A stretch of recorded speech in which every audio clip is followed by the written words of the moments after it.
ಕೆಲವು ಕಲಾವಿದರಲ್ಲಿ ಟ್ಯಾಲೆಂಟ್ ಇಲ್ಲದೆ ಇದ್ದಾಗ ಒಂದು ಕತೆ ಆಗುತ್ತೆ. ಏನಾಗುತ್ತೆ ಅಂದರೆ, ಪಂಡ್ರಿಬಾಯಿ ಅವ್ರನ್ನ ಅಳ್ಸೋಕ್ಕೆ ಶುರು ಮಾಡಿದ್ರೆ ಅವ್ರು ಆ್ಯಕ್ಚುಲಿ ನಿಲ್ಸೋಕ್ಕೆ ಸಾಧ್ಯ ಇಲ್ಲದ ಥರ ಹೇಳೋವಂಥ ಸಾಮರ್ಥ್ಯ ಇತ್ತು ಅವ್ರಿಗೆ. ಅದು ಎಲ್ಲೂ ಕೂಡ ರಾಜ್ಕುಮಾರ್ ಅವರ ಪಾತ್ರಕ್ಕೆ ಅವರ ಆದರ್ಶತ್ವಕ್ಕೆ ಕಡಿಮೆ ಆಗಬಾರ್ದು. ಸಿಗರೇಟ್ ಸೀನ್ ಇಡ್ತಿರ್ಲಿಲ್ಲ, ಡ್ರಿಂಕ್ಸ್ ಸೀನ್ ಇಡ್ತಿರ್ಲಿಲ್ಲ. ಇದು ಚಿನ್ಕುರುಳಿ ಹೀರೋ, ಬೆಣ್ಣೆ ಹೀರೋ ಅನ್ನೋ ಥರ ಇರಬೇಕು ಗೊಂಬೆ ಅಂತ. ಒಬ್ಬ ಮುದುಕ ಹೀರೋ ಬಂಗಾರ ಮನುಷ್ಯ ತಗೊಂಡೋಗಿ ಯಾವುದನ್ನ ಊರಲ್ಲಿ ಹಾಕಿ ಇದ್ದರೆ ಟೆಂಟು ಓಡುತ್ತೆ.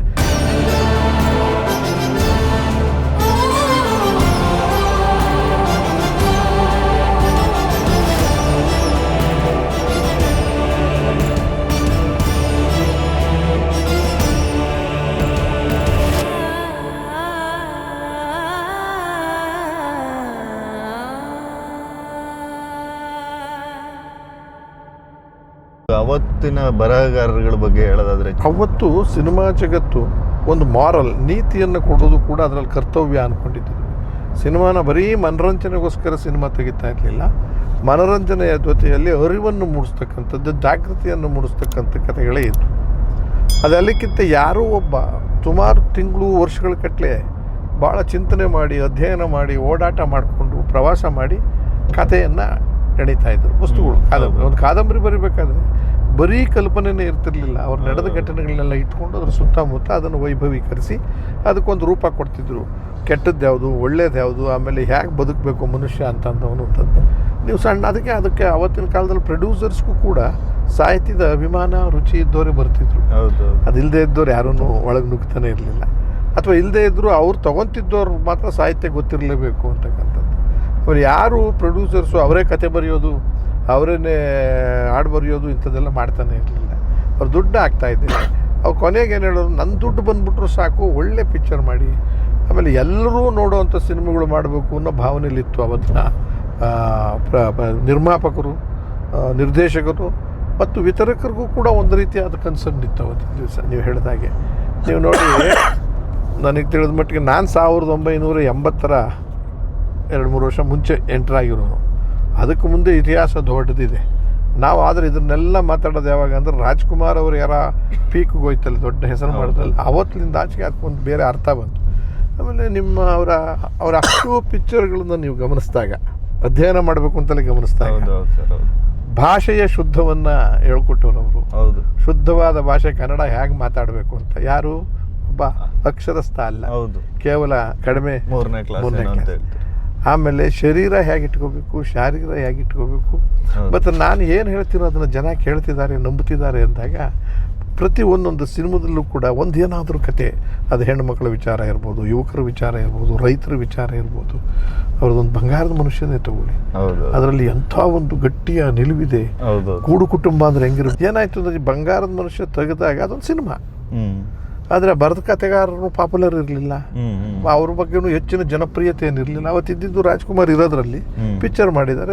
ಒಂದು ಟೈಟ್ಲು ಬಂಗಾರದ ಮನುಷ್ಯ. ಆಮೇಲೆ ಅಷ್ಟೊತ್ತು ಕಾಲ ಆ ನಿರ್ದೇಶಕರದ್ದು ಒಂದಷ್ಟು ಪ್ರೂವ್ ಮಾಡಿದರು ಸಿದ್ಧಲಿಂಗಯ್ಯನವರು. ಆಮೇಲೆ ಒಂದು ಬ್ಯಾನರ್ ಬ್ರ್ಯಾಂಡ್ ಆಗಿತ್ತು ಈಶ್ವರಿ. ಇವ್ರು ಏನೇ ತೆಗೆದ್ರು ಕೂಡ ನಾವೆಲ್ಲ ಕೂತ್ಕೊಂಡು ನೋಡೋ ಥರದ ಸಿನಿಮಾ ತೆಗಿತಾರಪ್ಪ. ಅದಾದಮೇಲೆ ಅದರ ವ್ಯಾಲ್ಯೂಸ್ ಗೊತ್ತಾಗಿದ್ದು ಆಫ್ಟರ್ 10 years ಅಂತ ಕಾಣಿಸುತ್ತೆ. 1 ವರ್ಷ ಆವಾಗಲೇ ಓಡ್ತಾನೇ ಇತ್ತು ಸಿನಿಮಾ. ಅದು 10 ವರ್ಷದ ನಂತರ ಅದು ಕೇವಲ ನೀವು ಸಿನಿಮಾ ಬೆಂಗಳೂರಿನಲ್ಲಿ 2 ವರ್ಷ 3 ವರ್ಷ ಓಡ್ತು ಅಲ್ಲ, 100 ವರ್ಷಗಳ ಕಾಲ ಓಡ್ತಾನೆ ಇದೆಯಲ್ಲ ಸ್ವಾಮಿ. ಇವತ್ತು ಬಂಗಾರ ಮನುಷ್ಯ ತಗೊಂಡೋಗಿ ಯಾವುದನ್ನ ಊರಲ್ಲಿ ಹಾಕಿ ಇದ್ದರೆ ಟೆಂಟು ಓಡುತ್ತೆ. ಕಾರಣ ಏನಂದರೆ, ಒಂದು ಅಭಿನಯ, ಟ್ಯಾಲೆಂಟ್, ಆಮೇಲೆ ಡೈರೆಕ್ಷನ್, ನಿರ್ದೇಶನ, ಬ್ಯಾನರ್, ಅದೆಲ್ಲಕ್ಕಿಂತ ಹೆಚ್ಚು ಬರೆದಿದ್ರಲ್ಲ ಕಾದಂಬರಿಕಾರ. ಕಾದಂಬರಿಕಾರನ ಚಿಂತನೆ ಇತ್ತಲ್ಲ, ಆ ಚಿಂತನೆ ಆ್ಯಸ್ ಇಟ್ ಈಸ್ ಧಕ್ಕೆ ಬರೆದು ಇರೋ ಥರ ತೆಗೆದಿದ್ರು. ಆಮೇಲೆ ಕಲರ್ ಪಿಕ್ಚರ್ ಬೇರೆ ಖರ್ಚು ಮಾಡಿ. ಹಾಗಾಗಿ ನೀವು ಹೇಳಿದ ಸತ್ಯ, ಸಿನಿಮಾಕ್ಕೆ ಸಾಹಿತ್ಯ ಬಹಳ ಮುಖ್ಯ. ಬಾಲು ಅವರೇ ಸರ್, ನನಗೆ ನಮ್ಮಲ್ಲಿ ಅಂಥ ದೊಡ್ಡ ಡೈರೆಕ್ಟ್ರು ಅಂದರೆ ಸಿದ್ಧಲಿಂಗಯ್ಯ ಅಂತ ಅನಿಸುತ್ತೆ. ಪುಟ್ಟಣ್ಣ ಕಣಗಾಲು ಆ ಟೈಮ್ ಲೈನಲ್ಲಿ. ಅದು ಅವತ್ತು, ಅದಕ್ಕಿಂತ ಮುಂಚೆ ನಾಗೇಂದ್ರ ರಾವ್. ಅದೇ ಒಣ್ಣೆಲ್ಲ ಚಿಗುರಿದಾಗ ಅವು ಯಾವ್ಯಾವ್ದೋ ಪಿಕ್ಚರ್. ಯಾರು ಗೊತ್ತಾ, ನಮ್ಮ ಸುದರ್ಶನ್ ಇದ್ರಲ್ಲ ಆರ್ಟಿಸ್ಟ್, ಅವ್ರ ಅಣ್ಣ ತಮ್ಮದ್ರು ಇದ್ರಲ್ಲ, RN ಜಯಗೋಪಾಲ್, ಅವ್ರ ತಂದೆ ನಿರ್ದೇಶಕರು, ನಿರ್ಮಾಪಕರು, ಕಲಾವಿದರು. ಆಮೇಲೆ BR ಪಂತಲು ಇದ್ರು, ಮಾಸ್ಟರ್, ಸ್ಕೂಲ್ ಮಾಸ್ಟರ್ ಅಂತ ಪಿಕ್ಚರ್ ತೆಗೆದು ಅದ್ರಲ್ಲಿ ಹೀರೋ ಇಲ್ಲ. ಅಂದರೆ ನೀವು ಹೇಳ್ತಿರಲ್ಲ, ಇದು ಚಿನ್ಕುರುಳಿ ಹೀರೋ, ಬೆಣ್ಣೆ ಹೀರೋ ಅನ್ನೋ ಥರ ಇರಬೇಕು ಗೊಂಬೆ ಅಂತ. ಒಬ್ಬ ಮುದುಕ ಹೀರೋ ಮೇಷ್ಟ್ರು, ಸ್ಕೂಲ್ ಮೇಷ್ಟ್ರು. ಬಟ್ ಸ್ಕೂಲ್ ಮೇಷ್ಟ್ರು ಹೇಗಿರಬೇಕು ಅನ್ನೋದನ್ನು ಅವತ್ತೇ ಪಾಠ ಹೇಳ್ಕೊಟ್ಟಿದ್ದಾರೆ. ಗಂಡ ಹೆಂಡತಿ ಎಷ್ಟು ತ್ಯಾಗ ಮಾಡ್ತಾರೆ. ಅವ್ರು ಕನ್ನಡಕ ಹೊಡೆದೋದ್ರೆ ಅದನ್ನು ರಿಪೇರಿ ಮಾಡಿಸ್ಕೊಳ್ಳೋಕೆ ಕಾಸಿರಲ್ಲ. ಆದರೆ ಮಕ್ಕಳು ಪಾಠಕ್ಕೆ ಮಾತ್ರ ಮೋಸ ಮಾಡಿರೋದಿಲ್ಲ. ಸ್ಕೂಲ್ ಮಾಸ್ಟ್ರು ಆ ಥರದ್ದು ಅವೊಂದು ಹೆರ ಇತ್ತು. ಅವ್ರು ಸಂಗೀತದ್ದು ಸಿನಿಮಾ ತೆಗೆದವರೆಲ್ಲ ಹೊನ್ನಪ್ಪ ಭಾಗವತರು, ಇವರೆಲ್ಲ ಟಿ ಕೆ ರಾಮರಾವ್. ಹೌದು ಯಾವುದು ಬಂಗಾರದ ಮನುಷ್ಯ, ಟಿ ಕೆ ರಾಮರಾವ್ ಅವರು.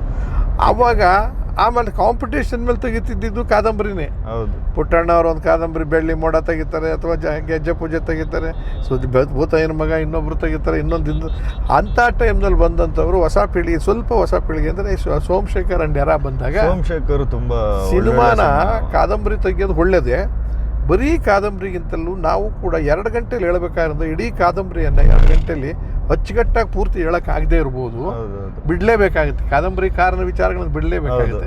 ಅದರಿಂದ ನಾವೇ ಅಷ್ಟಕ್ಕೆ ಸೀಮಿತವಾದ ಕಥೆ ಯಾಕೆ ಬರೆಸಬಾರ್ದು ಅಂತ ಅವರು ಚಿಂತನೆ ಮಾಡುವಂಥವ್ರನ್ನ ಸ್ಕ್ರೀನ್ ಪ್ಲೇ ಸಿನಿಮಾಕ್ಕೆ ಹೆಂಗೆ ಮಾಡ್ತಾರೆ. ಯಾಕಂದ್ರೆ ಈಗ 50 ವರ್ಷದ ಕಾದಂಬರಿ ಒಳಗೆ 50 ವರ್ಷದ ಜೀವನ ಇರ್ತದೆ. ಹೌದು, ಒಬ್ಬ ಅದರೊಳಗೆ ಕಥೆಗಾರ ಬಂದರೆ ಒಂದು ಸಾಯ ತಕ ಕಥೆ. ಇಲ್ಲಿ ಅದನ್ನು 3 ಗಂಟೆ 2 ಗಂಟೆಗೆ ತೋರಿಸೋದಕ್ಕೋಸ್ಕರ ಕನ್ಸ್ಟ್ರಕ್ಷನ್ ಬೇರೆ ಮಾಡಿ ಒಂದು ಹೊಸದಲ್ಲಿ ಏನು ತರ್ಬೋದು ಅಂತ ತಂದರು. ಅಂದರೆ ಬರೀ ನೆರೇಷನ್ ಹೋದಾಗ ಒಂದು ಲೆವೆಲ್ ತನಕ ಹೋಗಿ ಸ್ವಲ್ಪ ಮನರಂಜನೆಗೆ ಇನ್ನು ಸ್ವಲ್ಪ ಒತ್ತು ಕೊಡಬೇಕು ಅಂತ ಫೈಟಿಂಗ್ ಲಾಜಿಕ್ ಇಲ್ಲದೆ ಇದ್ರೂ ಪರವಾಗಿಲ್ಲ. ಬಟ್ ಇವರೇ ಅನ್ಯಾಯ ಅವ್ರು ಏನಂದರೆ ಅನ್ಯಾಯ ಆದವನ ಮೇಲೆ ನ್ಯಾಯಕ್ಕೋಸ್ಕರ ಯಾರಿಗಾದ್ರೂ ಏಟು ಜಾಸ್ತಿ ಹೊಡೆದ್ರೂ ಕೂಡ ಜನಕ್ಕೆ ನನ್ನ ಕೈಲಿ ಆಗದೆ ಇರೋದು ಮಾಡ್ತಾನೆ ಅಂತ ಅನ್ನಿಸ್ತಾನೆ ಅಂತ ಒಂದು ದೃಷ್ಟಿಗೆ ಅದನ್ನು ಇಂಟ್ರಡ್ಯೂಸ್ ಮಾಡೋದು. ಹಾಡು ಯಾಕೆ ಮಾಡೋದು ಅಂದರೆ ರಿಲೀಫ್. ಈ ಕತೆ ಹೋಗ್ತಾನೆ ಇರ್ತದೆ, ಗೋಳ ಕತೆ ಇರ್ತದೆ, ಇನ್ನೇನೋ ಇರ್ತದೆ, ಮಧ್ಯೆ ಅವ್ರಿಗೆ ಬಹಳ ಬೇಸರ ಆಗ್ಬೋದು ಅನ್ನೋ ಕಾರಣಕ್ಕೆ ಒಂದು ಕಾಲ್ಪನಿಕ ಹಾಡುಗಳನ್ನು ಬರೆಯೋಕ್ಕೆ ಶುರು ಮಾಡಿದ್ರು. ಆ ಕಾಲ್ಪನಿಕ ಹಾಡಲ್ಲಿ ಏನಾಗೋದು ಅಂದರೆ ಕನಸಾದ್ದರಿಂದ ಒಬ್ಬ ಯಾರೋ ಸ್ಕೂಲ್ ಮೇಷ್ಟ್ರು ಕೂಡ ಸಿಂಹಾಸದ ಮೇಲೆ ಕೂತ್ಕೊಂಡು ಆಡೋ ಥರದಲ್ಲಿ ಕಥೆಗಳು ಕಟ್ಟಕ್ಕೆ ಶುರು ಮಾಡೋದು. ಅದು ಇಮ್ಯಾಜಿನೇಷನ್ ಲೆವೆಲ್. ಹಂಗೆ ವೈಭವೀಕರಿಸಿ ಆಮೇಲೆ ಕೊನೆಗೆ ಕಾದಂಬರಿದು ಬಿಟ್ಟರು, ಬಿಟ್ಟರು. ಆಮೇಲೆ ಬರೆಯೋರ್ದು ಸತ್ವ ಇಲ್ಲ. ಎಲ್ಲಕ್ಕಿಂತ ರಾತ್ರಿ ಒಂದು ಪಿಕ್ಚರ್ನ ಹೆಂಗಾದರೂ ಮಾಡಿ ಜನಕ್ಕೆ ಯಾವುದೋ ಒಂದು ಕ್ಯಾಟಗರಿ ಜನಕ್ಕೆ ಇಡಿಸ್ಬಿಟ್ಟು ದುಡ್ಡು ಮಾಡಬೇಕು ಅನ್ನುವ ಸಂತತಿ ಬಂದ್ಬಿಡ್ತು. ಇದು 10-20 ವರ್ಷಗಳು ಆಗ್ತಾ ಈಗ ನೋಡಿ, ನನಗೀಗ 72 ವರ್ಷ. ನಾನು 1980 ಆಜುಬಾಜಲ್ಲಿ ಬಂದಿರೋನು. ಮತ್ತು ಹೆಚ್ಚು ಕಡಿಮೆ 45 ವರ್ಷ ಆಗ್ತಾ ಬಂತು. ನನಗೆ ಅವತ್ತು 3 ಹಂತ ನೋಡಿದ್ದೀನಿ. ಅದೇ ಕಾದಂಬರಿ ಆಧಾರಿತ ಪಿಕ್ಚರ್ಗಳು ನಾನೇನೆ ಮುದುಡಿದ ತಾವರೆ ಅರಳಿತು ಇದರದೆಲ್ಲ. ಆಮೇಲೆ ರೀಮೇಕ್ಗಳಲ್ಲಿ ಮಾಡಿದ್ದೀನಿ ನಾನು. ರೀಮೇಕ್ಗಳಲ್ಲಿ ಏನಾಗ್ತಿತ್ತು ಅಂದರೆ ಅವರು ಕಾದಂಬರಿ ಆಧಾರಿತ ಮಾಡಿದ್ರು ಸಿನಿಮಾಗಳನ್ನು ರೀಮೇಕ್ ಅನ್ನೋಕ್ಕಾಗಲ್ಲ ಬಿಡಿ. ರೀಮೇಕ್ ಅಂತಲ್ಲ, ಒರಿಜಿನಲ್ ಕಥೆಗಾರ ಇತ್ತು, ಭಾಷೆ ಬೇರೆ ಇತ್ತು. ಆಮೇಲೆ ರೀಮೇಕಲ್ಲಿ ಹೊಡೆದಾಡ್ತಲ್ಲೂ ಬಂದ್ಬಿಡ್ತು ಸಕ್ಸಸ್ ಅಂತ. ಇನ್ನೂ ಮುಂದಕ್ಕೆ ಬಂದ ಮೇಲೆ ಕೆಲವು ಕಲಾವಿದರಲ್ಲಿ ಟ್ಯಾಲೆಂಟ್ ಇಲ್ಲದೆ ಇದ್ದಾಗ ಒಂದು ಕಥೆ ಆಗುತ್ತೆ. ಏನಾಗುತ್ತೆ ಅಂದರೆ, ಟ್ಯಾಲೆಂಟ್ ಇದ್ದಾಗ ರಾಜ್ಕುಮಾರ್ ಅವ್ರಿಗೆ ನೀವು CID ರೋಲ್ ಕೊಡಿ, ಆಮೇಲೆ ಕಾದಂಬರಿದು ರೋಲ್ ಕೊಡಿ, ಅಥವಾ ಐತಿಹಾಸಿಕದ ರೋಲ್ ಕೊಡಿ, ಪೌರಾಣಿಕದ ರೋಲ್ ಕೊಡಿ, ಅದನ್ನು ಹಾಗೆ ಮೆಚ್ಚೋ ರೀತಿಯಲ್ಲಿ ತಲುಪಿಸೋ ಸಾಮರ್ಥ್ಯ ಅವನಿಗಿತ್ತು. ಅವರಿಗೆ ಹಾಗೆ ಎಲ್ಲ ಕಲಾವಿದರಿಗೂ NT ರಾಮರಾವ್ ಈ ಥರ ಶಿವಾಜಿ ಗಣೇಶನ್ ಅಲ್ಲಿ ಇನ್ನೂ ಯಾರು ಕಲ್ಯಾಣ್ ಕುಮಾರು ಹಾಗೆ. ಆದರೆ ಬರ್ತಾ ಕಲಾವಿದರಲ್ಲಿ ಸ್ಟಫ್ ಕಡಿಮೆ ಆಗ್ತಾಯಿತ್ತು, ಆಸೆ ಜಾಸ್ತಿ ಇರ್ತಿತ್ತು.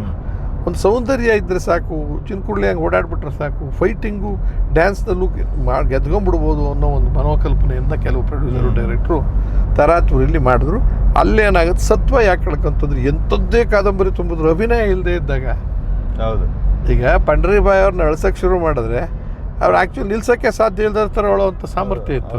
ಕನ್ನಡ ಇಂಡಸ್ಟ್ರಿ ತಾಯಿ ನಿಮಗೆ ರೀಪ್ಲೇಸ್ ಅಶ್ವಥ್ ಅಂತ ಕಲಾವಿದರು ಹುಡುಕಿ ನೋಡಿ, ಸಾಧ್ಯನೇ ಇಲ್ಲ. ಅಶ್ವತ್ಗೆ ಯಾವುದೋ ಒಂದು ರೋಲ್ ಮಾಡಿದಾನೆ ಅಲ್ಲಿ ಅಂದರೆ ಅದು ಅನಿವಾರ್ಯ, ಅದು ಬೇಕೇ ಬೇಕು, ಅವ್ರು ಇರಲೇಬೇಕು ಅನ್ನೋ ಥರ ಇರ್ತಿತ್ತಲ್ವ. ಬಾಲಕೃಷ್ಣ ಇರ್ಬೋದು. ಆ ಥರದ ಕಲಾವಿದರು ಹೋಗ್ಬಿಟ್ಟು ಇವತ್ತೇನಾಯಿತು, ಹೀರೋಯಿನ್ಗೆ ಹಾಸ್ಯನೂ ತುಂಬಕ್ಕೆ ಶುರು ಮಾಡಿದ್ರು. ಆಮೇಲೆ ಎಂಥದ್ದು ಅಂತಿರಲ್ಲಪ್ಪ, ಐಟಮ್ ಸಾಂಗು ಹಾಕೊಳ್ಳೋಕೆ ಶುರು ಮಾಡಿದ್ರು, ಫೈಟಿಂಗು, ರೊಮ್ಯಾನ್ಸು, ಆಮೇಲೆ ಕಥೆನೂ ಅವ್ರ ಮೇಲೆ. ಹಂಗಾಗಿ ಕೆಲವು ಕಿತ್ತೋಯ್ತು. ಆಮೇಲೆ ಕೆಲವು ಹುಚ್ಚತನ, ನಾನು ಏನು ಮಾಡಿದ್ರು ನಡೆಯುತ್ತೆ ಅಂತಕ್ಕಂಥವ್ರು, ಸ್ವಲ್ಪ ದುಡ್ಡು ಸಂಪಾದನೆ ಮಾಡಿದವರು ಔತ್ಸಲಿದ್ರು. ನಾನು ಒಬ್ಬನೇ ನನ್ನಿಂದಲೇ ಎಲ್ಲ ಅನ್ನೋ ತೀರ್ಮಾನಕ್ಕೆ ಬಂದಂಥವ್ರು ಹೆಸರು ಹೇಳಲ್ಲ ನಾನು. ಪಿಕ್ಚರ್ಗಳು ತೆಗಿಯೋಕ್ಕೆ ಶುರು ಮಾಡಿ ಎಲ್ಲವಕ್ಕೂ ಕೈ ಆಡಿಸ್ತೀನಿ ಅಂತ ಹೇಳಿ ಸಾರ್ವಜನಿಕರಿಂದ ದೂರ ಆಗ್ತಾ ಬಂತು ಇವೆಲ್ಲ. ಬಟ್ ಪಾರ್ವತಮ್ಮ ಅವ್ರು ಹಿಂಗೆ ದುಡ್ಡು ಮಾಡ್ಬೋದು ಅಂತ ಎಲ್ಲ ಏನು ಮಾಡಲಿಲ್ಲ ಅನ್ಸುತ್ತಲ್ಲ ಸರ್ ಅವ್ರು ಆ ಟೈಮಲ್ಲಿ ಅಟ್ಲೀಸ್ಟ್ ಪುಸ್ತಕಗಳನ್ನ ಓದ್ಕೊಂಡು ಆರಂಭದ ಅಷ್ಟು ಯೋಚನೆ ಮಾಡಿ ಸಿನಿಮಾಗಳನ್ನ ಕೊಡ್ತಾ ಹೋದ್ರೆ ಹಂಗಾಗಿ ತುಂಬ ಒಳ್ಳೊಳ್ಳೆ ಕತೆ ಒಂದು ಎಷ್ಟು ಓದಿ ಅವ್ರು ಓದ್ಕೊಂಡು ಪಾಪ ಟ್ರೈನಲ್ಲಿ ಬರ್ತಾ ಓದಿದ್ದಾರೆ ಈ ಥರದ್ದೆಲ್ಲ ಒಂದಷ್ಟು ಏನೋ ಹೇಳ್ತಾರಲ್ಲ. ನಿಜ. ಪಾರ್ವತಮ್ಮನವರು ಒಂದು ಲೆವೆಲ್ನಲ್ಲಿ ಇಂಡಸ್ಟ್ರಿನಲ್ಲಿ ಸುದ್ದಿ ಮಾಡೋದಕ್ಕಿಂತ ಮುಂಚೆ ರಾಜ್ಕುಮಾರೇ ಸುದ್ದಿ ಆಗಿತ್ತು. ಹೌದು. ಆಮೇಲೆ ಅವರ ಬಂದದ ರೀತಿ ನೋಡಿದಾಗ ಇಬ್ಬರು ವಿದ್ಯಾವಂತರೇನಲ್ಲ, ಅವ್ರು ಸ್ವಲ್ಪ ವಿದ್ಯಾವಂತರು, ಓದೋವಷ್ಟು ಅವರಿಗೆ ನಾಲೆಡ್ಜ್. ಹೌದು. ಅನುಭವದ ಪಾಠನೋ ಏನೋ ಒಂದಷ್ಟು ಸಿನಿಮಾಗಳು ಇವರು ನಾಯಕರಾಗಿ ಡೇಟ್ಸ್ಗಳು ಕೊಟ್ಟು ದುಡ್ಡು ಮಾಡ್ಕೊಂಡ್ರಲ್ಲ ಎಲ್ಲ, ಅದೆಲ್ಲೋ ಕಣ್ಣಿಂದ ಸ್ವಲ್ಪ ಅವ್ರ ದೃಷ್ಟಿಗೆ ಬಿದ್ದಾಗ, ಅಂದರೆ ಇದ್ರಲ್ಲಿ ಬೇಕಾದಷ್ಟು ದುಡ್ಡಿದೆ, ನಮ್ಮ ರಾಜ್ಕುಮಾರ್ ಅವರಿಂದಲೇ ದುಡ್ಡು ಮಾಡ್ತಿದ್ದಾರೆ, ರಾಜ್ಕುಮಾರ್ ಅವ್ರನ್ನ ಹಿಂಗೆ ಉಪಯೋಗಿಸ್ಕೊತಿದ್ದಾರೆ, ನಾವೇ ಯಾಕೆ ಇದನ್ನು ಪ್ರಯತ್ನ ಮಾಡಬಾರ್ದು ಅನ್ನೋ ರೀತಿ ತೀರ್ಮಾನ ಮಾಡಿದಾಗ ಯಾವುದೋ ಇನ್ಸಿಡೆಂಟ್ಸ್ ನಡೆದಿರ್ತವೆ, ನಾವು ಅದನ್ನೆಲ್ಲ ಹೇಳ್ಕೊಂಡು ಹೋಗೋದು. ಹಾಗೆ ಓನ್ ಪ್ರೊಡಕ್ಷನ್ ಅಂತ ಶುರು ಮಾಡಿದ ಮೇಲೆ ಧೈರ್ಯ ಮಾಡಿ ಆ ಎಮ್ಮ ಇಂಡಸ್ಟ್ರಿ ಒಳಗೆ ನುಗ್ಗಿದ ಮೇಲೆ ಅದರ ವೀಕ್ನೆಸ್ಗಳೆಲ್ಲ ಗೊತ್ತಾಗಿ ಅವರು ಕೂಡ ಅವ್ರು 15 ಪಿಕ್ಚರ್ನಲ್ಲಿ ದುಡ್ಡು ತೊಗೊತಿದ್ರಲ್ಲ, ಅದನ್ನ ಒಂದು ಪಿಕ್ಚರ್ನಲ್ಲೇ ನಾವು ದುಡ್ಡು ತೊಗೋಬೋದು, ಅದೇ ಕಥೆನಂತ ಅವ್ರನ್ನ ಸ್ವಂತಕ್ಕೆ ಶುರು ಮಾಡಿ. ಹಾಗಾಗಿ ಸುಮಾರು ಜನಕ್ಕೆ ಏಟು ಬಿತ್ತು ಅಂತ ಇಟ್ಕೊಳ್ಳಿ. ಆದರೆ ನೀವು ಹೇಳಿದಾಗ ಇನ್ನೊಂದು ಅಂದರೆ ಸಾಮಾಜಿಕ ಕಾಳಜಿ ಇಲ್ಲದೆ ಪಾರ್ವತಮ್ಮನವ್ರು ಪಿಕ್ಚರ್ ಮಾಡ್ತಿರ್ಲಿಲ್ಲ. ಅವ್ರದ್ದು ಯಾವುದೇ ಪಿಕ್ಚರ್ ಇದ್ದರೂ 2 ಥರ ಯೋಚನೆ ಮಾಡೋರು. ಒಂದು ಸಮಾಜ ಕಂಟಕ ಇರಬಾರ್ದು, ಸಮಾಜಕ್ಕೆ ಪೂರಕವಾಗಿರಬೇಕು, ಮತ್ತು ಏನಾದರೂ ಹೇಳಬೇಕು. ಅವ್ರು ರಾಜ್ಕುಮಾರ್ನ ನಾನು ಭಾಳ ಬೇಗ ಅವ್ರಿಗೆ ಅವರ ಈ ಪಿರಿಯಡ್ನಿಂದ ದೂರ ಹೋಗದೆ ಇರೋ ಥರ ನೋಡ್ಕೋಬೇಕಾದ್ರೆ ಆರೋಗ್ಯಕರವಾದ ಪಿಕ್ಚರ್ ತೆಗಿಲೇಬೇಕು ಅನ್ನೋ ದೃಷ್ಟಿಯಿಂದ ಆದರ್ಶ, ಅಂದರೆ ಒಬ್ಬ ಮನುಷ್ಯ ಮಾದರಿ ಆಗಬೇಕು. ಯಾವುದೇ ಪಿಕ್ಚರ್ ತೆಗೆದ್ರು ಕೂಡ ಆ ಒಂದೊಂದರಲ್ಲೂ ರಾಘವೇಂದ್ರ ಪಿಕ್ಚರ್ ತೆಗಿತೀನಿ, ಆದರ್ಶ, ದೇವರು ಭಕ್ತಿ ಅಂದರೆ ಹೆಂಗಿರಬೇಕು, ಕೃಷ್ಣದೇವರಾಯ ತೆಗಿತೀನಿ, ಮಹಾರಾಜರ ಕಾಲದಲ್ಲಿ ನಾವು ಹೀಗೆ ಅವರು ಒಂದೊಂದು ಕಥೆಗಳನ್ನು ತೊಗೊಂಡು ಸಕ್ಸಸ್ಸು ಆದರು ನೋಡಿ. ಅದು ಎಲ್ಲಕ್ಕಿಂತ ಸಕ್ಸಸ್ ಗ್ರೇಟ್ ಆರ್ಟಿಸ್ಟ್ ಅವರು. ಹೌದು. ಬಟ್ ಅದಕ್ಕೆ ಪೂರಕವಾಗಿ ಅವರು ಇಂಡಸ್ಟ್ರಿಯನ್ನು ಕೈಲಿ ಹಿಡ್ಕೊಂಡು, ಆದರೆ ರಾತ್ರೋರಾತ್ರಿ ರಾಜ್ಕುಮಾರ್ನ ಇಟ್ಕೊಂಡು ಪಿಕ್ಚರ್ ಮಾಡಬೇಕು ಅಂತ ಎಂಥದ್ದು ಬೇಕಾದ್ರೂ ತೆಗೆದು ಬಿಡ್ಬೋದಾಗಿತ್ತು, ತೆಗಿಲಿ. ಅವ್ರು ಏನು ಮಾಡಿದ್ರು ಅಂದರೆ, ಒಂದನ್ನು ಅವ್ರದ್ದು ಸಂಬಂಧಿಕರೇ ಅಲ್ಲದೆ ಇರೋ ಬೇರೆ ಬೇರೆ ಸಮಾಜದವರೇ ಇರ್ಬೋದು, ಸಾಹಿತ್ಯಿಕ ಸಂಬಂಧಿಕನಲ್ಲಿ ಯಾರು, ಮ್ಯೂಸಿಕ್ನಲ್ಲಿ ಯಾರು, ಕ್ಯಾಮ್ರಾಮನ್ ಯಾರು, ಒಬ್ಬರು ತೆಗೆದುಬಿಟ್ಟು ಅವ್ರನ್ನ ಸರಿ ಹೋಗಲಿಲ್ಲ ಅಂತ ಓಡಿಸ್ತಿರ್ಲಿಲ್ಲ. ಒಂದು ಟೀಮ್ ಮಾಡ್ಕೊಂಡು ಒಂದು ಪಿಕ್ಚರ್ ಮಾಡಬೇಕಾದ್ರೆ ಪಿಕ್ಚರ್ ತೆಗಿತಿದ್ದು 50 ದಿವಸನೋ 60 ದಿವಸನೋ 100 ದಿವಸನೋ, ಇದಕ್ಕೆ 1-1.5 ವರ್ಷ ಕಷ್ಟ ಬಿದ್ದಿರೋರು. ಹೌದು, ನಿಜ. ಇವತ್ತೊಂದು ಪಿಕ್ಚರ್ ಮಾಡಬೇಕು ಅಂತ ರಾಜ್ಕುಮಾರ್ ತೀರ್ಮಾನ ಮಾಡಿದಾಗ ಮೊದಲು ಕೂತು ಓದೋದು, ಅವ್ರಿಗೆ ಇಷ್ಟ ಆದಮೇಲೆ ವರದಣ್ಣಂಗೆ ತಲುಪಿಸೋದು. ವರದಣ್ಣ ನಮ್ಗೆ ಯಾರಿಗೂ ಗೊತ್ತಿಲ್ಲ ಅಂತಹ ಚತುರ ಅಂತಂದರೆ ಸೆಲೆಕ್ಷನ್ ಮಾಡೋದ್ರಲ್ಲಿ ಕಥೆಗಳನ್ನು, ಸಾರ್ವಜನಿಕರ ಮನಸ್ಸನ್ನು ಅರ್ಥ ಮಾಡ್ಕೊಳ್ಳೋದ್ರ ಅದ್ಭುತವಾದ ವ್ಯಕ್ತಿತ್ವ ಆಯಿತು. ಅಷ್ಟೇ ಸಜ್ಜನಿಕೆ ರಾಜ್ಕುಮಾರ್ ಇಮೇಜಿಗೆ ಧಕ್ಕೆ ಆಗದೆ ಇರೋ ಥರ ನೋಡ್ಕೊಳ್ತಕ್ಕಂಥ ಅವರು. ಚಿ ಉದಯಶಂಕರು ಆಸ್ಥಾನ ಪಂಡಿತ ಇದ್ದಂಗೆ ಅವರು ರಾಜ್ಕುಮಾರ್ ವಿಚಾರ ಅಂದ ತಕ್ಷಣ ಠಿಕಾಣಿ ಹಾಕೊಂಡು ಕೂತ್ಕೊ. ಆಮೇಲೆ ಸ್ಕ್ರಿಪ್ಟು ಸಂಪೂರ್ಣ ಆಗದೆ ಡೇಟ್ಗಳು ಅನೌನ್ಸ್ ಮಾಡ್ತಿರ್ಲಿಲ್ಲ. ಇನ್ನು ಇದಾಗಿಲ್ಲ, ಇನ್ನೊಂದ್ಸತಿ ಹರಿದಾಕೋಣ, ಇನ್ನೊಂದ್ಸತಿ ಮಾಡೋಣ, ಈ ಕತೆ ತೆಗೆದಾಕೋಣ, ಈ ಸೀನ್ ತೆಗೆದಾಕೋಣ, ಇಲ್ಲಿ ಹಾಡು ಬೇಕಾ ಬೇಡವಾ, ಇಲ್ಲಿ ಆಮೇಲೆ ರಾಜ್ಕುಮಾರ್ ಅವರು ಟ್ರ್ಯಾಜಿಕ್ಕಾಗಿ ಎಂಡಾಗೋದಿದ್ರೆ ಇದು ಬೇಕಾ ಬೇಡವಾ, ಜನಗಳಿಗೆ ಏನಾಗುತ್ತೆ ನೋಡಿ, ಹೀಗೆ ಕಥೆಯನ್ನು ಯೋಚನೆ ಮಾಡಿ ಸ್ಕ್ರಿಪ್ಟನ್ನು ಬರೆಸಿ ಅವ್ರ ಬಾಯಿಂದ ಯಾವ ಮಾತನ್ನು ಆಡಿಸ್ಬೇಕು, ಯಾವ್ದು ಆಡಿಸ್ಬಾರ್ದು ಅನ್ನೋದನ್ನು ಕೂತು ಬರೀತಿದ್ರು. ಅದನ್ನು ನೋಡಿ ನೀವು ಬಬ್ರುವಾಹನ ಒಂದು ಹಾಡುಗಳು ಬರೆದಿದ್ದಾರಲ್ಲ, ಅದು ಯಾವುದೋ ಕಾಲದಲ್ಲಿ ನಾಟಕದ ಹಾಡುಗಳಲ್ಲ ಏನಲ್ವೇ. ಹೌದು. ಅಂದರೆ ರಾಜ್ಕುಮಾರ್ ಅವರು ಸಿನಿಮಾ ಮತ್ತು ಅರ್ಜುನ ಮತ್ತು ಬಬ್ರುವಾಹನನ ಕೈಲಿ ಡೈಲಾಗ್ಸ್ ಹೇಳಿಸೋದನ್ನ ಹಾಡು ಮುಖೇನ ಸರಳವಾಗಿ, ಸುಲಭವಾಗಿ, ಸುಲಲಿತವಾಗಿ ಸಾರ್ವಜನಿಕರಿಗೆ ತಲುಪೋ ಥರ ಮತ್ತು ಖುಷಿ ತೊಡೋ ಥರ ಮತ್ತು ಅವ್ರ ಕಂಠಕ್ಕೆ 2 ಧ್ವನಿಯನ್ನು ಅವ್ರ ಕೈಲಿ ಆಡಿಸಿರೋದಿದೆಯಲ್ಲ, ಅದೇನು ದೊಡ್ಡ ಅಚೀವ್ಮೆಂಟ್. ಆ ದೃಷ್ಟಿಯಿಂದ ವರದಣ್ಣ ಅಲ್ಲಿ ಭಾಳ ಮುಖ್ಯ ಆಗ್ತಾರೆ. ಆಮೇಲೆ ಪಿಕ್ಚರ್ನ ಅವ್ರು ವರ್ಷಕ್ಕೆ 5-6 ಪಿಕ್ಚರ್ ತೆಗಿಬೇಕು ಅಂತ ಯೋಚನೆನೂ ಮಾಡಲಿಲ್ಲ. ಒಂದೇ ಪಿಕ್ಚರ್, ಒಳ್ಳೆ ಪಿಕ್ಚರ್ ಮಾಡಬೇಕು. ಇವತ್ತು ಅಶ್ಲೀಲ ಅಂತಕ್ಕಂಥದ್ದು ಅಥವಾ ಬ್ಯಾಡ್ ಹ್ಯಾಬಿಟ್ಸ್ ಅಂತ ಏನಿದಾವೆ, ಸಿಗರೇಟ್ ಇರ್ಬೋದು, ಡ್ರಿಂಕ್ಸ್ ಇರ್ಬೋದು, ಆಮೇಲೆ ಕುಟುಂಬದಲ್ಲಿ ಹೆಂಡತಿಯನ್ನು ಬಿಟ್ಟು ಬೇರೆ ಬೇರೆ ಥರದಲ್ಲಿ ಚಟ ಇಟ್ಕೊಂಡು ಇವೆಲ್ಲ ಇರೋವಂಥ ಸಿನಿಮಾಗಳನ್ನ ಹುಷಾರಾಗಿ ಹ್ಯಾಂಡಲ್ ಮಾಡಿ ತೆಗಿತಿದ್ರೆ ಹೊರತು ಅದು ಎಲ್ಲೂ ಕೂಡ ರಾಜ್ಕುಮಾರ್ ಅವರ ಪಾತ್ರಕ್ಕೆ, ಅವರ ಆದರ್ಶತ್ವಕ್ಕೆ ಕಡಿಮೆ ಆಗಬಾರ್ದು. ಸಿಗರೇಟ್ ಸೀನ್ ಇಡ್ತಿರಲಿಲ್ಲ, ಡ್ರಿಂಕ್ಸ್ ಸೀನ್ ಇಡ್ತಿರಲಿಲ್ಲ ಅಲ್ವಾ? ಹೌದು ಸರ್. ಆ್ಯಕ್ಚುಲಿ ಯಾವುದೋ ಕಸ್ತೂರಿ ನಿವಾಸದಲ್ಲೇನೋ ಬಾಯಿಗೆ ಇಟ್ಕೋತಾರೆ ಅಷ್ಟೇ, ಸುಮ್ಮನೆ ಹಚ್ಚಕ್ಕೆ ಬಂದರೆ ಅದು ಸೀನ್ ಥರ ಇಟ್ಕೊಂಡು ಅದು ಹಂಗೆ ನಿಲ್ಲಿಸ್ಬಿಡ್ತಾರೆ, ಅಲ್ಲಿಗೆ ನಿಲ್ಲಿಸ್ತಾರೆ ಆ ಸೀನ್ನ. ಆಮೇಲೆ ತಯಾರಿ ಇದೆಯಲ್ಲ ಸರ್, ನೀವಿಲ್ಲಿ ಕೂತ್ಕೊಂಡು ಮೊದಲೇ ಸಿನಿಮಾ ನೋಡ್ಬೇಕು ಸರ್. ಪಾರ್ವತಮ್ಮನವ್ರ ಟೀಮ್ನಲ್ಲಿ ಏನಾಗ್ತಿದ್ರು, ಒಂದು ಸಿನಿಮಾ ನೋಡೋರು ಸ್ಕ್ರಿಪ್ಟ್ ಓದೋವಾಗಲೇ ಇದು ಕೆರೆ, ಇದಿಲ್ಲಿ ಬರುತ್ತೆ, ರಾಜ್ಕುಮಾರ್ ಇಲ್ಲಿ ಸ್ನಾನ ಮಾಡ್ತಾರೆ ಅಂತ ಇಟ್ಕೊಳ್ಳಿ, ಹೌದು ಮಾಡೋದು ಚೆನ್ನಾಗಿರ್ತದೆ, ಯಾವ ಡ್ರೆಸ್ ಇದ್ರೆ ಒಳ್ಳೆಯದು, ಯೋಗ ಸಿಕ್ಕಾಪಟ್ಟೆ ಸ್ಪೆಷಲ್ ಮಾಡಿದ್ದಾರೆ. ಹಾಗಾಗಿ ಬರೀ ಮೈನಲ್ಲಿ ಯೋಗ ಮಾಡಿಸೋದು ಒಳ್ಳೆಯದು. ಸುಮ್ಮನೆ ಯಾಕೆಂದರೆ ಜನಕ್ಕೆ ಗೊತ್ತಾಗೋದಿಲ್ಲ ವೈವಾಹ ಅನ್ನೋದು. ಹಿಂಗೆ ಕಥೆಗಳಿಗೆ ಪೂರಕವಾಗಿ ಎಣ್ಕೊಂಡು ಹೋಗ್ತಿದ್ರು ಅವರು. ಅಂಥದ್ದು ಬೇಕಾದಷ್ಟು ಸಿನಿಮಾ ಆಮೇಲೆ ಬಂದು ಆಮೇಲೆ ಇತ್ತೀಚೆಗಳಿಗೆ ಈಗ ನಾವು ಸಿನಿಮಾ ಮಾಡೋಕ್ಕೆ ಕಷ್ಟ ಆಗೋ ಥರದಲ್ಲಿ ಯೋಚನೆ ಮಾಡಬೇಕು. ಆ ಪಾತ್ರಗಳಿಗೆ ಜೀವ ಇರಲ್ಲ. ಆಮೇಲೆ ನಾವು ಯಾತಕ್ಕೆ ಆ ಪಾತ್ರ ಮಾಡಬೇಕು ಮತ್ತು ಯಾರಿಗೆ ಪೂರಕವಾಗಿದೆ, ಕತೆಗೆ ಏನು ಪೂರಕ ಅಂದರೆ ಅಡಿಷನಲ್ಲಾಗಿ ಮುಖ್ಯಮಂತ್ರಿ ಚಂದ್ರು ಇದ್ದಾನೆ, ದೊಡ್ಡಣ್ಣ ಇದ್ದಾನೆ, ಉಮಾಶ್ರೀ ಇದ್ದಾರೆ ಅನ್ನೋ ಕಾರಣಕ್ಕೆ ಪಾತ್ರ ಮಾಡಬೇಕಾದ ಪರಿಸ್ಥಿತಿ ಬಂದಿದ್ದಾವೆ. ಇದು ದುರಂತ. ನಾವು ದುಡ್ಡು ಬೇಕು ಅಂದಾಗ ಹೋಗ್ತೀವಿ, ಮಾಡ್ತೀವಿ, ಇಲ್ದಿರಲಿಲ್ಲ. ಆವತ್ತಿನ ಕಾಲದ ಇಂಡಸ್ಟ್ರಿ ಬಗ್ಗೆ, ಅವತ್ತು ಸಿನಿಮಾಗಳನ್ನ ಹೆಂಗೆ ಕಟ್ತಿದ್ರು ಅಂತ ಮಾತಾಡ್ತಾ ಇದ್ವಿ. ಈ ಸಿದ್ಧಲಿಂಗಯ್ಯ ಸರ್ ಬಗ್ಗೆ ಹೇಳೋದಾದರೆ, ಈ ದೂರದ ಬೆಟ್ಟದಂಥ ಒಂದು ಒಳ್ಳೆ ಸಿನಿಮಾ ಇಂದ ಹಿಡಿದು ಬಂಗಾರದ ಮನುಷ್ಯದವರೆಗೂ ಒಂದು ರಾಜ್ಕುಮಾರ್ ಮತ್ತು ಭಾರತಿದ ಒಂದು ದೊಡ್ಡ ಕಾಂಬಿನೇಷನ್ ಅಲ್ಲಿವರೆಗೂ ಪಿಕ್ಚರ್ ತೆಗೆದಿರ್ತಾರೆ. ಸಿದ್ಧಲಿಂಗಯ್ಯನವರು ಶ್ರಮಜೀವಿಗಳು. ಮೊದಲನೇದಾಗಿ ಈ ಸಿನಿಮಾ ಇಂಡಸ್ಟ್ರಿನಲ್ಲಿ ಪಳಗಬೇಕು ಅಂತೀವಿ. ಈಗ ಈ ಲೇತ್ ಕಟ್ಟಿಂಗು, ಈ ಆಟೋಮೊಬೈಲ್ಸು ಇವೆಲ್ಲನೂ ಇವತ್ತು ಹೋಗ್ಬಿಟ್ಟು ಬೆಳಗ್ಗೆ ನನಗೆ ಕಾರ್ ರಿಪೇರಿ ಮಾಡೋಕ್ಕಾಗತ್ತೆ ನನ್ನ ಕೈಲಿ. ಅದಕ್ಕೆ ಎಷ್ಟೋ ಶ್ರಮ ಪಡಬೇಕಲ್ಲ. ಎಲ್ಲೋ ಹೋಗಬೇಕು, ಯಾವುದೋ ಆಟೋಮೊಬೈಲ್ ಕೂತ್ಕೋಬೇಕು, ಸ್ಕ್ರೂ ಅಂದ್ರೇನು, ಟೈರು ಅಂದ್ರೇನು, ಗಾಳಿ ಅಂದ್ರೇನು, ತುಂಬೋದು ಅಂದ್ರೇನು. ಹಾಗೆ ಪುಟ್ಟಣ್ಣಂಥವ್ರು ಮತ್ತು ಸಿದ್ಧಲಿಂಗಯ್ಯನಂಥವ್ರು 10 ವರ್ಷಗಳ ಕಾಲ ಯಾರ್ದೋ ಒಬ್ಬ ದೊಡ್ಡ ದಿಗ್ಗಜರ ಜೊತೆಯಲ್ಲಿ ಅಸಿಸ್ಟೆಂಟಾಗಿ ಕೆಲಸ ಮಾಡಿ, ಆಮೇಲೆ ಅಸೋಸಿಯೇಟ್ ಆಗಿ, ಆಮೇಲೆ ಹತ್ರದ ದೊಡ್ಡ ಅಸೋಸಿಯೇಟ್ ಡೈರೆಕ್ಟ್ರಾಗಿ ಅದು ಯಾವತ್ತೋ ಒಂದು ದಿವಸ ಸಿನಿಮಾಕ್ಕೆ ಅವಕಾಶ ಸಿಕ್ಕಿದೆ. ಅವರು ಅದನ್ನು ನಾವು ತುಡ್ತಾ ಇತ್ತು. 10 ವರ್ಷ ದುಡ್ದಿದ್ರಲ್ಲ, ನಾನು ಹಿಂಗೆ ಮಾಡಬೇಕಾಯ್ತು, ಇವ್ರು ಹಿಂಗೆ ಮಾಡಿದ್ರು, ನಾನು ಹಿಂಗೆ ಮಾಡಬೇಕು ಅಂತ ಅದನ್ನು ನೋಡಿ ಅವರ ಬಾಸ್ಗಳು ಮಾಡ್ತಿದ್ದಕ್ಕಿಂತ ಭಿನ್ನವಾಗಿ ಮಾಡೋಣ ಅನ್ನೋ ಅನುಭವಕ್ಕೆ ಬಂದ್ಬಿಟ್ಟಿರ್ತೀವಿ. ಯಾರು ಸರ್ ಅವರ ಗುರುಗಳು?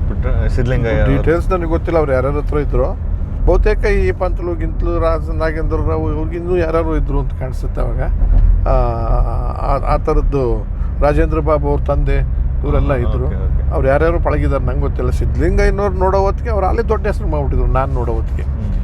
ಆಮೇಲೆ ಅವ್ರಿಗೇನು ಗೊತ್ತಿತ್ತು? ಕ್ಯಾಮ್ರಾ ನಾಲೆಡ್ಜ್ ಇತ್ತು, ಎಡಿಟಿಂಗ್ ನಾಲೆಡ್ಜ್ ಇತ್ತು, ಸ್ಕ್ರಿಪ್ಟ್ ನಾಲೆಡ್ಜ್. ಆಮೇಲೆ ಎಷ್ಟು ತೆಗೆದ್ರೆ ಎಷ್ಟು ನಿಮಿಷ ಬರುತ್ತೆ ಅಂತ ಬಾಯಲ್ಲಿ ಹೇಳ್ಬಿಡ್ರಿ, ಈ ಸೀನ್ ಇಷ್ಟೇ ಸೆಕೆಂಡ್ ಬರುತ್ತೆ, ಇಷ್ಟೇ 15 ಸೆಕೆಂಡ್ ಬರುತ್ತೆ, ಇದು ಆಮೇಲೆ ಇಲ್ಲಿ ಬೋರ್ ಹೊಡಿತದೆ, ಇಲ್ಲಿ ಕತೆ. ಹಾಗೆ ಅನುಭವ ಪಡ್ಕೊಂಡವ್ರು ಅವರು. ಆಮೇಲೆ ಅದಕ್ಕೋಸ್ಕರ ತೇದವರು. ಇದರಲ್ಲಿ ನಾನು ಏನೋ ಸಾಧಿಸಬೇಕು ಅಂತ ಸಾಧನೆ ಮಾಡಿದ್ರು. ಇವತ್ತು ನೋಡಿ ಭಿನ್ನವಾಗಿದೆ. ಪುಟ್ಟಣ್ಣವ್ರು ತೆಗೆದೋದೆಲ್ಲ ಲೇಡಿ ಓರಿಯೆಂಟೆಡ್ ಬಹುತೇಕ. ಈ ಸಿದ್ಧಲಿಂಗಯ್ಯನವ್ರು ತೆಗೆದಿದ್ದೆಲ್ಲ ಹೀರೋ ಓರಿಯೆಂಟೆಡ್ ಅಲ್ವಾ? ನೀವು ಯಾವ್ದನ್ನ ತಗೊಳ್ಳಿ, ಇಲ್ಲಿ ಭೂತ ಹೆಣ್ಮಗ ಅಥವಾ ಇವು ತಗೊಳ್ಳಿ, ಬಂಗಾರದ ಮನುಷ್ಯ ತಗೊಳ್ಳಿ. ಇವ್ರು ಈ ಕಡೆ ಬಂದರೆ ಸೋಮಶೇಖರ್ ಇವರೆಲ್ಲ ಸ್ವಲ್ಪ ರೆವಲ್ಯೂಷನ್ ಕ್ರಾಂತಿಕಾರಿ. ಆಮೇಲೆ ಸರ್ರಂತ ಒಂದು ರೀತಿಯಲ್ಲಿ ಹೋರಾಟದ ಅದನ್ನು ನವರಾಗ್ ಸಿದ್ಧಲಿಂಗಯ್ಯನವ್ರು ಮಾಡಿದ್ರು. ಅದರೊಳಗೆ ಹಾಸ್ಯ ಇಡ್ತಿದ್ರು. ಹಾಸ್ಯದ ಟ್ರ್ಯಾಕ್ ತೆಗೆದ್ರು ಪಿಕ್ಚರ್ ನೋಡ್ಬೋದಾಗಿತ್ತು. ಅದರಲ್ಲಿ ಅದಿದ್ರೂ ನೋಡ್ಬೋದಾಗಿತ್ತು, ಇಲ್ದಿದ್ರೂ ನೋಡ್ಬೋದಾಗಿತ್ತು. ಹಾಗೆ ಆಮೇಲೆ ಪ್ರತಿಯೊಂದು ಪಾತ್ರಕ್ಕೂ, ಪ್ರತಿಯೊಂದು ವ್ಯಕ್ತಿಗೂ ಅಲ್ಲಿ ಪಾತ್ರ ಮಾಡೋರಿಗೆ ಜೀವ ಕೊಡ್ತಿದ್ರು. ಇದು ಯಾರು ರಾಜ್ಕುಮಾರ್ ಇದ್ದಾರೆ ಇನ್ಯಾರು ಮುಖ್ಯ ನನಗಲ್ಲ, ಭಾರತೀಯವರು ಇದ್ದಾರೆ ಇನ್ಯಾರು ಮುಖ್ಯ ಅಲ್ಲ, ಸರೋಜಾದೇವಿ ಇಲ್ವೇ ಅಲ್ಲ, ವಜ್ರಮುನಿ ಇದ್ದಾರೆ ಅವರು ಇಂಪಾರ್ಟೆಂಟ್ ನನಗಿಲ್ಲಿ. ರಾಜ್ಕುಮಾರ್ ಹೈಲೈಟ್ ಆಗಬೇಕಾದ್ರೆ ಈ ಕ್ಯಾರೆಕ್ಟರ್ಗಳೆಲ್ಲ ಹೈಲೈಟ್ ಆಗಬೇಕು ಅಂತ ತುಂಬೋರು. ಹಾಗೆ ಸಿದ್ಧಲಿಂಗಯ್ಯನವರು ಆವತ್ತಿನ ಎರ ಇತ್ತಲ್ಲ, ಅವ್ರದ್ದು ಶ್ರಮ ಆಯಿತು, ಅದೃಷ್ಟದ ಮೇಲೋ ಆಮೇಲೆ ಯಾವುದೋ ಯೋಗದ ಮೇಲೋ ಬಂದವರಲ್ಲ, ದುಡಿಮೆ ಮೇಲೆ. ಅವರು ಅವ್ರದ್ದೇ ಪ್ರೊಡಕ್ಷನ್ಸ್ಗಳೇ ಮಾಡ್ತಿದ್ರು ಅನ್ಸುತ್ತಲ್ಲ ಸರ್? ಡೀಟೇಲ್ಸ್ಗೆ ನಾನು ಹೋಗೋಕ್ಕೆ ಗೊತ್ತಿಲ್ಲ ನನಗೆ. ಸಿದ್ಧಲಿಂಗಯ್ಯನವರು ಪ್ರೊಡ್ಯೂಸರು ಆಗಿದ್ದಾರೆ, ಬಟ್ ಹೆಚ್ಚಿಗೆ ಪ್ರೊಡ್ಯೂಸರ್ಗಿಂತ ನಿರ್ದೇಶನ ಮಾಡಿರೋದು. ಅವ್ರದ್ದೊಂದು ಟೀಮ್ ಬೇರೆ ಇತ್ತು ಆ ಕಾಲದಲ್ಲಿ. ಸಿದ್ಧಲಿಂಗಯ್ಯನವರು, ಚಂದುಲಾಲ್ ಜೈನು, ಮಾಣಿಕ್ ಚಂದು, ಆಮೇಲೆ ವೀರಸ್ವಾಮಿ ಅವರು, ಪುಟ್ಟಣ್ಣವ್ರದ್ದು ಬೇರೆ, ಅವ್ರದ್ದು KCN, ಇವರೆಲ್ಲ ಒಂದು ಗುಂಪಲ್ಲಿ ಒಟ್ಟಿಗೆ ತೆಗೆದು ಶೇರ್ ಮಾಡ್ಕೊಳ್ಳೋರು ಅಂತ ಕಾಣಿಸ್ತದೆ ಪಿಕ್ಚರ್. ಅಂದರೆ ನನ್ನ ಪಾತ್ರ ಡೈರೆಕ್ಷನ್ನು, ಪೇಮೆಂಟ್ ತಗೊಳ್ಳಲ್ಲ, ಬಂದು ಶೇರ್ನಲ್ಲಿ ಇಷ್ಟು ಕೊಡಿ ಅಂತಲೇ ಏನೋ ಕೇಳ್ಕೊತಿದ್ರೇನು ಅಂತ ಕಾಣಿಸುತ್ತೆ. ಹಾಗೆ ಹಂಚ್ಕೋತಿದ್ರು. ಅಂದರೆ ಪಿಕ್ಚರ್ ತಗ್ಗೆ ತನಕನೂ ಒಂದು 50% ದುಡ್ಡನ್ನ ಇನ್ವೆಸ್ಟ್ ಮಾಡ್ದೇನೆ ಕೆಲಸ ಮಾಡೋರು ಪ್ರೊಡ್ಯೂಸರ್. ಎಲ್ಲ ಕೊಲಾಬ್ರೇಷನ್ ಅಂತ ಮಾಡ್ತಾರೆ ಆ ಥರದ್ದು. ಅವ್ರು ಮಾತಿನಲ್ಲೇ ಮಾಡ್ಕೊಳ್ಳೋರು, ಅದಕ್ಕೇನು ಅಗ್ರಿಮೆಂಟು ಇಲ್ಲ, ಎಂಥದ್ದು ಇಲ್ಲ. ವೀರಸ್ವಾಮಿ ಹತ್ರ ಕೂತ್ಕೊಂಡು ನೋಡಪ್ಪ ಈ ಪಿಕ್ಚರ್ ತೆಗಿತೀನಿ, ಇದಕ್ಕೊಂದು 20 ಲಕ್ಷ ರೂಪಾಯಿ 25 ಲಕ್ಷ ರೂಪಾಯಿ ಆಗುತ್ತೆ, ನಾನು ಇಷ್ಟು ಇನ್ವೆಸ್ಟ್ ಮಾಡ್ತೀನಿ, ನಿಮ್ಮದು ಮ್ಯಾನ್ ಹ್ಯಾಂಡ್ಲಿಂಗ್ ಅಂದರೆ ಮನುಷ್ಯ ಶಕ್ತಿಯನ್ನು ನೀವೆಲ್ಲ ಉಪಯೋಗಿಸ್ಕೊಳ್ಳಿ, ಅದಾದಮೇಲೆ ಹಂಚ್ಕೊಳ್ಳೋಣ ಎಲ್ಲರೂ.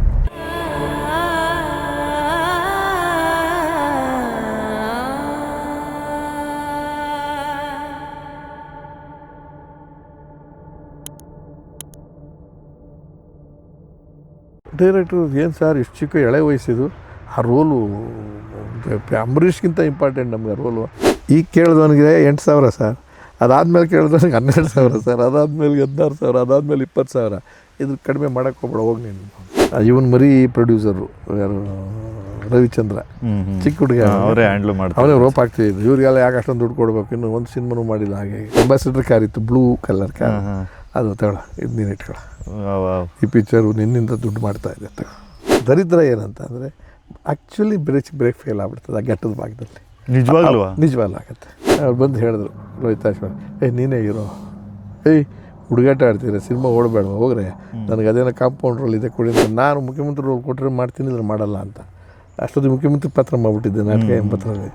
ನನಗೆ ಮುಖ್ಯಮಂತ್ರಿ ರೋಲ್ ಕೊಟ್ಟರು, ಆದರೆ ಅವ್ರು ಏನು ಮಾಡಿದ್ರು, ಮುಖ್ಯಮಂತ್ರಿ ಪಾತ್ರವನ್ನೆಲ್ಲ ಕಟ್ ಮಾಡಿ ಫೈನಾನ್ಸ್ ಮಿನಿಸ್ಟ್ರಿಗೆ ಹಾಕ್ಕೊಂಡು ಅವ್ರು ಮಾಡಿದ್ರು.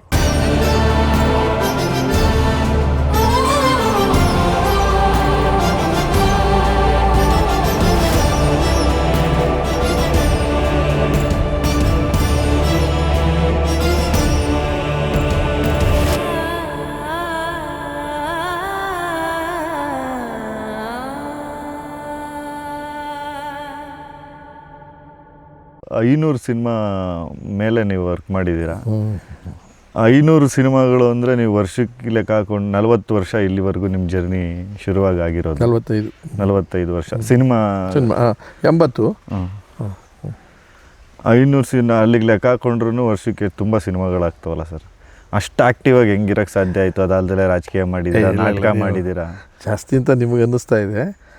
40 ಅಂತಂದರೆ 48, 12 ಅಥವಾ 13 ಸಿನಿಮಾಗಳು ಆವ್ರೇಜು ಇರ್ಬೋದು. ಒಂದೊಂದು ಸಾರಿ 20 ಸಿನಿಮಾ ಆಗಿರ್ತಕ್ಕಂಥ ಪೀರಿಯಡು ಇದೆ. ಅದು ಹೇಗಪ್ಪ ಅಂತ ಅಂದರೆ 5 ಜನ ಹೀರೋಗಳು ಪಿಕ್ಚರು, 6 ಜನದ ಪಿಕ್ಚರು ನಡೀತಿರ್ತದೆ. ನಡೆಯುವಾಗ ಅವ್ರಿಗೆ 60-70 ದಿವಸ ಬೇಕು ಹೀರೋಗಳಿಗೆ. ಹೌದು, ಕಾಲ್ ಶೀಟು ಹೀರೋಯಿನ್ಗಳಿಗೆ. ನಾವು ಪೋಷಕ ಪಾತ್ರ, ಹಾಸ್ಯ ಪಾತ್ರ, ವಿಲನ್ ಪಾತ್ರ ಮಾಡೋರಿಗೆ ಅಷ್ಟು ದಿವಸ ಇಟ್ಕೊಂಡ್ರೆ ಕಾಸ್ಟ್ಲಿ ಆಗುತ್ತೆ. ಹೌದು, ನಮ್ಮದು 5 ದಿವಸ, 10 ದಿವಸ, 8 ದಿವಸ. ಸೊ ವರ್ಷದಲ್ಲಿ ಹಂಗೆ ಹಂಚಿದಾಗ ಎಲ್ಲ ಹೀರೋಗಳ ಜೊತೆಲೂ ಮಾಡ್ತಿರ್ತೀವಿ. ಒಂದೇ ಟೈಮ್ನಲ್ಲಿ ಅವ್ರದ್ದು ಇಲ್ಲದೇ ಇದ್ದರೆ ಪಿಕ್ಚರು ಅವರು ಮ್ಯಾನೇಜ್ ಮಾಡ್ಕೋತಾರೆ. ಈಗ ಅಂಬರೀಷ್ನಲ್ಲಿ ಪಿಕ್ಚರ್ ನಡೀತಿದೆ, ವಿಷ್ಣುವರ್ಧನ್ದು ಅನಂತ್ನಾಗ್ ನಡೀತಿದೆ ಅಂದಾಗ ನಮ್ಮ ಪೋರ್ಷನ್ಗಳ ಅಲ್ಲಿ ನೋಡಿ ತಿಳ್ಕೊಂತಾರೆ ಅವರು, ತಿಳ್ಕೊಂಡು ನಮ್ಮ ಹಾಗಾಗಿ ವರ್ಷ ಪೂರ್ತಿ ಎಂಗೇಜ್ ಆಗ್ತಿದ್ದು ನಾವು. ಎಷ್ಟೋ ಅದೇನು ಅಂತ ಆಶ್ಚರ್ಯ ಪಡುವಂಥದ್ದು. ಆಮೇಲೆ 530 ನಮ್ಮ ಮೇಲೆ ಕತೆ, ನಮ್ಮದೇ ಹೀರೋ ಅನ್ನೋ ಪ್ರಶ್ನೆ ಇರಲ್ಲ. ಹೌದೌದು. ಆದರೆ 500 ಒಳಗಡೆ ನೀವು ಹೇಳ್ದಂಗೆ 530ರಲ್ಲಿ ಒಂದು 170-180 ಪಿಕ್ಚರು ಕೆಟ್ಟ ಪಾತ್ರ. ಅಂದರೆ ಸೊಸೈಟಿನಲ್ಲಿ ಹಿಡ್ಕೊಂಡು ಬಡಿಬೇಕು ಇವನ್ನ ಅಂತಕ್ಕಂಥ ದುಷ್ಟರು ಇರ್ತಾರಲ್ಲ, ಮಾನಭಂಗ, ದರೋಡೆ, ಕೊಲೆ, ಸುಲಿಗೆ, ಮನುಷ್ಯತ್ವ, ರಾಕ್ಷಸ ಪ್ರವೃತ್ತಿಯವರು.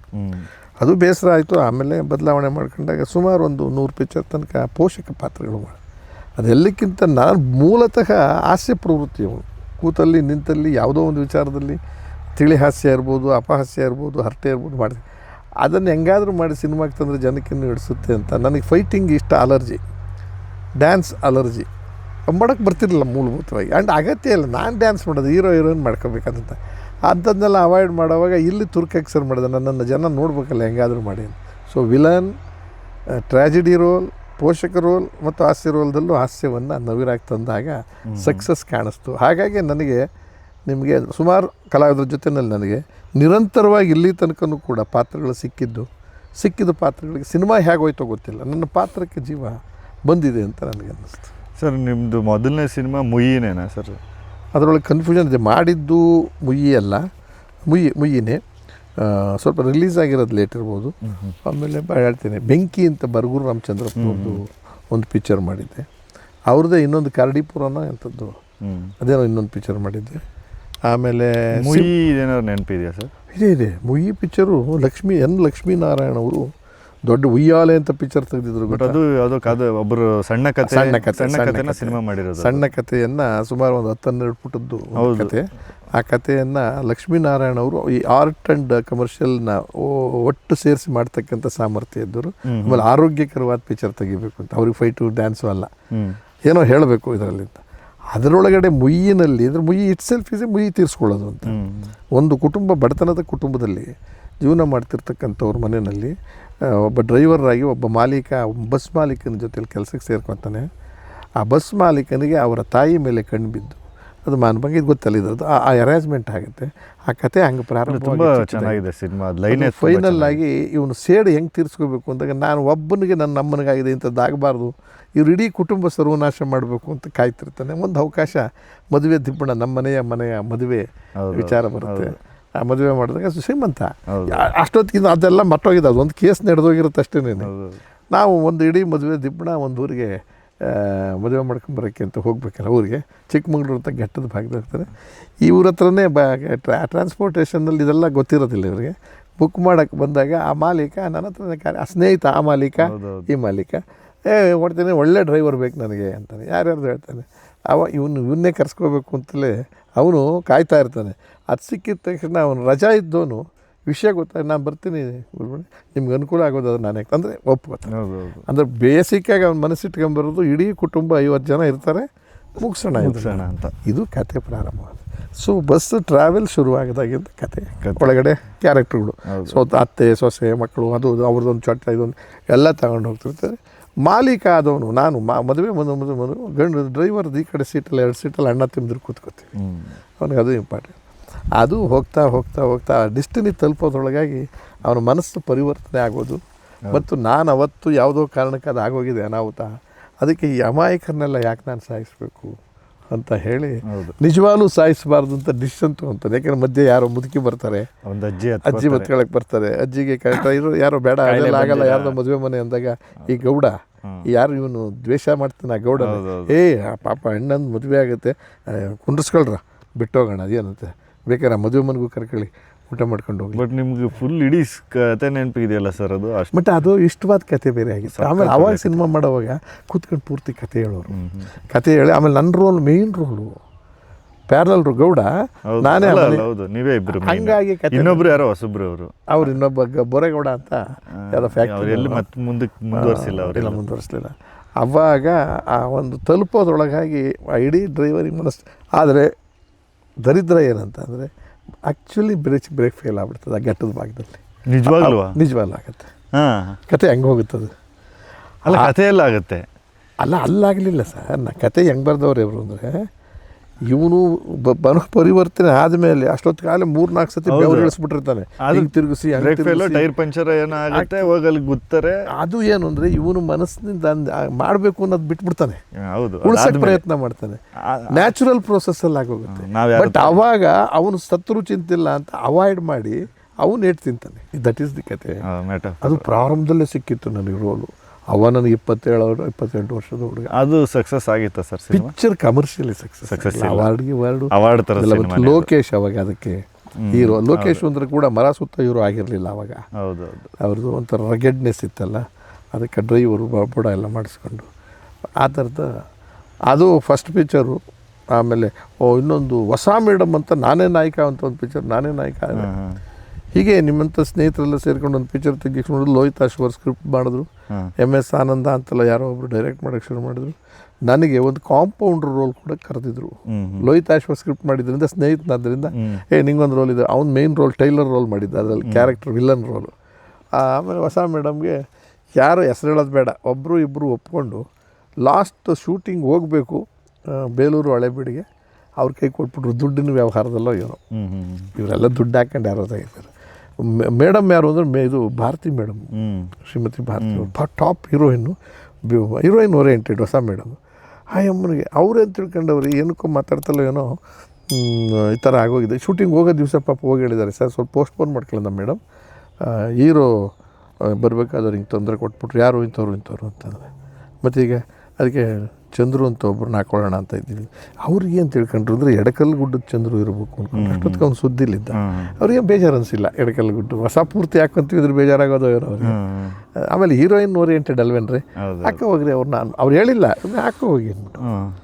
ಅದು ನೋಡಿದ್ರೆ ನನಗೆ ಬಂದು ಹಿಡ್ಕೊಂಡು ಅವ್ನು ತಿಂಡಿ ತಿಂತಾ ಇದ್ದೀನಿ. ಅವಾಗ ತಿಂಡಿ ತಿಂತಿದ್ದು ಭಾಳ ಕತೆ ಹೇಳ್ತೀನಿ. ಎಂಥದ್ದು ಗೊತ್ತಾ, ಅಲ್ಲಿ ತಿಂಡಿ ತಂದರು ಟೈನ್ ದಾರದಲ್ಲಿ ಪಟ್ನೆ ಕಟ್ಕೊಂಡು ಬಂದಿರೋರು. ಅದು ಬೀಸಿಬಿಟ್ಟು ತಟ್ಟೆ ಹಿಡ್ಕೊಂಡು ಅದು ಬೇಲೂರು ಹಳೆ ಬಿಡೋದು. ಆ ಅಮ್ಮನಿಗೆ ಮಾತ್ರ ರೂಮ್ ಇತ್ತು.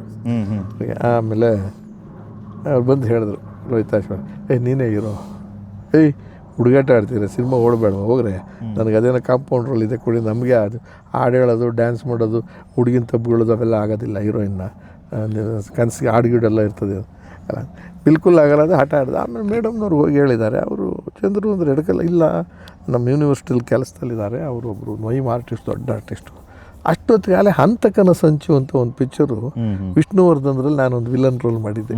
ಆರ್ತಿ ಅವಾಗೆಲ್ಲ ಹೆಂಗೆ ಸರ್, ನಾಟಕದಿಂದಲೇ ಸುಮ್ಮನೆ ಓಡಾಡ್ತಿದ್ರೆ ಹೆಂಗೆ ಹೋಗ್ತಿದ್ರಿ ನೀವು ಸಿನಿಮಾಗೆ? ಇಲ್ಲ, ನಾನು ಸಿನಿಮಾಕ್ಕೆ ಹೋಗೋ ಹುಚ್ಚೇ ಇಲ್ಲ. ಯಾರೋ ಬರದೇ ಇದ್ದಾಗ ನಮ್ಮ ಗುರುಗಳು ನಾಟಕದಲ್ಲಿ ಪಾತ್ರ ಮಾಡಿದವ್ರಿಗೆ ಸಂಬಂಧ ಇದು ಮುಯ್ಯಿನಲ್ಲಿ ಹೆಂಗಾಯ್ತು ಅಂದರೆ, ಮೇಕಪ್ ನಾಣಿ ಅವರು ಅದು ಯಾರೋ ಕೈ ಕೊಟ್ಟರು ಅದರಲ್ಲೂ ಪಾತ್ರ ನನ್ನ ರೋಲ್ನ. ಆವಾಗ ನಮ್ಮ ತಾಯಿ ಆಸ್ಪತ್ರೆಯಲ್ಲಿದ್ದರು. ಓಡ್ ಬಂದು ಅವ್ರು ನೋಡಿದ್ರು ನನ್ನ ಕ್ಯಾನ್ವಾಸ್ ಮುಖ ಎಲ್ಲ. ಅವ್ರು ಓಡ್ ಬಂದು ಇಲ್ಲಪ್ಪ ನಾನು ಮಾಡಲ್ಲ ಸರ್, ನಮ್ಮಮ್ಮ ಆಸ್ಪತ್ರೆಯಲ್ಲಿ ಸಾವು ಬದುಕಿನ ಜೊತೆಲಿದ್ದಾರೆ, ನಾನು ಬರೋಕ್ಕೆ. ರಾಜಾರಾಮ್ ನನ್ನ ಗೆಳೆಯರನ್ನ ಅವರೇ ಕರ್ಕೊಂಬಂದು ಇವ್ನ ತಾಯಿನ ನೋಡ್ಕೊ ಇವ್ನು ಕಳಿಸು ಅಂತ ನಮ್ಮ ಅಮ್ಮನಿಗೆ ಒಪ್ಪಿಸ್ಕೊಂಡು ಕರ್ಕೊಂಡು ಹೋಗಿದ್ದು. ಹಂಗೆ ಹೋಗಿ ಆ ಪಾತ್ರ ಮಾಡಿದ್ದು. ಹಾಗೆ ನಾಟಕದಲ್ಲಿ ಯಾರೋ ಸಿಗಲಿಲ್ಲ ಕರ್ಕೊಂಡೋಗಿ, ಪ್ರಸನ್ನ ಯಾರೋ ಸಿಗಲ್ಲ ಅಂತ ನಾನು ಕರ್ಕೊಂಡು ಮಾಡಿದ್ರು. ಮುಖ್ಯಮಂತ್ರಿ ನಾಟಕ ಅದು ಲೋಹಿತಾಶ್ರಮ ಮಾಡ್ಬೇಕಾಯ್ತು. ನಾನು ಸಿನಿಮಾಗೆ ಹಿಂಗಾಯಿತು. ಆಮೇಲೆ ಹೊಸ ಮೇಡಮ್ನಲ್ಲಿ ಹೀರೋ ಮಾಡಿದೆ. ಮೇಡಮ್ನವರೇ ಕರೆದು ಮಾಡಿ ಚಂದ್ರ ಏನಿಲ್ಲ ನಾನು ಇದ್ದೀನಿ ಅಂತ ಹೇಳ್ಕೊಟ್ಟು ಮಾಡಿಸಿದ್ರು. ಪಿಕ್ಚರು ದುಡ್ಡು ಸರಿಯಾಗಿ ಆಗಲಿಲ್ಲ.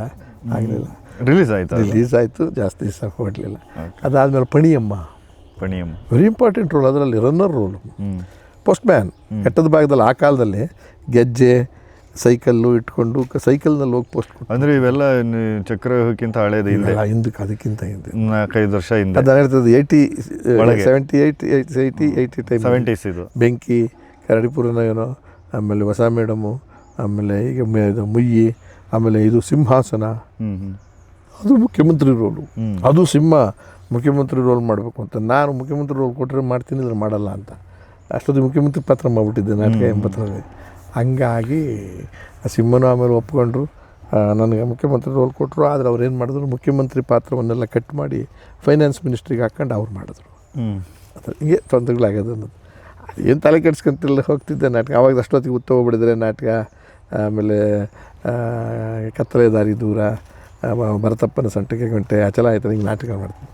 ಚಕ್ರವ್ಯೂಹ ಅನಿವಾರ್ಯವಾಗಿ ಸಿನಿಮಾ ಮಾಡಿ ಅದಕ್ಕೆ ಉದಯ್ ಕುಮಾರ್ನ ಹಾಕ್ಕೋಬೇಕು ಆ ರೋಲ್ಗೆ ಅಂತ ಒಂದು ಬಂದಿದೆ, GVN ಹಾಕ್ಕೋಬೇಕು ಅಂತ ಒಂದು ಬಂದಿದೆ, ಹಾಕ್ಕೋಬೇಕು. ದೊಡ್ಡ ಸಿನಿಮಾ, ಪಾತ್ರ ದೊಡ್ಡದು, ಪೊಲಿಟಿಕಲ್ ರೋಲ್, ಫೈಟಿಂಗ್ ಇಲ್ಲದೆ ಇರೋ ರೋಲ್. ಆ ಹೊಸ ಮುಖ ಬೇಕು ಅಂತ ಅಯ್ಯರು, ಉದಯ್ ಕುಮಾರು, ಉದಯ್ ಕುಮಾರ್ ಅಂದಾಗ ರಿಜೆಕ್ಟು, ಹೊಸ ಮುಖ ಅಲ್ಲ ಅದು ಬೇಡ. ಅಯ್ಯರು ಸ್ವಲ್ಪ ಸುದ್ದಿಲಿದ್ದಾರೆ, ಆ ರೋಲ್ಗೆ ಹಾಕ್ಕೋಬೋದು ಅಂತ ಅವ್ರು ಸಿಗಲಿಲ್ಲ. ಮಾಸ್ಟರ್ ಹಿರಣ್ಣಯ್ಯನವರು ಅಂತಂದರು, ಕೆಲವರು ಒಪ್ಪಲಿಲ್ಲ. ಹಾಗೆ ಈ ಡಿ ರಾಜೇಂದ್ರ ಬಾಬು ನನ್ನ ಕ್ಲಾಸ್ಮೇಟು ಲಾ ಕಾಲೇಜ್ನಲ್ಲಿ, ಅವನ ಅಸೋಸಿಯೇಟ್ ಡೈರೆಕ್ಟರ್ ಅದಕ್ಕೆ ಸೋಮಶೇಖರ್. ಆವಾಗ ಸರ್ ನೀವು ಒಂದು ಕೆಲಸ ಮಾಡಿ, ಹಾಕೊಳ್ಳೋದು ಬಿಡೋದು ನೀವು ಬಿಟ್ಟದ್ದು, ಚಂದ್ರು ಅಂತ ಮುಖ್ಯಮಂತ್ರಿ ಪಾತ್ರ ಮಾಡ್ತಾನೆ ನಾಟಕದಲ್ಲಿ. ಅದರಲ್ಲಿ ಅದ್ಭುತವಾಗಿ ಮಾಡ್ತಾನೆ ಅವನು. ಬಟ್ ವಯಸ್ಸು ಚಿಕ್ಕದು, 60 ವರ್ಷದ ರೋಲು. ಹಂಗಂತೀಯ 60 ವರ್ಷದ ರೋಲು ಅಂತೀಯ, 28 ವರ್ಷದವನು, 30 ವರ್ಷದ ಒಳಗೆ ಹೆಂಗೆ ಅಂತ ನೋಡಿ ನಾಟಕನ ಇಷ್ಟ ಆದರೆ ಯಾರನ್ನ ಹಾಕಿತ್ತು. ಒಂದು ಸಜೆಷನ್ ಕೊಟ್ಟೆ ಅವನು. ಸರಿ ಗುಂಪು ನೋಡೋಕ್ಕೆ ಏನಂತ ಹೋಗೋಣ, ನಮ್ಮ ಅದೃಷ್ಟಕ್ಕೆ ಅದ್ರ ನೆಕ್ಸ್ಟ್ ಡೇನೇ ನಾಟಕ ಇತ್ತು. ಆಮೇಲೆ ಫೋನ್ ಮಾಡಿ ಏನೋ ಕರ್ಸ್ಕೊಂಡು ನಾಟಕಕ್ಕೆ ಬಂದರು. ಎಲ್ಲ ಕೂತ್ಕೊಂಡು ನೋಡಿದ್ರು. ನೋಡಿ ಚಪ್ಪಾಳೆ ತೊಟ್ಟು, ವೀರಸ್ವಾಮಿ ಒಂದೇ ಮತ್ತಲ್ಲಿ ಅವನೇ ಆರ್ಟಿಸ್ಟು, ಫಿಕ್ಸ್ ಮಾಡ್ಬಿಡಿ ಅಂತ. ಅವ್ರು ಮೇಕಪ್ ತೆಗೆದಿರಲ್ಲ, ನಾನು ಇದನ್ನು ಹಾಕ್ಕೊಂಡಿದ್ದೆ ಈಗ ಬೆಳಗ್ಗೆ ಆಫೀಸಿಗೆ ಕರ್ಕೊಂಡೋದ್ರು. ಏನು ಕರ್ಕೊಂಡೋದ್ರು, ಯಾರು ಇಲ್ಲ ಅವನಂತ, ಇವನ್ಯಾರು ಇವನು ಹುಡುಗನ ಕರ್ಕೊಂಡ್ಬಂದಿದ್ರು. ಇದು ಆ್ಯಕ್ಚುಲಿ ನಾವೆಲ್ಲ ಮುಖ್ಯಮಂತ್ರಿ ನೋಡುವಾಗ ನೀವು ಮುಖ್ಯಮಂತ್ರಿ ಥರನೇ ಇದ್ರಿ. ಆವತ್ತಿನ ಕಾಲ ಒಂದು 30-40 ವರ್ಷದಿಂದ ಆ ಏಜ್ ಮಾಡಿರೋದು ಭಾಳ ಗ್ರೇಟ್. ಆಮೇಲೆ ಅದು ಸ್ಟೇಜಲ್ಲಿ ಡೈರೆಕ್ಟ್ರು ಏನು ಸರ್ ಇಷ್ಟು ಚಿಕ್ಕ ಎಳೆ ವಯಸ್ಸಿದು, ಆ ರೋಲು ಅಂಬರೀಷ್ಗಿಂತ ಇಂಪಾರ್ಟೆಂಟ್ ನಮಗೆ ಆ ರೋಲು. ಆಮೇಲೆ ಅವ್ರು ಹೇಳ್ತಾ ಮಾತಾಡ್ತಾ ಡೈರೆಕ್ಟ್ರ್ಗಳಿದ್ದಾರೆ, ಇಲ್ಲ ರೀ ಅವನಲ್ಲಿ ಭಾಳ ಟ್ಯಾಲೆಂಟ್ ಇದೆ, ಮೇಕಪ್ಪಲ್ಲಿ ಮಾಡ್ಬೋದು, ಡೇಟ್ಸ್ ತೊಗೊಳ್ಳಿ. ನಾನು ಅದರೊಳಗೆ ತಿಂಗಳು ಇದು 20 ದಿವಸ 25 ದಿವಸ ಡೇಟ್ಸ್ ಕೇಳಿದ್ರು. ವರ್ಷದ ಕುಳ್ಗೋಗಿ ವರ್ಷದ ಕುಳ್ ಕೇಳ್ಕೊಳ್ಳ, ಅಯ್ಯೋ ನಮಗೊಂದಿಷ್ಟು ಸಂಬಳ ಬರ್ತದೆ. ಸಂಬಳ ಎಷ್ಟು ಬರುತ್ತೆ ಅಂದರು. 420 430 ಬರ್ತಿತ್ತು. ಕೊಡ್ತೀನಿ ಬಾ ಅಂದ. ನೀನೇನೋ ಕೊಟ್ಬಿಡ್ತೀರಪ್ಪ ಒಂದು ತಿಂಗಳು, ಆಮೇಲೆ ಕೆಲಸ ಹೋಗ್ಬಿಟ್ರೆ ಯಾವನು ಕೊಡ್ತಾನೆ ನನಗೆ. ಆಗಲ್ಲ, ಬೇಡ, ನನ್ನ ಕೈಲಿ ಆಗಲ್ಲ ಅಂತ. ನನಗೆ ಇಷ್ಟನೂ ಇರಲಿಲ್ಲ ಅಷ್ಟೊಂದು. ಇವನು ಬಲವಂತ ಮಾಡಿ ವೀರಸ್ವಾಮಿ ಕುಂಡ್ರಿಸ್ಕೊಂಡು, ಇಲ್ಲ ನಿನ್ನಲ್ಲೇನೋ ನನಗೆ ಒಂದು ಇದಿದೆ, ಶಕ್ತಿ ಇದೆ ಅನಿಸುತ್ತೆ, ನಿನಗೆ 4ರಷ್ಟು ಕೊಡ್ತೀನಿ. 4ರಷ್ಟು ಬೇಡಪ್ಪ, 10ರಷ್ಟು ಕೊಡ್ತೀನಿ ಬಾರಿ ಅಂತ. 4,000 ರೂಪಾಯಿಗೆ ಫಿಕ್ಸ್ ಮಾಡಿದ್ರು ಆ ಕಾಲದಲ್ಲಿ. ನಾನು ಹೇಳ್ತಾರೆ 1983. ಇವನ್ ಮರಿ ಪ್ರೊಡ್ಯೂಸರು ಯಾರು, ರವಿಚಂದ್ರ, ಚಿಕ್ಕ ಹುಡುಗ, ಅವರೇ ಹ್ಯಾಂಡ್ಲ್ ಮಾಡ್ತಾರೆ, ಅವನೇ ರೋಪ್ ಆಗ್ತಿದ್ರು. ಇವ್ರಿಗೆಲ್ಲ ಯಾಕೆ ಅಷ್ಟೊಂದು ದುಡ್ಡು ಕೊಡ್ಬೇಕು, ಇನ್ನು ಒಂದು ಸಿನಿಮಾನೂ ಮಾಡಿಲ್ಲ. ಹಾಗೆ ಅವ್ರ ಅಪ್ಪ ಹೇಳಿದ್ನು, ಅವ್ನು ನಾಟಕ ನೋಡಿಲ್ಲ, ನೀನು ಅವ್ನು ನಾಟಕ ನೋಡ್ಬಿಟ್ರೆ ನೀನು ಹೆದರ್ಕೊಂಡ್ಬಿಡ್ತೀಯ, ಹಂಗೆ ಮಾಡ್ತಾನೆ. ಆ ಕಡೆ ಕೊಡ್ತೀನಿ ಹೋಗ, ನಾನು ಮಾಡ್ತೀನಿ ಬರೀ ಒಪ್ಕೊಂಡು. ಅವನು ಹೇಳ್ದೆ ಇದು ಒಂದೇ ಪಿಕ್ಚರಪ್ಪ ಅಂತ ರಾಜ ನಮ್ಗೆ ಹೇಳ್ಬಿಟ್ಟು ಒಪ್ಕೊಂಡು ಮಾಡಿ. ಅದು ನನ್ನ ಮಗದ್ದು ಎಲ್ಲಿಗೆ ತಗೊಂಡು ಹೋಗಿ ಬಿಟ್ಬಿಡ್ತದ್ದು. ಆ ಥರ ಏನೇನೋ ಒಂದು ಕನ್ವಿಕ್ಷನ್ ಇದ್ರೆ ಅಲ್ವಾ ಸರ್ ಸಿನಿಮಾ ವರ್ಕ್ ಆಗೋದು, ಗೊತ್ತಿಲ್ಲ. ಆಮೇಲೆ ಅದರಲ್ಲಿ ಏನಾಯಿತು ಅಂದರೆ, ಬೇಕು ಅಂತ ರಾಜೇಂದ್ರ ಬಾಬು ಡೈರೆಕ್ಟ್ರು ಅವರಿಬ್ಬರಿಗೆ ಏನಂದ್ರೆ, ಅವರಿಬ್ಬರು ಒಪ್ಕೊಂಡ್ಬಿಟ್ಟವ್ರೆ, ಇವ್ರಿಗೆ ಯಾರಿಗೂ ಗ್ಯಾರಂಟಿ ಇಲ್ಲ ನನ್ನ ಬಗ್ಗೆ. ಹೌದು.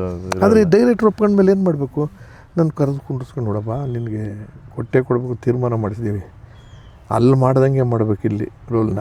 ಅದೇ ಥರನೇ ಇದು ರೋಲ್ 60 ವರ್ಷದ ಪಾರ್ಟಿ ಪ್ರೆಸಿಡೆಂಟು. ನಿನಗೆ ಫಸ್ಟ್ ಡೇ ಒಂದು ಟಾಸ್ಕ್ ಕೊಡ್ತೀನಿ, 3 ಜನಕ್ಕೆ ಟಾಸ್ಕ್ ಇದು, ನನಗೆ, ರಾಜೇಂದ್ರ ಬಾಬುಗೆ, ನಿನಗೆ. ಅಲ್ಲಿ ಒಂದು 100 ಜನ ಬರ್ತಾರೆ ಅವತ್ತು. ವೀರಸ್ವಾಮಿ ಪಿಕ್ಚರ್ ಅಂದರೆ ಇಡೀ ಇಂಡಸ್ಟ್ರಿಯಲ್ಲಿ ನಿಂತಿರ್ತದೆ. ಅದು ಏನು ಅಂತ ಅಲ್ಲಿ ಲೆಂತಿ ಶಾರ್ಟ್ ಇಡ್ತೀನಿ. ನಿನ್ನೊಬ್ಬನಿಗೆ ಡೈಲಾಗ್ ಇರುತ್ತೆ. ವಜ್ರಮುನಿಗೆ 1-2 ಡೈಲಾಗು, ತೂಗುದೀಪ ಶ್ರೀನಿವಾಸ್ 1-2, ಬ್ರಹ್ಮ ಅವ್ರು 1-2, ಕೃಷ್ಣೇಗೌಡರು ಅಂತ ತೀರೋದ್ರು ಅವ್ರಿಗೊಂದು 2. ಇವಳಿಗೆ ಡೈಲಾಗೇ ಇಲ್ಲ. ಹೀರೋಯಿನ್ ಮಾಡಿದ್ಲು ಮಲಯಾಳಿ ಹೀರೋಯಿನ್, ಅದರಲ್ಲಿ ಯಾರು, ಅಂಬಿಕಾ. ಗೊತ್ತು ನಾನು ನೋಡಿ ಸರ್ ಮಾಡ್ತೀನಿ, ಅದಕ್ಕೇನಂತೆ. ನೋಡಪ್ಪ ಇದು ರೀಲು ಅದೇನೋ 450 ಅಡಿ ರೀಲು ಏನೋ ಆಗಿದ್ದಿದ್ದು. ಇದು ಒಂದು ಸ್ವಲ್ಪ ಜಾಸ್ತಿ ಇರುತ್ತೆ, 280ರಿಂದ 300 ಅಡಿ ಶಾರ್ಟ್ ಇಟ್ಬಿಡ್ತೀನಿ. Circular 360 degree circular party office. ನಿನ್ನಿಂದ ಶುರುವಾಗುತ್ತೆ, ನೀನೆಲ್ಲ ಮಾತಾಡ್ಕೊಂಡು ಬಂದು ವಾಪಸ್ ಆ ಚೇರ್ ಮೇಲೆ ಕೂತ್ಕೊಂಡು ನಗ್ತೀಯ. ಇಷ್ಟಿದೆ ಅಂದರು. ಮಾಡೋಣ ಸರ್, ಧೈರ್ಯನಾ ಇಟ್ಬಿಡ್ಲಾ? ಹೋಗ್ಬಿಟ್ರೆ ಭಾಳ ನಮಗೆಲ್ಲ ಮರ್ಯಾದೆ ಹೋಗುತ್ತೆ. ಮಾಡಿ ಸರ್.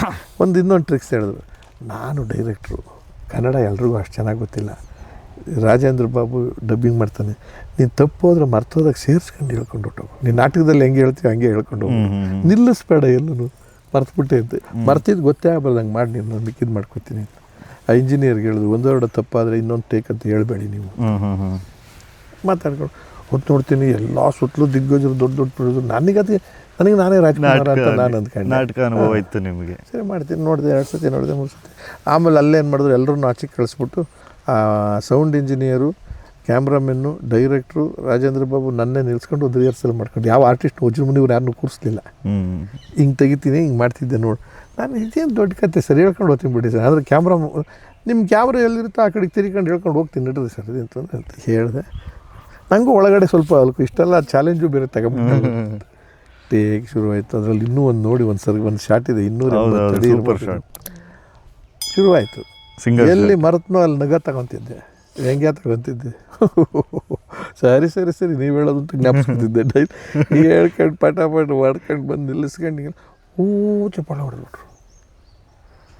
ಡೈರೆಕ್ಟ್ರ್ ಕಣ್ಣಲ್ಲಿ ಒಂಥರ ನೀರು, ಸಕ್ಸಿಡ್ ಆಗ್ಬಿಟ್ಟೆ ಅಂತ. ಅವ್ರು ಹೋಗಿ ವೀರಸ್ವಾಮಿ ನೋಡಿದ್ರೆ ಕೆಲ ಮಹಾನ್ ನಟ, ಬಿಡಪ್ಪ ತಲೆ ಕೆಡ್ಸ್ಕೊಬಿಡಿ, ಪಿಕ್ಚರ್ ಮಾಡಿ ನೀವು ಅಂದರು. ಆಮೇಲೆ ನೆಕ್ಸ್ಟ್ ಡೇ ಬಂದು ಕೂತ್ಕೊಂಡ್ರು. ಅಲ್ಲಿವರೆಗೂ ಚೇರ್ ಕೊಟ್ಟಿರಲಿಲ್ಲ ಸರ್. ಹೊಸಬ ನಾನು ವಜ್ರಮುನಿ ಕಾಲ್ ಮೇಲೆ ಕಾಲು ಹಾಕೊಂಡು ತ್ರಿಬಲ್ಸಿಗೆ ಸೇರ್ತಾವ್ರೆ, ತೂಗುದೀಪ ಸೇರ್ತಾವ್ರೆ, ಬ್ರಹ್ಮ ಅವ್ರ ಕಡೆ ಕೂತವ್ರೆ. ಡೈರೆಕ್ಟ್ರು ನನ್ನ ಕೂತ್ಕೊಂತಲೂ ಇಲ್ಲ, ಸುಮ್ಮನೆ ಯಾರೋ ಪರಿಚಯ ಮಾಡೋದು, ಇವರೇ ಆ ರೋಲ್ ಮಾಡ್ತಾ ಇರೋದು.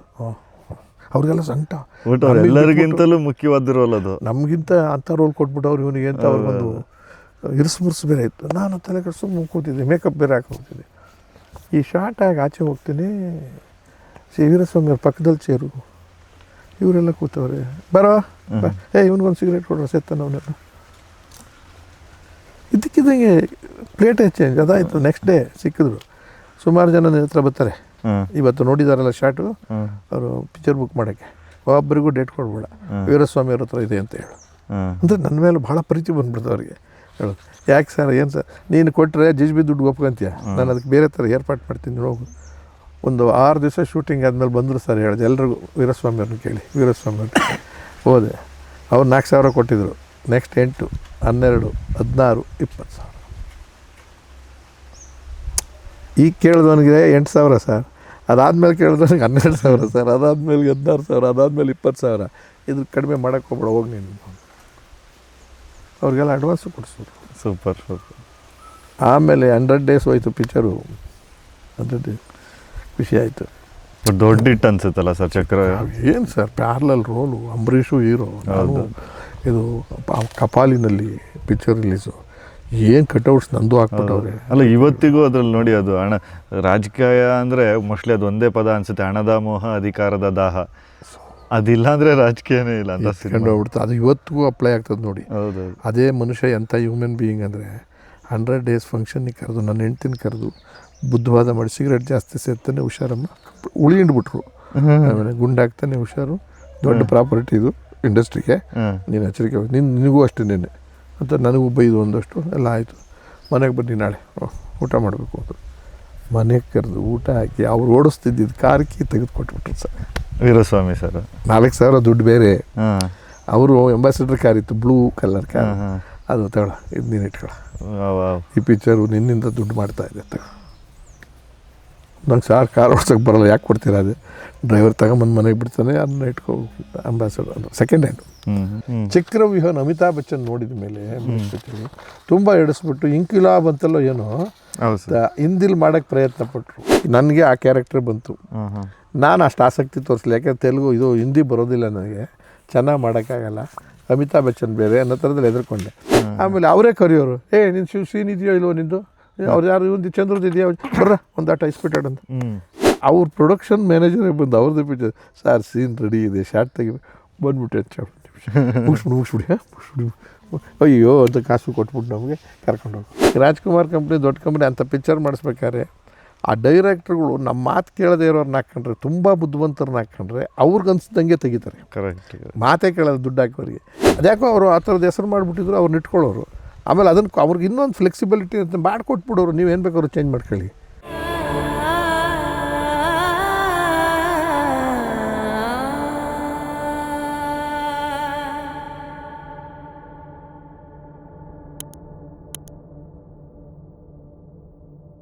ಚಕ್ರವ್ಯೂಹನ ಅಮಿತಾಬ್ ಬಚ್ಚನ್ ನೋಡಿದ ಮೇಲೆ ತುಂಬ ಎಡಿಸ್ಬಿಟ್ಟು ಇಂಕಿಲಾಬ್ ಅಂತಲ್ಲೋ ಏನೋ ಹಿಂದಿಲಿ ಮಾಡೋಕ್ಕೆ ಪ್ರಯತ್ನ ಪಟ್ಟರು. ನನಗೆ ಆ ಕ್ಯಾರೆಕ್ಟರ್ ಬಂತು. ನಾನು ಅಷ್ಟು ಆಸಕ್ತಿ ತೋರಿಸಲಿ, ಯಾಕೆಂದ್ರೆ ತೆಲುಗು ಇದು ಹಿಂದಿ ಬರೋದಿಲ್ಲ ನನಗೆ, ಚೆನ್ನಾಗಿ ಮಾಡೋಕ್ಕಾಗಲ್ಲ, ಅಮಿತಾಬ್ ಬಚ್ಚನ್ ಬೇರೆ ಅನ್ನೋ ಥರದಲ್ಲಿ ಹೆದರ್ಕೊಂಡೆ. ಆಮೇಲೆ ಅವರೇ ಕರೆಯೋರು, ನಿನ್ನ ಸೀನ್ ಇದೆಯೋ ಇಲ್ವೋ ನಿಂದು, ಅವ್ರು ಯಾರು ಇವಂದು ಚಂದ್ರದ್ದು ಇದೆಯಾ ಬರ್ರ ಒಂದು ಆಟ ಇಸ್ಬಿಟ್ಟಾಡ ಅಂತ.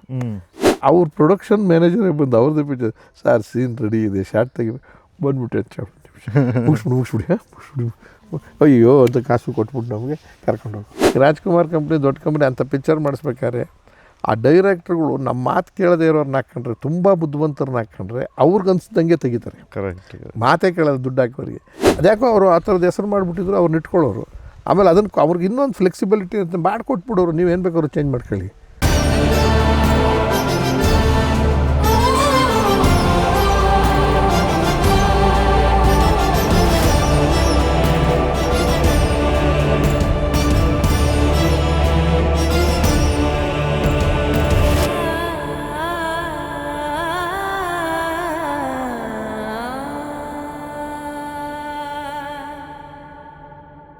ನಾವಾಗಲೇ ಮಾತಾಡ್ತಾ ವಿ ಸೋಮಶೇಖರ್ ಬಗ್ಗೆ ಮಾತಾಡ್ತಾ ಇದ್ವಿ. ಈ ಮೊನ್ನೆ ಸೋಷಿಯಲ್ ಮೀಡಿಯಲ್ಲೂ ಅಷ್ಟೇ MD ಸುಂದರ್ ಬಗ್ಗೆ ಎಲ್ಲ ಒಂದಷ್ಟು ಜನ ಮಾತಾಡ್ತಿದ್ರು. ಇವ್ರ ಬಗ್ಗೆ ತಿಳ್ಕೊಳ್ಳೇ ಇಲ್ಲ, ಬರಗಾರರು ಅವ್ರು ಎಲ್ಲಿದ್ದಾರೆ ಏನು ಅನ್ನೋದೇ ಗೊತ್ತಿಲ್ಲ. ತುಂಬ ಒಳ್ಳೊಳ್ಳೆ ಸಿನಿಮಾಗಳಿಗೆ ರೈಟರ್ ಆಗಿದ್ದರು ಅವರು ಅಂತ ಆ ಟೈಮಲ್ಲಿ. ಈ ಸೋಮಶೇಖರ್ ಸರ್ ಜೊತೆನೇ ಇದ್ದಂಥವ್ರು. ಆಗಲೇ ನಾವು ಮಾತಾಡ್ದಂಗೆ ಸಿದ್ಧಲಿಂಗಯ್ಯ ಸರ್ ಆಗಲಿ, ಪುಟ್ಟಣ್ಣ ಕಣಗಾಲ್ ಸರ್ ಆಗಲಿ, ಈ ಟೈಮ್ ಲೈನಲ್ಲಿ ಇವ್ರ ನಂತರ ಇನ್ನೊಬ್ಬರು ಅದ್ಭುತವಾದ ನಿರ್ದೇಶಕರು ವಿ ಸೋಮಶೇಖರ್. ನಿಮ್ಮ ಮೊದಲನೇ ಅಂದರೆ ನಿಮ್ಮ ದೊಡ್ಡ ಸಿನಿಮಾ, ವ್ಯಾಪಾರಿ ಸಿನಿಮಾಗಳಲ್ಲಿ ಚಕ್ರವ್ಯೂಹ ಸಿನಿಮಾದ ಡೈರೆಕ್ಟ್ರು ಅವರೇ ಡೈರೆಕ್ಟ್ರು. ಅವ್ರ ಜೊತೆ ಇದ್ದು ರೈಟ್. ಅವ್ರ ಬಗ್ಗೆ ಹೇಳೋದಾದ್ರೆ ಏನು ಹೇಳ್ಬೋದು ಸರ್? ಸೋಮಶೇಖರ್ ಅವ್ರ ಬಗ್ಗೆ ಹೆಚ್ಚಿನ ಮಾಹಿತಿ ಇದೆ. ಒಕ್ಕಲಿಗ ಸಮಾಜದ ನಾಯಕರು, ಅವರು ಅದಕ್ಕೆ ಜಾತಿ ಇರಲಿಲ್ಲ ಅವರಲ್ಲಿ. ಕಲಾವಿದರು ಪ್ರೀತಿಸೋರು, ಒಳ್ಳೆಯ ಕತೆ ತಗೊಳ್ಳೋರು. ಆಮೇಲೆ ದುಡ್ಡು ಎಷ್ಟಾದರೂ ಖರ್ಚಾಗಲಿ ಅವ್ರ ಕೈಲಿ ಪಾತ್ರ ಮಾಡಿಸ್ಬೇಕು. ಅವ್ರಿಗೆ ಬಟ್ಟೆ ಹೊಲಿಸೋದ್ರಿಗೆ ಜಿಪುಣತನ ಆಗಲಿ, ಊಟ ಕೊಡಿಸೋದ್ರ ಜಿಪುಣತನ ಆಗಲಿ, ಗೆಟಪ್ ಕಮರಿ ಅವ್ರದ್ದು ಅವ್ರ ಕ್ಯಾರೆಕ್ಟ್ರಿಗೆ ಈ ಮನೆ ಸಾಲದಲ್ಲಿ ಇಂಥದ್ದೇ ಹಾಕಬೇಕು ಅಂತ ಸೆಟ್ ಹಾಕೋದ್ರಲ್ಲಿ ಇವರೆಲ್ಲ.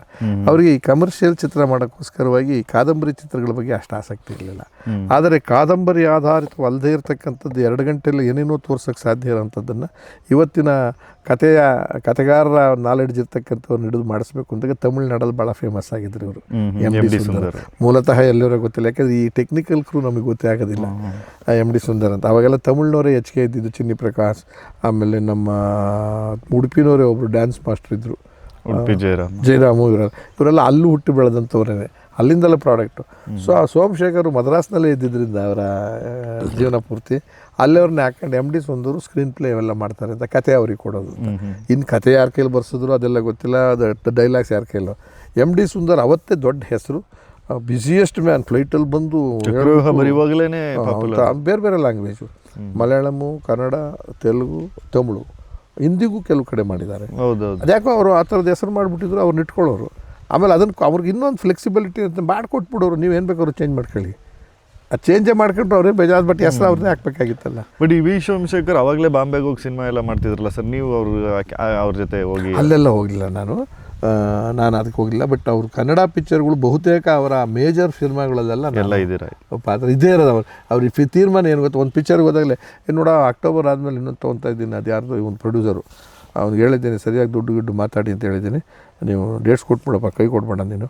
ನನ್ನ ಅವ್ರ ಕತೆ ಬರೆಸ್ತಿದ್ದೇನೆ, ಒಂದು ಕತೆ ಒಳಗೆ ಈ ಪಾತ್ರ ಇವರೇ ಮಾಡ್ತಾರೆ, ಅವ್ರು ನೋಡ್ಕೊಂಡು ಬರೀರಿ ಅಂತ ಹೇಳ್ತಿದ್ರು. ವಜ್ರಮುನಿ ಈ ರೋಲ್ ಮಾಡ್ತಾರೆ, ತುಗ್ದೀಪ ಶ್ರೀನಿವಾಸ್ ಚಂದ್ರು ಈ ರೋಲ್ ಮಾಡ್ತಾರೆ, ಆಮೇಲೆ ಅಂಬರೀಷ ಹೀರೋ ಅಥವಾ ಶಂಕರ್ನಾಗ್ ಹೀರೋ. ಹೀಗೆ ಹೇಳಿಬಿಟ್ಟು ಆ ಬರೆಯೋರಿಗೆ ಇನ್ಫ್ಲೂಯೆನ್ಸ್ ಮಾಡಿಬಿಡೋರು. ಅವ್ನು ಬರೀಬೇಕಾದ್ರೆ ಅನಂತನಾಗ್ ಬರೀತಿದ್ದೀನಿ, ಇವ್ರಿಗೆ ಬರೀತಿದ್ದೀನಿ ಅಂತ. ಅನಂತನಾಗು ಚಂದ್ರು ಮಾತುಕತೆ ಇದ್ರೆ ಹೆಂಗಿರ್ಬೇಕು ಅಂತ ಅವನೇ ಕಲ್ಪನೆ ಮಾಡ್ಕೊಂಡು ಅದಕ್ಕೆ ತುರ್ಕೋರು. ಸೂಪರ್. ಹಾಗಾಗಿ ಪಿಕ್ಚರ್ನ ನಮಗೂ ಪಾತ್ರ ಮಾಡೋಕೆ ಕಾಲಕ್ಕೆ ಅದು ಹೊಸ ಶೈಲಿ ಫಿಲ್ಮ್ ಮೇಕಿಂಗ್ ಅನ್ಸುತ್ತಲ್ಲ ಸರ್. ಅಂದರೆ ನಮ್ಗೆ ಹೇಳ್ಕೊಡ್ಬೇಕಾದ ಅಗತ್ಯ ಹೆಚ್ಚಿಗೆ ಇರ್ತಿರಲಿಲ್ಲ. ಏಕೆ ಕೊಣತ್ತು ನಿನಗೇನು ಹೇಳ್ಕೊಡು, ನಿಂಗೆ ಬರ್ಸಿರೋದು ಅದು ಆಡೋದು ಏನು ಆಡ್ತೀಯೋ, ನನಗೆ ಹಿಂಗೆ ಬರಬೇಕು ಅಂತ. ಇದು ಯಾವ ತಪ್ಪ, ಅಷ್ಟೊಂದು ಸಿಟ್ಟು ಮಾಡ್ಕೊಬೇಡ, ಸಿಟ್ಟು ಮಾಡ್ಕೊಳ್ಳೋ ರೋಲಲ್ಲ, ಹಿಂಗೆ ಮಾಡೋದು, ನೀನು ಸ್ವಲ್ಪ ಮಜಾ ಕೊಡು ಏನದು ಸೇರಿಸ್ಕೊಂಡು ಅಂತ ಫ್ರೀಡಮ್ ಕೊಡೋರು. ಅದೊಂದು ಅಡ್ಡ ರಿಚ್ ಶ್ರೀಮಂತ ಪ್ರೊಡಕ್ಷನ್ಗಳು ಊಟ. ಆಮೇಲೆ ಇನ್ನೊಂದು ಗೊತ್ತದು, ಈ ಚಿತ್ರ ನೋಡಿ ಎಷ್ಟು ಸಕ್ಸಸ್ಫುಲ್ ಅವರು. ಎಲ್ಲರೂ ಹೇಳ್ತಾರೆ ಡೈರೆಕ್ಟರ್ ಆದರೆ ಸಿಕ್ಕಾಬಿಟ್ಟೆ ಬೆಳಗ್ಗೆ 6 ಗಂಟೆಗೆ ಸೀರಿಯಸ್ ಆಗಿಬಿಡ್ತಾರೆ, ಮತ್ತು ಮಧ್ಯಂತಕರ ಆದರೆ ಹೆದರ್ಕೋಬೇಕು ಆಗಿ. ಅವ್ರ ಫೀಲ್ಡಲ್ಲಿ ಹೆದರಿಕೆಯಲ್ಲಿ ನಾಟಕದವ್ರು ರಿಹರ್ಸಲ್ಗೆ ಹೋದಂಗೆ ಹೋಗಿರ್ತಿದ್ದು. ಆಮೇಲೆ ಅವರೇ ಕರೆಯೋರು, ನಿನ್ನ ಸೀನ್ ಇದೆಯೋ ಇಲ್ವೋ ನಿಂದು, ಅವ್ರು ಯಾರು ಒಂದು ಚಂದ್ರದ್ದು ಇದೆಯೋ ಬರ್ರ ಒಂದು ಆಟ ಇಸ್ಪೀಟೆಡ್ ಅಂತ. ಅವ್ರದ್ದೇ ಪ್ರೊಡ್ಯೂಸರು, ಅವ್ರದ್ದೇ ಪ್ರೊಡಕ್ಷನ್ನು, ಕೂತ್ಕೊಂಡು ಇಸ್ಪೀಟೆಡ್ ಕರೆದಾಗ ಅಡ್ಕೆಲೆ ಹಾಕೊಳ್ಳೋ ಅಭ್ಯಾಸ ಜಾಸ್ತಿ, ಗುಟ್ಕ ಹಾಕೊಂಡು ಉಕ್ಕೊಂಡು. ಅವ್ರ ಪ್ರೊಡಕ್ಷನ್ ಮ್ಯಾನೇಜರೇ ಬಂದು ಅವ್ರದ್ದೇ ಪಿಕ್ಚರ್, ಸರ್ ಸೀನ್ ರೆಡಿ ಇದೆ, ಶಾರ್ಟ್ ತೆಗಿಬೇಕು, ಬಂದ್ಬಿಟ್ಟು ಮುಗಿಸ್ಬಿಡಿ ಅಯ್ಯೋ ಅಂತ ಕಾಸು ಕೊಟ್ಬಿಟ್ಟು ನಮಗೆ ಕರ್ಕೊಂಡು ಹೋಗೋರು. ಬಟ್ ತೆಗೆದ ಪಿಕ್ಚರೆಲ್ಲ ವಂಡರ್ ಸಿನಿಮಾಗಳು ಮಾಡಿದ್ದಾರೆ ಸರ್ ಅವರು, ಅದ್ಭುತ ಸಿನಿಮಾಗಳೆಲ್ಲ. ರಾತ್ರಿ ಮೊದಲೇ ಕಂಡೀಷನ್ ಬೇರೆ ಅವ್ರದ್ದು. ಇವತ್ತು ನಿನಗೆ 7 ಗಂಟೆ ನಂದು 7:15 ಮುಗಿಸ್ಬಿಡ್ತೀನಿ ಸಾಕು ಇವತ್ತು. ಅದ ಅಂಬರೀಷ್ 6 ಗಂಟೆಗೆ ಕಳಿಸ್ಕೊಳೋಣ, ಹೋಗ್ಬಿಟ್ಟಿರ ನೀವು, ರೂಮಲ್ಲಿ ಕೆಲಸ ಇದೆ, ಏನು ಇಸ್ಬಿಟ್ಟು ಊಟ ತಿಂಡಿ ಎಲ್ಲ ದಿಲ್ದಾರ್ ಖರ್ಚು ಎಲ್ಲ ಮಾಡೋರು. ಆಮೇಲೆ ಕಥೆ ಹೇಳ್ದಾಗ್ಲೇ ಅವರು ಇದು ಚೆನ್ನಾಗಿ ಬರಬೇಕು ಅಂದರೆ ನೀವು ಅದೇನು ಮಾಡ್ತೀರಪ್ಪ ಗೊತ್ತಿಲ್ಲ, ಇಬ್ಬರು ಈ ಸೀನ್ ಇಂಪ್ರೂವ್ ಮಾಡಿ ಕೂತ್ಕೊಂಡು, ಅಂದರೆ ನನಗೆ ಹಿಂಗೆ ಬೇಕು ಅಂತ ಎಕ್ಸ್ಪ್ಲೈನ್ ಮಾಡೋರು, ನಾವು ಕೊಡಬೇಕಾಗಿ ಬರೋರು. ಅದಕ್ಕೆ ರಾಜೇಂದ್ರ ಬಾಬು ಅಂತವ್ರು ಚುರುಕಾಗಿರೋರು ಇರೋರು ಅವ್ರ ಜೊತೆಲಿ. ಅದು ದೊಡ್ಡ ಅನುಭವ ಸರ್. ಅಂದರೆ ಅವರು ವಿಜಯ ರೆಡ್ಡಿಗೆ ಕನ್ನಡ ಗೊತ್ತಿರಲಿಲ್ಲ, ತೆಲುಗು ಬೇರೆ. ಅವ್ರು ಇನ್ನೂ ಫ್ರೀಡಮ್ ನಮಗೆ ಭಾಗಚೇಶ್ವರಪ್ಪ ಯು ಪ್ಲೀಸ್ ಅಂತ. ಈ ವಿಜಯ ರೆಡ್ಡಿ ಇವ್ರ ಜೊತೆ ಇವರಿಬ್ಬರು ಪಾರ್ಟ್ನರ್ಸ್ ತೆಗಿಬೇಕಾರೆ ಸಾಮಾನ್ಯ ಫ್ರೆಂಡ್ಸ್. ಅಂದರೆ ಇಬ್ರು ದೊಡ್ಡ ಡೈರೆಕ್ಟರ್ ಅಲ್ವಾ ಸರ್, ವಿಜಯ ರೆಡ್ಡಿ ಇಬ್ರು ಪ್ರೊಡ್ಯೂಸರ್ಸು, ಇಬ್ರು ಪ್ರೊಡ್ಯೂಸರ್ ಪಾರ್ಟ್ನರ್ಶಿಪ್ ಬೇರೆ ಮಾಡೋರು. ಅಂದರೆ ಇವ್ರು ಪಾರ್ಟ್ನರ್ಶಿಪ್ ಮಾಡಿ ಇವ್ರಿಗೆ ಬಿಟ್ಬಿಟ್ರೆ ಅವ್ರ ತಲೆ ಹಾಕಕ್ಕೆ ಹೋಗ್ತಿರಲಿಲ್ಲ, ಅವ್ರಿಗೆ ಬಿಟ್ಬಿಟ್ರೆ ಇವ್ರ ತಲೆ ಹಾಕಕ್ಕೆ ಹೋಗ್ತಿಲ್ಲ. ಆದರೆ ಪಾತ್ರ ಕೊಡ್ಬೇಕಾದ್ರೆ ಹೇಳ್ಬಿಡೋರು, ಇವನ್ನೆಲ್ಲ ಹಾಕೊಂಬಿಡಪ್ಪ ನೀನು, ಬಿಟ್ಬಿಟ್ಟಿಯಾ ವಿಜಯ ರೆಡ್ಡಿ, ತೆಲುಗುನಲ್ಲಿ ತಂದುಬಿಡ್ಬೇಡ ನೀನು ಅಂತ ಹಿಂಗೆಲ್ಲ ಅಷ್ಟೇ. ಅದು ನಡೀತಿತ್ತು. ಅದು ಏನಾಯಿತು ಅಂದರೆ ಚಕ್ರವ್ಯೂಹ, ಅದು ನಿಮ್ಗೆ ಹೇಳಿದ ಥರದ್ದು ಕರೆಕ್ಟ್ ನಂಗೆ ಅರ್ಥ ಆಗ್ತದೆ. ಏನಂದರೆ ಹಿಂದಿಯಿಂದ ಯಾಕೆ ಬಂತು ಅಂದರೆ ಬೆಲ್ಟು, ಚಕ್ರವ್ಯೂಹನ ಅಮಿತಾಬ್ ಬಚ್ಚನ್ ನೋಡಿದ ಮೇಲೆ ತುಂಬ ಎಡಿಸ್ಬಿಟ್ಟು ಇನ್ಕಿಲಾಬ್ ಅಂತಲ್ಲೋ ಏನೋ ಹಿಂದಿಲ್ ಮಾಡೋಕ್ಕೆ ಪ್ರಯತ್ನ ಪಟ್ಟರು. ಇನ್ಕಿಲಾಬ್ ಮಾಡಿದ್ರಲ್ಲ, ಅದೇ ಮಾಡಿದ್ರು. ಅವಾಗ ಅಂಬರೀಷ್ ರೋಲ್ನ ಅಮಿತಾಬ್ ಬಚ್ಚನ್ ಮಾಡೋದು, ನನಗೆ ಆ ಕ್ಯಾರೆಕ್ಟರ್ ಬಂತು. ನಾನು ಅಷ್ಟು ಆಸಕ್ತಿ ತೋರಿಸಲಿ, ಯಾಕೆಂದ್ರೆ ತೆಲುಗು ಇದು ಹಿಂದಿ ಬರೋದಿಲ್ಲ ನನಗೆ, ಚೆನ್ನಾಗಿ ಮಾಡೋಕ್ಕಾಗಲ್ಲ, ಅಮಿತಾಬ್ ಬಚ್ಚನ್ ಬೇರೆ ಅನ್ನೋ ಥರದಲ್ಲಿ ಹೆದರ್ಕೊಂಡೆ. ಆ ರೈಟ್ರಿಗೆ ಅದ್ರ ಮೇಲೆ ಆಸೆ ಬಂದ್ಬಿಡ್ತು, ಆ ರೋಲ್ ಕ್ಲಿಕ್ ಆಗುತ್ತೆ ಅಂತ. ಅದು ಹೆಸರು ಎಂಥದ್ದು ಮರ್ತಿದ್ದೀನಪ್ಪ, ಒಳ್ಳೆ ರೈಟ್ರ್ ಅವನು. ಆವಾಗ ಸೋಮಶೇಖರ್ ಆ ವಿಚಾರಕ್ಕೆ ಹೋಗ್ತಿದ್ರು, ವೀರಸ್ವಾಮಿ ಅವ್ರು ಕರ್ಕೊಂಡು ಹೋಗ್ತಿದ್ರು, ಹಂಗಾಗಿ ಅದು ಲಿಂಕ್ ಆಗಿದೆ. ನಿಮ್ಮ ಪರ್ಸ್ನಲ್ ಒಡನಾಟ ಏನಾದರೂ ಸೋಮಶೇಖರ್ ಸರ್ ಬಗ್ಗೆ ಹೇಳೋದಾದರೆ? ತುಂಬ ಸಿನಿಮಾ ಮಾಡಿದ್ರು, ತುಂಬ ಒಳ್ಳೆ ಮನುಷ್ಯ. ಅದೆಲ್ಲಕ್ಕಿಂತ ಮನುಷ್ಯ, ಭಾಳ ಮನುಷ್ಯ, ಸಹಾಯಕ ಆಗೋರು. ತುಂಬ ತೊಂದರೆಯಲ್ಲಿದ್ದರೆ ಏನಾದ್ರು ನಾವು ಹೇಳಿದ್ರೆ ಇಂಥ ಆರ್ಟಿಸ್ಟ್ಗೆ ಏನೋ ತೊಂದರೆ ಆಗಿದೆ ಅಂತ, ನೀವು ಯಾವುದೇನೋ ಮ್ಯಾನೇಜರ್ ಕರಿ ಅಂತ ಹೇಳಿ ಅದು ದುಡ್ಡು ಕೊಟ್ಟು ಕಳಿಸೋದು, ಇನ್ನೊಂದು ಪಿಕ್ಚರ್ಗೆ ಅಡ್ಜಸ್ಟ್ ಮಾಡ್ಕೊತೀನಿ ಅಂತೇಳಿ ಇಟ್ಕೊಳ್ಳೋಕೆ 30,000 40,000 ಆ ಥರದ್ದು.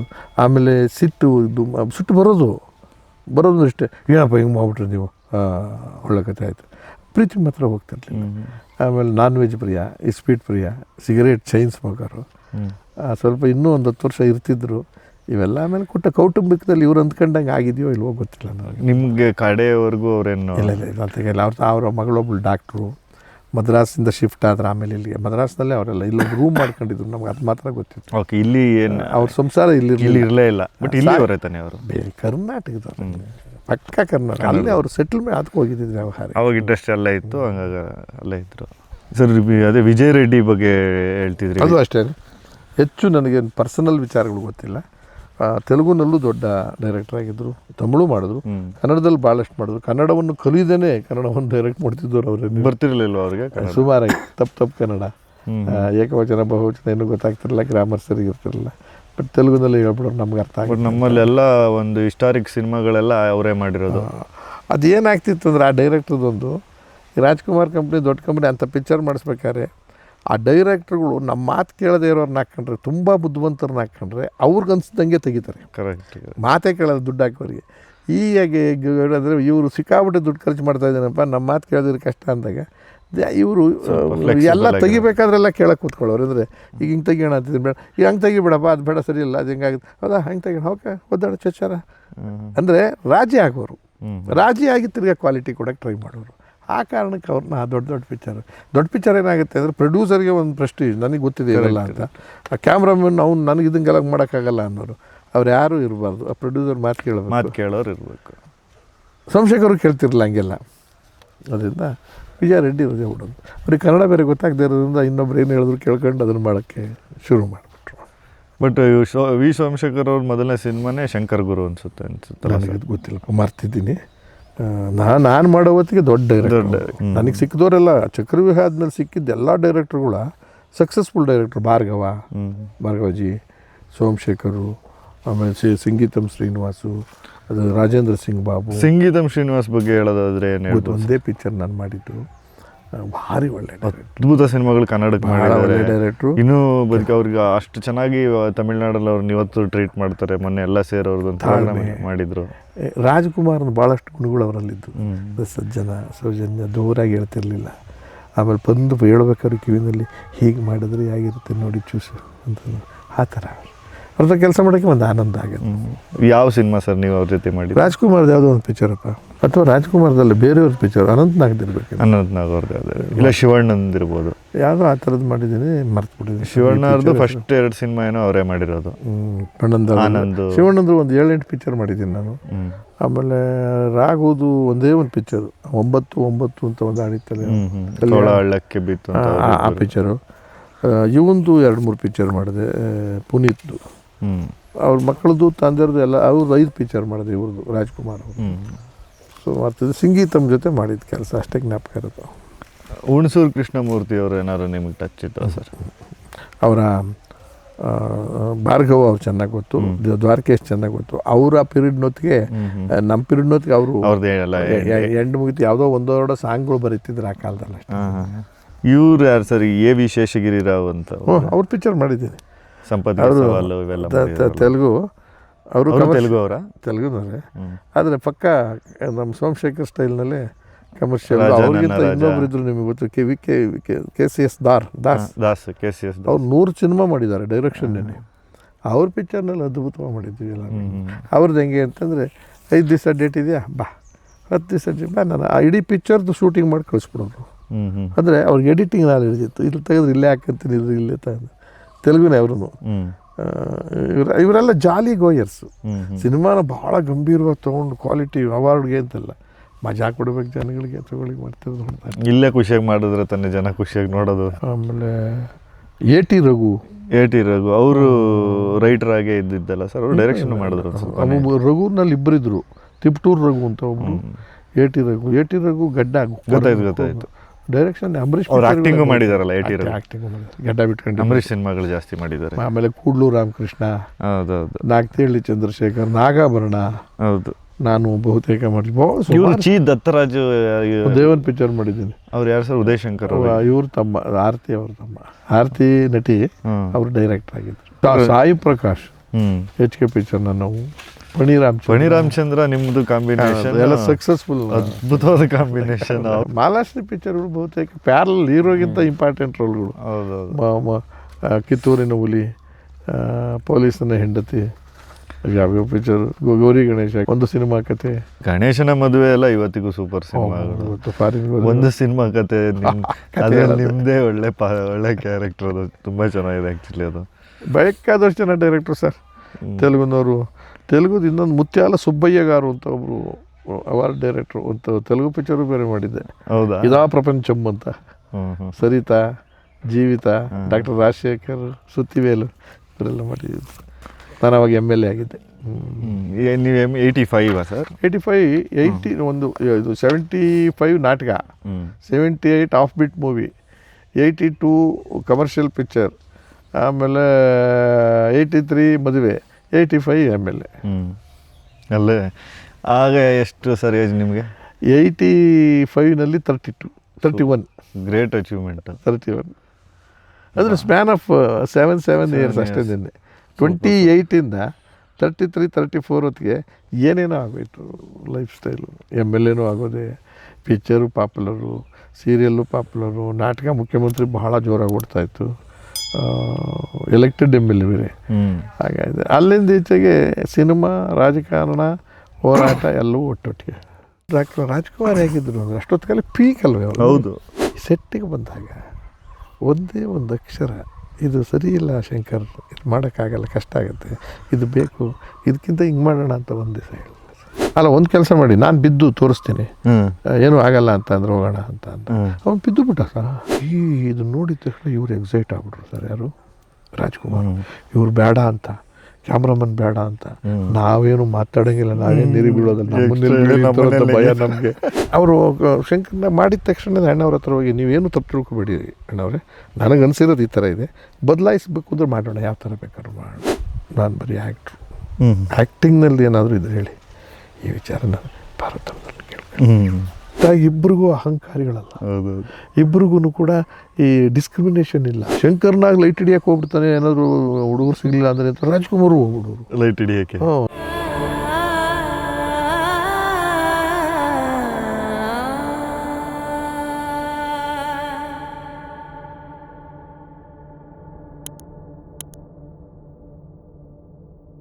ಡಾಕ್ಟರ್ ರಾಜ್ಕುಮಾರ್ ಹೇಗಿದ್ರು ಅಂದರೆ ಅಷ್ಟೊತ್ತಿಗೆ ಪೀಕ್ ಅಲ್ವೇ ಅವರು. ಹೌದು.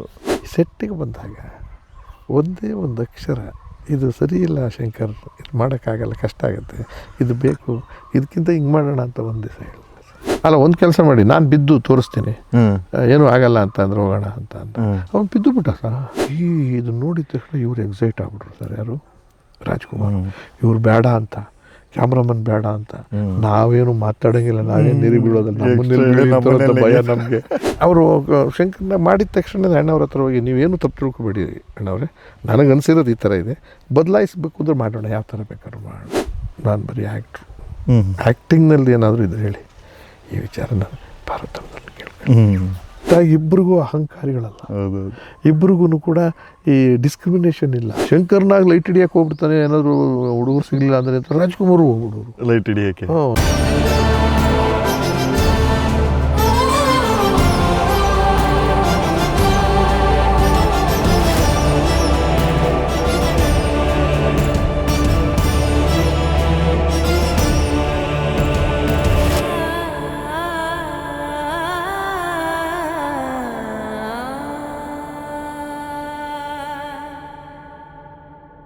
ನಿಮ್ಮದು ಆ ಟೈಮ್ ಲೈನಲ್ಲಿ ಒಂದು ತುಂಬ ಅಮೇಝಿಂಗ್ ಸಿನಿಮಾ ಅಂದರೆ ಒಂದು ಮುತ್ತಿನ ಕತೆ.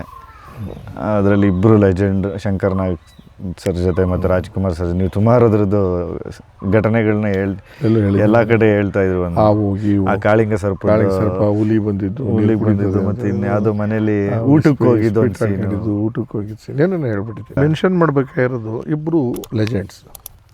ಇದ್ರ ಮಧ್ಯದಲ್ಲಿ ಹೆಚ್ಚು ಪಾಪ್ಯುಲರ್ ಇದ್ದು ನಾನೇ. ಅದಾದಮೇಲೆ ಆ ಸಿನಿಮಾಲು ನೀವೇ ಮೇನ್, ಮಿಕ್ಕಿರೋರು ಇದ್ರು, ಅದರಲ್ಲಿ ಮೇನ್ ನೀವೇ ಅಂಡ್ ವಿಲ್ಲನ್ ಕೂಡ. ಹೌದು. ಆಮೇಲೆ ಬಟ್ಟೆ ಇದ್ದಿದ್ದು ನನ್ನೊಬ್ಬನಿಗೆ, ಕೃಷ್ಣದವ್ರಿಗೆಲ್ಲ ಬೆಸ್ತರು ಬಟ್ಟೆ, ಲಂಗೋಟಿ ಗಿಂಗೋಟಿ ಹಾಕೊಂಡು ಓಡಾಡ್ತಿದ್ರು. ಕಥೆನೂ ಒಂಥರ ಬರಡಾಗಿರೋ ಕತೆ. ಹರಡು ಅಂದರೆ ಲವಲೋಕಿ ಇರೋದಲ್ಲ, ಅದರೊಳಗೆ ಏನೋ ಸಿಲ್ಕ್ ಬಟ್ಟೆ ಹಾಕೊಂಡು ಅವೆಲ್ಲ. ನಾನೊಬ್ಬನೇ ವ್ಯಾಪಾರಿ ಅಂತ ಇದ್ದಿದ್ದು. ಆದರೆ ಅದು ಶೂಟಿಂಗ್ ಹೋದಾಗ ಅನ್ನಿಸಿದ್ದೇನೆಂದರೆ, ಇಂಡಸ್ಟ್ರಿ ಯಾಕೆ ಹಿಂಗಿರಬಾರ್ದು, ಇದು ಉದಾಹರಣೆ ಆಗ್ಬೋದಾಯ್ತಲ್ಲ ಅಂತ. ಒಬ್ಬ ಲೆಜೆಂಡ್ರಿ ಆ್ಯಕ್ಟ್ರು ಗ್ರೇಟ್, ಇನ್ನೊಬ್ಬ ಆ್ಯಕ್ಟರ್ ಆ್ಯಂಡ್ ಡೈರೆಕ್ಟರ್. ಹೌದು. ಅವ್ರ ಹೆಂಡತಿ ಇನ್ನೂ ದೊಡ್ಡ ಹೆಸರು ಮಾಡಿರೋರು. ಹೌದು. Costume designer. ಅಲ್ಲಿ ಹೇಗಿದ್ದು ಡಾಕ್ಟರ್ ರಾಜ್ಕುಮಾರ್ ಹೇಗಿದ್ರು ಅಂದರೆ ಅಷ್ಟೊತ್ತಿಗೆ ಪೀಕ್ ಅಲ್ವೇ ಅವರು. ಹೌದು. ಏನು ಬೇಕಾದರೂ ಹೊರಗಡೆ ಅಲ್ಲಿ ಡೈರೆಕ್ಟ್ರು ರೂಮಲ್ಲಿ ಪಾರ್ವತಮ್ಮನವ್ರು ಕೂತ್ಕೊಂಡು ಮಾತಾಡಿರ್ಬೋದು. ಈ ಸೆಟ್ಟಿಗೆ ಬಂದಾಗ ಒಂದೇ ಒಂದು ಅಕ್ಷರ, ಇದು ಸರಿ ಇಲ್ಲ ಶಂಕರ್, ಇದು ಮಾಡೋಕ್ಕಾಗಲ್ಲ, ಕಷ್ಟ ಆಗುತ್ತೆ, ಇದು ಬೇಕು, ಇದಕ್ಕಿಂತ ಹಿಂಗೆ ಮಾಡೋಣ ಅಂತ ಒಂದು ದಿವಸ ಹೇಳಿಲ್ಲ. ಅಷ್ಟು ದಿವಸ ಜೊತೆಲಿದ್ದು. ಅದು ಯಾವುದೋ ಬೀಚ್ ಹತ್ರ ಹೋಗ್ಬಿಟ್ಟಿದ್ದು, ಫಾರೆಸ್ಟ್ ಗೆಸ್ಟ್ ಹೌಸ್ನಲ್ಲಿ ಊಟ ತಿಂಡಿ ಎಲ್ಲ ಒಟ್ಟೊಟ್ಟಿಗೆ. ಪಾರ್ವತಮ್ಮನವರು ಇರೋರು. ಅವರು ಶಂಕರ್ನ ಮಾಡಿದ ತಕ್ಷಣ ಅಣ್ಣವ್ರ ಹತ್ರ ಹೋಗಿ, ನೀವೇನು ತಪ್ಪು ತಿಳ್ಕೊಬೇಡಿ ಅಣ್ಣವ್ರೆ, ನನಗೆ ಅನಿಸಿರೋದು ಈ ಥರ ಇದೆ, ಬದಲಾಯಿಸ್ಬೇಕು ಅಂದ್ರೆ ಮಾಡೋಣ, ಯಾವ ಥರ ಬೇಕಾದ್ರೂ ಮಾಡೋಣ, ನಾನು ಬರೀ ಆ್ಯಕ್ಟ್ರು, ಆ್ಯಕ್ಟಿಂಗ್ನಲ್ಲಿ ಏನಾದರೂ ಇದ್ರೆ ಹೇಳಿ, ಈ ವಿಚಾರ ನಾನು ಭಾರತಮ್ನಲ್ಲಿ ಕೇಳ್ತೀನಿ. ಭಾರತಮ್ನವರು ಎಷ್ಟು ಗ್ರೇಟ್ ಅಂತಂದರೆ ನೋಡಿದ್ರೆ, ಇಲ್ಲ ಹಂಗೆ ಅನಿಸಿರುತ್ತೆ ನಿಮಗೆ, ನಾವು ಸ್ಕ್ರಿಪ್ಟ್ ಮಾಡೋ ಇವೆಲ್ಲ ಯೋಚನೆ ಮಾಡಿರ್ತೀವಲ್ಲ ಇಬ್ಬರು ಕೂತ್ಕೊಂಡು, ಬಿಟ್ಬಿಡಿ ಅದಾಗಿ ಹೇಳಿ, ಇನ್ನೂ ಒಂದು ಟೇಕ್ ಅದೇ ಥರ ಚೆನ್ನಾಗಿರುತ್ತೆ ಹೇಳೋದಾರು ತಗೊಳ್ಳಿ ಅಂದ್ರೆ ಯಜಮಾನ್ರು ಏನಂದರು ಅಂತಂದ್ರೆ, ನಿನಗೆ ಸಂಬಂಧನೇ ಇಲ್ಲ, ಅವ್ರನ್ನ ಕೇಳಿ ಅಂದರು. ಅವ್ರು ಈ ಥರ ಮಾತುಕತೆ ನೋಡಿದಾಗಲೇ ಹೆಂಗಿರೋದು ಅಂದ್ರೆ, ಒಬ್ಬ ಮನುಷ್ಯ ಜೈಜಾಂಟಿಕಾಗಿ ಬೆಳೆಸೋಕ್ಕೆ ಯಾಕೆ ಸಾಧ್ಯ ಅಂತ ಅನ್ನಿಸ್ತು ಅಂದರೆ, ಅಥವಾ ರಾತ್ರಿ ಮನೇಲಿ ಹೇಳಿರ್ಬೋದು, ಇಲ್ಲ ಅದೇನಾದರೂ ಮಾಡಿ ಚೇಂಜ್ ಮಾಡಿಸು, ನಾನು ಅದು ಹೇಳೋದು. ಆದರೂ ಅದು ಬ್ಯೂಟಿಫುಲ್ ಅಲ್ವಾ ಸರ್, ಹಂಗೆ ಹೇಳಿದ್ದು ಆ ಥರ ಸಾಂದರ್ಭಿಕವಾಗಿ ಆ ಥರ ಹೇಳಿದಾಗ ಅಂತ ಹೇಳೋರು. ಅವನು ಶಂಕರ್ ಹುಚ್ಚ ನಮ್ಮನ್ನೆಲ್ಲ ಕರೆಯೋರು, ಹೇಳಮ್ಮ ನೀನು ಥಿಯೇಟ್ರ್ ಮನುಷ್ಯ ಸಿಗಾಬಿಟ್ಟು ಗೊತ್ತಾ, ಇದನ್ನೇನು ಸರಿಯಾಗಿತ್ತೋ ಇಲ್ವಾ ಅಂದರೆ ನಾವು ಹೇಳಿದ್ವಿ, ಶಂಕರ್ ತಿಂಗಳಾನ್ಗಟ್ಲೆ ಕಷ್ಟ ಬಿದ್ದಿದ್ದಿಲ್ಲ ನೀನು ನಿನ್ನ ಹೆಂಡ್ತಿ. ಆ್ಯಂಡ್ ರಾಜ್ಕುಮಾರ್ ಮನೇಲಿ ಕೂತ್ಕೊಂಡು ಊಟ ಮಾಡ್ಕೊಂಡು ಗಳಿಗೆ ಹೊಟ್ಟಿಗೆ ದುಡ್ಡಿಗೋಸ್ಕರ ಬಂದಿರೋರು. ಸುಮ್ಮನೆ ಏನೋ ಒಂದು ಹೇಳ್ಬಿಡ್ತೀವಿ, ಅದನ್ನು ನೀನು ಸೀರಿಯಸ್ ಆಗಿ ತಗೊಂಡ್ರೆ ಕೆಟ್ಟೋದ್ರೆ ಕೆಟ್ಟಲ್ವಾ, ನಮ್ಮನ್ನು ದಯಮಾಡಿ ಏನೂ ಕೇಳೋಕೆ ಹೋಗ್ಬೇಡ. ಹುಚ್ಚು ನನ್ನ ಮಕ್ಳು ಏನಾದರೂ ಒಂದು ಹೇಳ್ಬಿಡ್ತೀವಿ ನಾವು, ಸರಿ ಇಲ್ಲ ಅದು ನೀರಿಗೆ ಬೀಳಿಸ್ಬಾರ್ದಾಯ್ತು, ಜಂಪ್ ಮಾಡಿಸ್ಬೇಕಾಯ್ತು, ಏನೋ ಒಂದು ಬಿಡ್ತೀವಿ ಅಂತ ಹೇಳಿ ನಿನ್ನ ತಲೆ ಒಳಗೆ ಉಳ್ರಬಿಟ್ಟೆ, ಅದು ನಮ್ಮನ್ನು ಯಾರನ್ನೂ ಕೇಳ್ಬೇಡ, ಬೇಕಾದ್ರೆ ಗುಂಡು ವಿಚಾರ ಹೇಳು, ಒಂದು ಪೆಗ್ ಜಾಸ್ತಿ ಕುಡಿಯೋಣ, ಸಿಗರೇಟ್ ಸೇದೋಣ ಅಂತೇಳಿ ಈ ವಿಚಾರ ನಾವು ಬರಲ್ಲ. ಅವನ ಹೆಂಡ್ತಿನೂ ತಲೆ ಹಾಕ್ತಿರಲಿಲ್ಲ. ಹೆಂಗಿತ್ತು ಅಂದ್ರೆ ಟೀಮು, ಡೈರೆಕ್ಟ್ರ್ ತಾನೇ ನೀನು, ನಿನ್ನಣೆ ಬರ ಮಾಡು. ಬಟ್ ತುಂಬ ಎಂಥ ಸಿನಿಮಾ ಸರ್ ಅದು. ಏನು ಸರ್ 3-4 ಕಿಲೋಮೀಟ್ರ್ ಯಾಣಕ್ಕೆ ಹೋಗ್ಬೇಕಾರೆ ಅವಾಗಿನ ಕಾಲದಲ್ಲಿ ಇದಿರಲಿಲ್ಲ, ಗಾಡಿ ಹೋಗೋ ಸ್ಥಿತಿ ಇರಲಿಲ್ಲ, ಸ್ಕೂಟ್ರು ಮೋಟ್ರ್ ಬೈಕ್ ಮಾತ್ರ ಹೋಗೋವು, ಬುಲೆಟ್ನಂತೂ ಥಿಕ್ ಫಾರೆಸ್ಟು, ವೈಲ್ಡ್ ಅನಿಮಲ್ಸು. ಆ ಯಾಣಕ್ಕೆ ಹೋಗ್ಬೇಕು, ಬೆಳಗ್ಗೆ 5:30 ಹೊರಡಿಸ್ಬಿಟ್ಟು 9 ತಲುಪಿಲ್ಲ ನಾವು, ಸುಸ್ತು ಹೆಣ ಬಿದ್ದೋಗಿದ್ದೀವಿ ಇಲ್ಲಿ. ಇದ್ರ ಮಧ್ಯೆ ಹಾವು, ಚೇಳು, ಹುಲಿ ಇದೆಲ್ಲ ಹೇಳಿದ್ನಲ್ಲ. ಅವ್ರು ರಾಜ್ಕುಮಾರು ತಲುಪಿದ್ರು, ಪಾರ್ವತಮ್ಮನ ತಲುಪಕ್ಕಾಗಲಿಲ್ಲ, ರಾಜ್ಕುಮಾರು ಡೈರೆಕ್ಟ್ರು ತಲುಪಿದ್ರು, ಹೀರೋಯಿನ್ನು ತಲುಪಲಿಲ್ಲ ಸರ್. ಅರ್ಚನಾನ ಎಂಥದ್ದು ಒಂದು ಹುಡುಗಿ, ಅದು ತಲುಪ್ಬಿಟ್ಟು ಕೊನೆಗೆ ಯಾರು ಬರೋದು ಬೇಡಿ, ಭಾಳ ಕಷ್ಟ ಇದೆ, ನಾವು ಮಾಡ್ಕೊಂಬರ್ತೀವಿ ಅಂತ ಕ್ಯಾಮ್ರಾಮನ್ನು ಕರೆಸ್ಕೊಂಡು ಅದನ್ನೆಲ್ಲ ಶೂಟಿಂಗ್ ಮಾಡಿಸ್ಕೊಂಡು ವಾಪಸ್ ಬಂದರು ಸರ್. ನಾವು ಮಧ್ಯ ದಾರಿಯಲ್ಲಿ ಸಿಗಾಕೊಂಬಿಟ್ಟೆ ಎಲ್ಲ ನಾನು ದೈತ್ಯ. ಆಮೇಲೆ ಸಮುದ್ರ, ಪಾರ್ವತಮ್ಮನವ್ರು ಮಾತಾಡ್ತಾ ನಾವೇ ಕೂತಿದ್ದೆವು, ಶಂಕರ್ ನೀನು ಹುಚ್ಚುಚ್ಚು ಇದು ಭಾಳ ಎಕ್ಸೈಟ್ ಆಗ್ಬಿಡ್ತೀಯ, ರಾಜ್ಕುಮಾರ್ ವಯಸ್ಸು ಇಷ್ಟಾಗಿದೆ, ಅವ್ರು ಸ್ವಿಮ್ಮರು, ಸಮುದ್ರದ್ದು ಕಪ್ಪಗಿದೆ ನೀರು, ಆಳ ಇದೆ, ಒಳಗಡೆ ನಮಗೂ ಗೊತ್ತಿಲ್ಲ, ನೀನೇನೇ ಸೆಕ್ಯೂರಿಟಿ ಇಟ್ಟರು ಭಯ ಆಗತ್ತಪ್ಪ ನನಗೆ, ಜಂಪ್ ಮಾಡಿಸ್ಬೇಡ, ಡ್ಯೂಪ್ ಹಾಕು ಅಂತ ಒಪ್ಕೊಂಡ್ರು. ಅಲ್ಲ ಒಂದು ಕೆಲಸ ಮಾಡಿ, ನಾನು ಬಿದ್ದು ತೋರಿಸ್ತೀನಿ, ಏನೂ ಆಗಲ್ಲ ಅಂತ ಅಂದ್ರೆ ಹೋಗೋಣ ಅಂತ ಅವ್ನು ಬಿದ್ದು ಬಿಟ್ಟ ಸರ್. ಡಮ ಅವ್ರನ್ನ ಬಿದ್ದು ಮೇಲೆ ಗೆದ್ದು ಬಂದು ಈಜಾಡ್ತಾನೆ, ಬನ್ನಿ ಎಲ್ಲ ಬನ್ನಿ ಕೂಗ್ಬೇಕು, ಅವ್ನು ಏನು ಒಳ್ಳೆ ಮಕ್ಕಳದ್ದು ಸ್ವಿಮ್ಮಿಂಗ್ ಪೂಲ್ ಥರ. ಆಮೇಲೆ ಅದಾಯಿತು. ಇದು ನೋಡಿದ ತಕ್ಷಣ ಇವ್ರು ಎಕ್ಸೈಟ್ ಆಗ್ಬಿಟ್ರು ಸರ್, ಯಾರು ರಾಜ್ಕುಮಾರ್. ಇವ್ರು ಬೇಡ ಅಂತ, ಕ್ಯಾಮ್ರಾಮನ್ ಬೇಡ ಅಂತ, ನಾವೇನು ಮಾತಾಡೋಂಗಿಲ್ಲ, ನಾವೇನು ನೀರು ಬೀಳೋದಲ್ಲ, ನಮ್ಮನ್ನ ಭಯ, ನಮಗೆ ಬಿಟ್ಟರೆ ಸಾಕು ನೋಡ್ತಾನೆ ಇದ್ದೀವಿ. ಭಾರತಮ್ಮ ಕೂತ್ಕೊಂಡ್ರು, ಅವರು ಕ್ಯಾಮ್ರಾಮನ್ನು ಇವನು ಸತ್ತೋದ್ನಲ್ಲ ಗೌರಿಶಂಕರ್, ನಮ್ಮ ಆಮೇಲೆ ಮಾತಾಡ್ತಾಯಿದ್ರು, ಭಾರತಮ್ಮನವ್ರು ಬೇಡಿ ಅಂತ. ಒಂದು ಕೆಲಸ ಮಾಡಿ ಅಕ್ಕ, ನಿಮ್ಮ ಯಜಮಾನ್ರಿಗೆ ಇಷ್ಟ ಇಲ್ಲ ಅಂದರೆ ಮಾಡೋದು ಬೇಡ ಅಂತ. ಬೇಡ ರೀ, ಇದು ಈ ಟೈಮ್ನಲ್ಲಿ ಬೇಡ, ಕರೆಕ್ಟ್ ಹೇಳೋದು. ಆದರೂ ಒಬ್ಬ ಕಲಾವಿದ ಆಗಿ ಹಾಗಲ್ಲ ನನ್ನ ಕೈಲಿ ಅಂತ ಹೇಳುವಷ್ಟು ಇನ್ನೂ ಶಕ್ತಿ ಕುಂದಿಲ್ಲ ಅಲ್ವಾ ನನಗೆ. ನಾನು ಕಲಾವಿದ, ಆಮೇಲೆ ಸ್ವಿಮ್ಮಿಂಗ್ ಬರಲ್ಲ ಅಂತೇನಿಲ್ವಲ್ಲ ನನಗೆ. ಆಮೇಲೆ ನಾನು ನೋಡ್ಕೊಳ್ಳೋಕೆ ಇಷ್ಟೊಂದು ಜನ ಇದ್ದಾರಲ್ವ, ಆಮೇಲೆ ಏನಾರು ಆಗಬೇಕಾದ್ರೆ ಅಲ್ಲಿ ಬೀಳದೇ ಇದ್ದಾಗಲೂ ಆಗುತ್ತಲ್ವ. ಹಿಂಗೆಲ್ಲ ಫಿಲಾಸಫಿ ಹೇಳಿ ಒಪ್ಪಿಸ್ಬಿಟ್ಟು ಅಂದು ಬಿದ್ದೇ ಬಿಟ್ರು ಜೈ ಅಂತ. ಶಂಕರ್ನಾಗ ಒಂದು ಫಸ್ಟ್ ಟೈಮ್ ಶಂಕರ್ನಾಗ ಅವ್ರಿಬ್ಬರು ಜೊತೆಲಿ ಬಿದ್ದರು, ಪಕ್ಕದಲ್ಲೇ ಅವನು ಇದ್ದ. ಆರಾಮ ಮಾತಾಡ್ಕೊಂಡು ಬರ್ತಾವ್ರು ಈ ಕಡೆ ಮಾಡ್ಬಿಡ ಅಂತ ಮಾಡಿದ್ರು. ಆಮೇಲೆ ಅಂಡರ್ಗ್ರೌಂಡ್ ವಾಟ್ರದ್ದು ಎಲ್ಲೋ ಬೇರೆ ಕಡೆ ಮಾಡಿದ್ದು, ಒಳಗಡೆ ಹೋಗಿ ಮುತ್ತು ತರ ಬೇರೆ ದೇಶದಲ್ಲಿ ಮಾಡಿರೋದು, ಅದೆಲ್ಲ ಮಾಡೋದು. ಅವಾಗ ನನಗೆ ರಾಜ್ಕುಮಾರ್ ಅವ್ರ ಬಗ್ಗೆ, ಶಂಕರ್ ಬಗ್ಗೆ ಶ್ರದ್ಧೆ, ತೀರ್ಮಾನ ಇಷ್ಟ. ಇಬ್ಬರಿಗೂ ಅಹಂಕಾರಿಗಳಲ್ಲ, ಇಬ್ರಿಗೂ ಕೂಡ ಈ ಡಿಸ್ಕ್ರಿಮಿನೇಷನ್ ಇಲ್ಲ. ಅವನು ನೆಲದೊಳಗಡೆ ಏನಾದ್ರು ಒಂದು ಕ್ಲೀನ್ ಮಾಡ್ಬಿಟ್ಟು ಅನ್ನ ಹಾಕಿದ್ರು ತಿನ್ಬಿಡ್ತಾನೆ. ಶಂಕರ್ನ ಹಿಂಗೆ ಬರ್ತಿರ್ತಾನೆ, ಬ್ರೇಕ್ ಅಂದ ತಕ್ಷಣ ಹಿಂಗೆ ಹೋಗ್ತಿರ್ತಾನೆ, ತಟ್ಟೆ ಎಸ್ಕೊಂಡು ತಿನ್ನೋದಕ್ಕೆ ತಾಳ್ಮೆ ಇರಲ್ಲ ಸರ್. ಬಾಲವರ ಏನ್ರಿ ನಿಮ್ಮ ತಟ್ಟೆಲಿರೋದು ಇದಿದೆ, ನೀನು ಇನ್ನೂ ತಟ್ಟೆ ಎಸ್ಕೊಳ್ತಿರ್ತ ಪಟ್ಟು ಕಿತ್ಕೊಂಡು ತಿನ್ಕೊಂಡು ಹೊಟ್ಟೋಗ್ತಾನೆ ಸರ್. ಅವನು ಅರ್ಧ ಆಗಿರೋದನ್ನ. ಇವರು ಶಂಕರ್ನಾಗ ಲೈಟ್ ಹಿಡಿಯೋಕೆ ಹೋಗ್ಬಿಡ್ತಾನೆ, ಏನಾದರೂ ಹುಡುಗರು ಸಿಗಲಿಲ್ಲ ಅಂದರೆ ಅಂತ ರಾಜ್ಕುಮಾರ್ ಹೋಗ್ಬಿಡೋರು ಲೈಟ್ ಹಿಡಿಯೋಕ್ಕೆ. ನಾವು ರೀಸರ್ಸ್ಗೆ ಹೋಗ್ಬಿಡಿವು ಆ ಕಡೆ ನಾವು ಹಿಡಿಯೋಕೆ ಹೋಗ್ಬೇಕಲ್ಲ ಇನ್ಯಾಕೆ ಅಂದರೆ ನಾನು ಹೇಳ್ತಿದ್ದು ಇವರೆಲ್ಲ ಇಷ್ಟೊಂದು ದೊಡ್ಡ ವ್ಯಕ್ತಿಗಳಾಗೋದಕ್ಕೆ ಕಾರಣ ಏನು ಅಂತ. ಹೌದೌದು. ಅವನು ಆ ಒಂದು ಸಾವಿತ್ಯನು ಅದಕ್ಕೆ ಅಷ್ಟು ಸ್ಪೀಡಾಗಿ ಕೆಲಸ ಮಾಡಿದ್ನು. ಅವರು 60 ವರ್ಷದಲ್ಲಿ ಮಾಡುವಷ್ಟು ಕೆಲಸ ನಮ್ಮ 38 ವರ್ಷ. ಅದಕ್ಕೆ ನೀವು ಹೇಳ್ತಿದ್ರಿ ವರ್ಷಕ್ಕೆ 12-13 ಸಿನಿಮಾ ನಾನು ಮಾಡಿರ್ಬೋದು ಅಂತ. ನಾನೇನು ಹೀರೋ ಅಲ್ಲಪ್ಪ ಅಂತ. ಅವ್ರು ಹೀರೋಗೆ ಅಷ್ಟು ಮಾಡಿದ್ದಾರೆ ಸರ್. ಏನು ಕಥೆ ಅವನು ಭಾಳ ಮಜಾ ಇರೋದು. ಒಂದು ಕ್ಯಾರವನ್ ಥರ ಒಂದು ಅವತ್ತು ಕ್ಯಾರವನ್ ಅಲ್ಲ, ಅದೊಂಥರ ಈ ಅಡುಗೆ ಮನೆಯೆಲ್ಲ ಇರುವಂಥದ್ದು ಒಂದು ವ್ಯಾನ್ ಮಾಡ್ಕೊಂಡು ಅವರೇ ರೆಡಿ ಪಿಟಿ ಎಲ್ಲ ಅಲ್ಲ. ಬಟ್ ಅದರೊಳಗೆ ಬಟ್ಟೆ ಇಟ್ಕೊಂಡ್ರು. ಮೊಬೈಲ್ ಕ್ಯಾಂಟೀನ್ ಮಧ್ಯಾಹ್ನ ಶೂಟಿಂಗ್ ಮುಗಿಸ್ಕೊಂಡ ತಕ್ಷಣ ನೋಡ್ಬೇಕು ಮಧ್ಯಾಹ್ನ ನೋಡಿದ್ದು ಸಿಗರೇಟ್ ಹಚ್ಕೊಂಡು ಏನೋ ಮಾಡ್ಕೊಂಡು ಏನೋ ಮಾಡೋದು. ಎಲ್ಲಿಗೆ ಅಂತ ಅವ್ರದ್ದೊಂದು ಶೂಟಿಂಗ್ನಲ್ಲಿ 2 ಸೀನ್ ಬಾಕಿ ಇದೆ, ಮುಗಿಸ್ಕೊಂಡ್ಬಂದ್ಬಿಡ್ತೀನಿ. ಮೇಕಪ್ ಅವನು ಮೊದಲೇ ಅಂತ ಏನು ಭಾಳ ಬ್ಯೂಟಿಫುಲ್ ಆಗಿ ಮೇಕಪ್ಪು ಮಾಡ್ಕೊತಾರೆ. ಗಡ್ಡ ಬಿಟ್ಬಿಟ್ರು ಅವನು. ನ್ಯಾಚುರಲ್ ಜನ ತೊಗೊಂಡಿದ್ರು ಅವನ್ನ. ಬಟ್ ಹಂಗೆ ಭಾವನೆ ಅವನ ಕ್ಯಾರೆಕ್ಟ್ರೇ ಭಾಳ ಇಷ್ಟಪಟ್ಟಿತ್ತು ಸರ್. ಅಣ್ಣನಿಗೂ ಅವನಿಗೂ ಆ್ಯಕ್ಟಿಂಗ್ ಓದ್ಸೋಕ್ಕೆ ಸಾಧ್ಯನೇ ಇಲ್ಲ. ಆದರೆ ಅಣ್ಣ ಜನಸಾಮಾನ್ಯರು ಆಗಲೇ ಇಲ್ಲ ಇವನು ಜನರಸ್ ಮಧ್ಯೆ ಸರ್. ಹೌದೌದು. ಅವ್ರು ಪೂರ್ತಿ ಹೈಟೆಕ್ಕು ಆಗಲಿಲ್ಲ ಅನಂತನಾಗು. ಹೌದು. ಪೂರ್ತಿಗೂ ಮಧ್ಯದಲ್ಲಿ ತಂದೆ ಆದಂಥ ಒಂದು ಟ್ರೆಂಡು ಮುಗಿಸ್ಕೊಂಡು ಹೋದ್ರು. ಅವ್ರಿಗೆ ಒಂಥರ ವಿಷ್ಣು ಸರ್ ಥರ ಅವ್ರ ಆ್ಯಕ್ಟಿಂಗು, ಫ್ಯಾಮಿಲಿ. ಅದ್ಭುತವಾದ ದೈತ್ಯ ಓದೋದ್ರಲ್ಲಿ. ಅವರು ಒಳ್ಳೆ ಸಂಗೀತಗಾರ, ಓದೋದು, ತಬಲಾ ನುಡಿಸೋದು ಬಂದು ಎಲ್ಲ ಅವ್ರಿಗೆಲ್ಲ ಟ್ಯಾಲೆಂಟ್ ಸುಮ್ಮನೆ ಬಂದವರಲ್ಲ ಸರ್ ಅವರೆಲ್ಲ. ಇವನಿಗೆ ಆ್ಯಕ್ಟಿಂಗ್ ಒಂದು ಸಣ್ಣದು, ಸ್ಕ್ರಿಪ್ಟು, ಡೈರೆಕ್ಷನು, ಕ್ಯಾಮ್ರಾ, ಅದು ಇದು ಹೋಟ್ಲು ಮಾಡೋರು ಎತ್ಕೊಂಡು ಹೋಗ್ಬಿಡೋನು ಸರ್. ಕಬ್ಬನ್ ಪಾರ್ಕ್ ಹತ್ರ ಇಡ್ಲಿ ಮಾರೋರಂತೆ ಅವ್ರದ್ದೇ ಮೊಬೈಲ್ ಕ್ಯಾಂಟೀನ್ ಇಟ್ಕೊಂಡು ಸಿಗರೇಟು ಬೇಕು, ಹುಚ್ಚು, ಟೀ. ಬಟ್ ಒಂದು ಕಡೆ ಯಾರನ್ನೂ ಹೀಯಾಳಿಸಿ ಮಾತಾಡಿದ್ದಾಗಲಿ ಅವನ ಪಿಕ್ಚರ್ನಲ್ಲೇ, ಶಂಕರ್ನಾಗ್ ಪಿಕ್ಚರ್ನಲ್ಲೇ, ಅವ್ರ ಓನ್ ಪಿಕ್ಚರ್ನಲ್ಲೇ ಅನಂತನಾಗು ಅವನಿಗೆ ಕೈ ಕೊಟ್ಬಿಟ್ಟು ಹೊಟ್ಟೋಗ್ಬಿಡೋನು. ಬ್ಯಾಕಪ್ ಶೂಟಿಂಗ್ ಸರಿಯಾಗಿ ಮಾಡ್ತಿಲ್ಲ ನೀನು ಅಂತ ಹೇಳ್ಬಿಟ್ಟು ಅವನದೇ ಪ್ರೊಡಕ್ಷನ್. ಅವತ್ತು ತುಳಿದ್ನಲ್ಲ ಕೊಂಕಣಿನಲ್ಲ ಇಬ್ಬರು ಬೈಕೊಡೋರು. 6 ವರ್ಷ ಚಿಕ್ಕವನು ಅವ್ರಿಗಿಂತ ಇವರು. ಒಬ್ಬ ತಮ್ಮ ಸತ್ತಾಗ ಬಹಳ ಒಳಗೆ ತುಂಬ ದುಃಖಪಟ್ಟವನು ಅನಂತನಾಗು. ತಂದೆ ಸ್ಥಾನದಲ್ಲಿದ್ದು ಆದರೂ ಆ ಥರ ಅಣ್ಣ ತಮ್ಮದಿರು ಅಷ್ಟು ಕ್ಲೋಸ್ ಆಗಿರೋದನ್ನೇ ನಾವೆಲ್ಲೂ ನೋಡಿಲ್ವಲ್ಲ ಸರ್. ಹಂಗೆ ಬಜಾರಲ್ಲಿದ್ದು ಒಂದೇ ಫೀಲ್ಡಲ್ಲಿ ಹಂಗೆ ಹೆಸರು ಮಾಡೋದು, ಅದು ಒಟ್ಟಿಗೆ ಚೆನ್ನಾಗೂ ಇದ್ರಲ್ಲ, ಚೆನ್ನಾಗೂ ಇದ್ರು, ಜೊತೆಗೆ ಸಿನಿಮಾಗಳನ್ನು ಮಾಡಿಕೊಂಡು ಇವ್ರು ಅವ್ರಿಗೆ ಡೈರೆಕ್ಷನ್ ಮಾಡೋದು ಎಲ್ಲ ಸೇರ್ಕೊಂಡು ಪ್ರೊಡಕ್ಷನ್. ಅವನೇ ಹೇಳೋಣ ಈ ಕತೆ ಯಾಕೆ ನನಗೆ ತಂದಿದ್ದೀರಾ ಫೈಟಿಂಗ್ ಎಲ್ಲ ಅಂತ ಇದೆ. ಹೋಗಿ ಶಂಕರ್ಗೆ ಹೋಗಿ ಅವನಿಗೆ ಡೈಲಾಗ್ ಹೇಳೋದ ಏನಿಲ್ಲ, ಇದನ್ನು ಮಾಡ್ತಾನೆ ಹೋಗಿ ಅವನು. ಅವರು ಒಂಥರ ಅಣ್ಣ ತಮ್ಮದಿರಿಗೆ ಮಾದರಿ ಬಿಡಿ ಸರ್. ಎಲ್ಲಕ್ಕೂ ಮಾದರಿ ಆಗಿದೆ. ಬ್ಯೂಟಿಫುಲ್ ಅವರಿಬ್ಬರು ರಿಲೇಷನ್ಶಿಪ್ ಮರೆಯಂಗೆ ಇಲ್ಲ.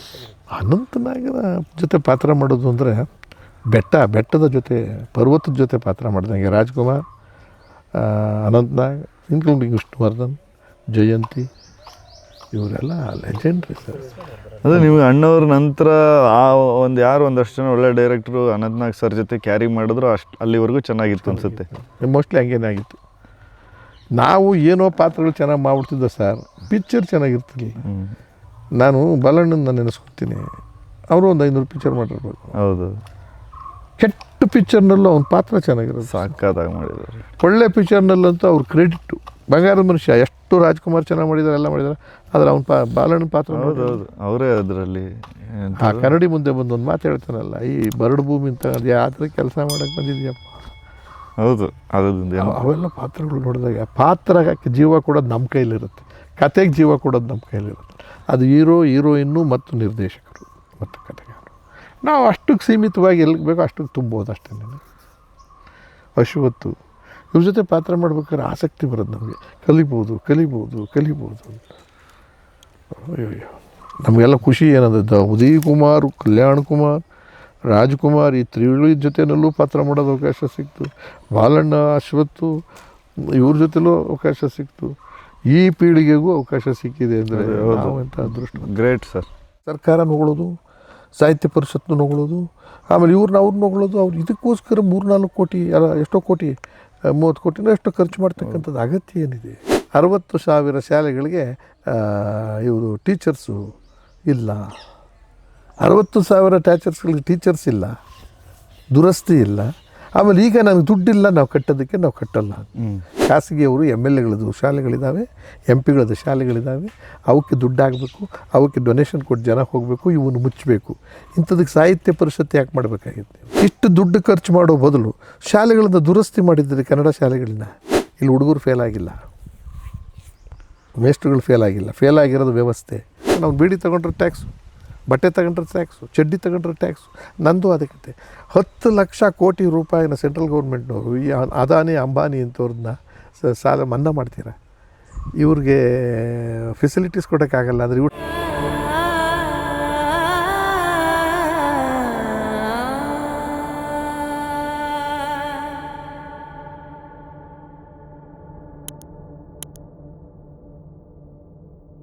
ಸರ್ಕಾರ ನೋಗಳೋದು, ಸಾಹಿತ್ಯ ಪರಿಷತ್ನ ನೋಗಳೋದು, ಆಮೇಲೆ ಅವ್ರನ್ನ ನೋಗಳೋದು. ಅವ್ರು ಇದಕ್ಕೋಸ್ಕರ 3-4 ಕೋಟಿ ಎಷ್ಟೋ ಕೋಟಿ 30 ಕೋಟಿನೋ ಎಷ್ಟೋ ಖರ್ಚು ಮಾಡ್ತಕ್ಕಂಥದ್ದು ಅಗತ್ಯ ಏನಿದೆ? 60,000 ಶಾಲೆಗಳಿಗೆ ಇವರು ಟೀಚರ್ಸು ಇಲ್ಲ.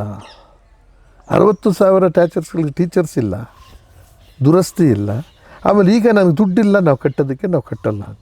ಖಾಸಗಿಯವರು MLAಗಳದ್ದು ಶಾಲೆಗಳಿದ್ದಾವೆ, MP ಗಳದ್ದು ಶಾಲೆಗಳಿದ್ದಾವೆ. ಅವಕ್ಕೆ ದುಡ್ಡಾಗಬೇಕು, ಅವಕ್ಕೆ ಡೊನೇಷನ್ ಕೊಟ್ಟು ಜನ ಹೋಗಬೇಕು, ಇವನ್ನು ಮುಚ್ಚಬೇಕು. ಇಂಥದಕ್ಕೆ ಸಾಹಿತ್ಯ ಪರಿಷತ್ತು ಯಾಕೆ ಮಾಡಬೇಕಾಗಿತ್ತು? ಇಷ್ಟು ದುಡ್ಡು ಖರ್ಚು ಮಾಡೋ ಬದಲು ಶಾಲೆಗಳನ್ನು ದುರಸ್ತಿ ಮಾಡಿದ್ರಿ, ಕನ್ನಡ ಶಾಲೆಗಳನ್ನ. ಇಲ್ಲಿ ಹುಡುಗರು ಫೇಲ್ ಆಗಿಲ್ಲ, ಮೇಸ್ಟ್ರುಗಳು ಫೇಲ್ ಆಗಿಲ್ಲ, ಫೇಲ್ ಆಗಿರೋದು ವ್ಯವಸ್ಥೆ. ನಾವು ಬೀಡಿ ತೊಗೊಂಡ್ರೆ ಟ್ಯಾಕ್ಸು, ಬಟ್ಟೆ ತಗೊಂಡ್ರೆ ಟ್ಯಾಕ್ಸು, ಚಡ್ಡಿ ತಗೊಂಡ್ರೆ ಟ್ಯಾಕ್ಸು. ನಂದು ಅದಕ್ಕೆ 10 ಲಕ್ಷ ಕೋಟಿ ರೂಪಾಯಿನ ಸೆಂಟ್ರಲ್ ಗೌರ್ಮೆಂಟ್ನವರು ಈ ಅದಾನಿ ಅಂಬಾನಿ ಇಂಥವ್ರನ್ನ ಸಾಲ ಮನ್ನಾ ಮಾಡ್ತೀರಾ? ಇವ್ರಿಗೆ ಫೆಸಿಲಿಟೀಸ್ ಕೊಡೋಕ್ಕಾಗಲ್ಲ. ಅಂದರೆ ಇವ್ರು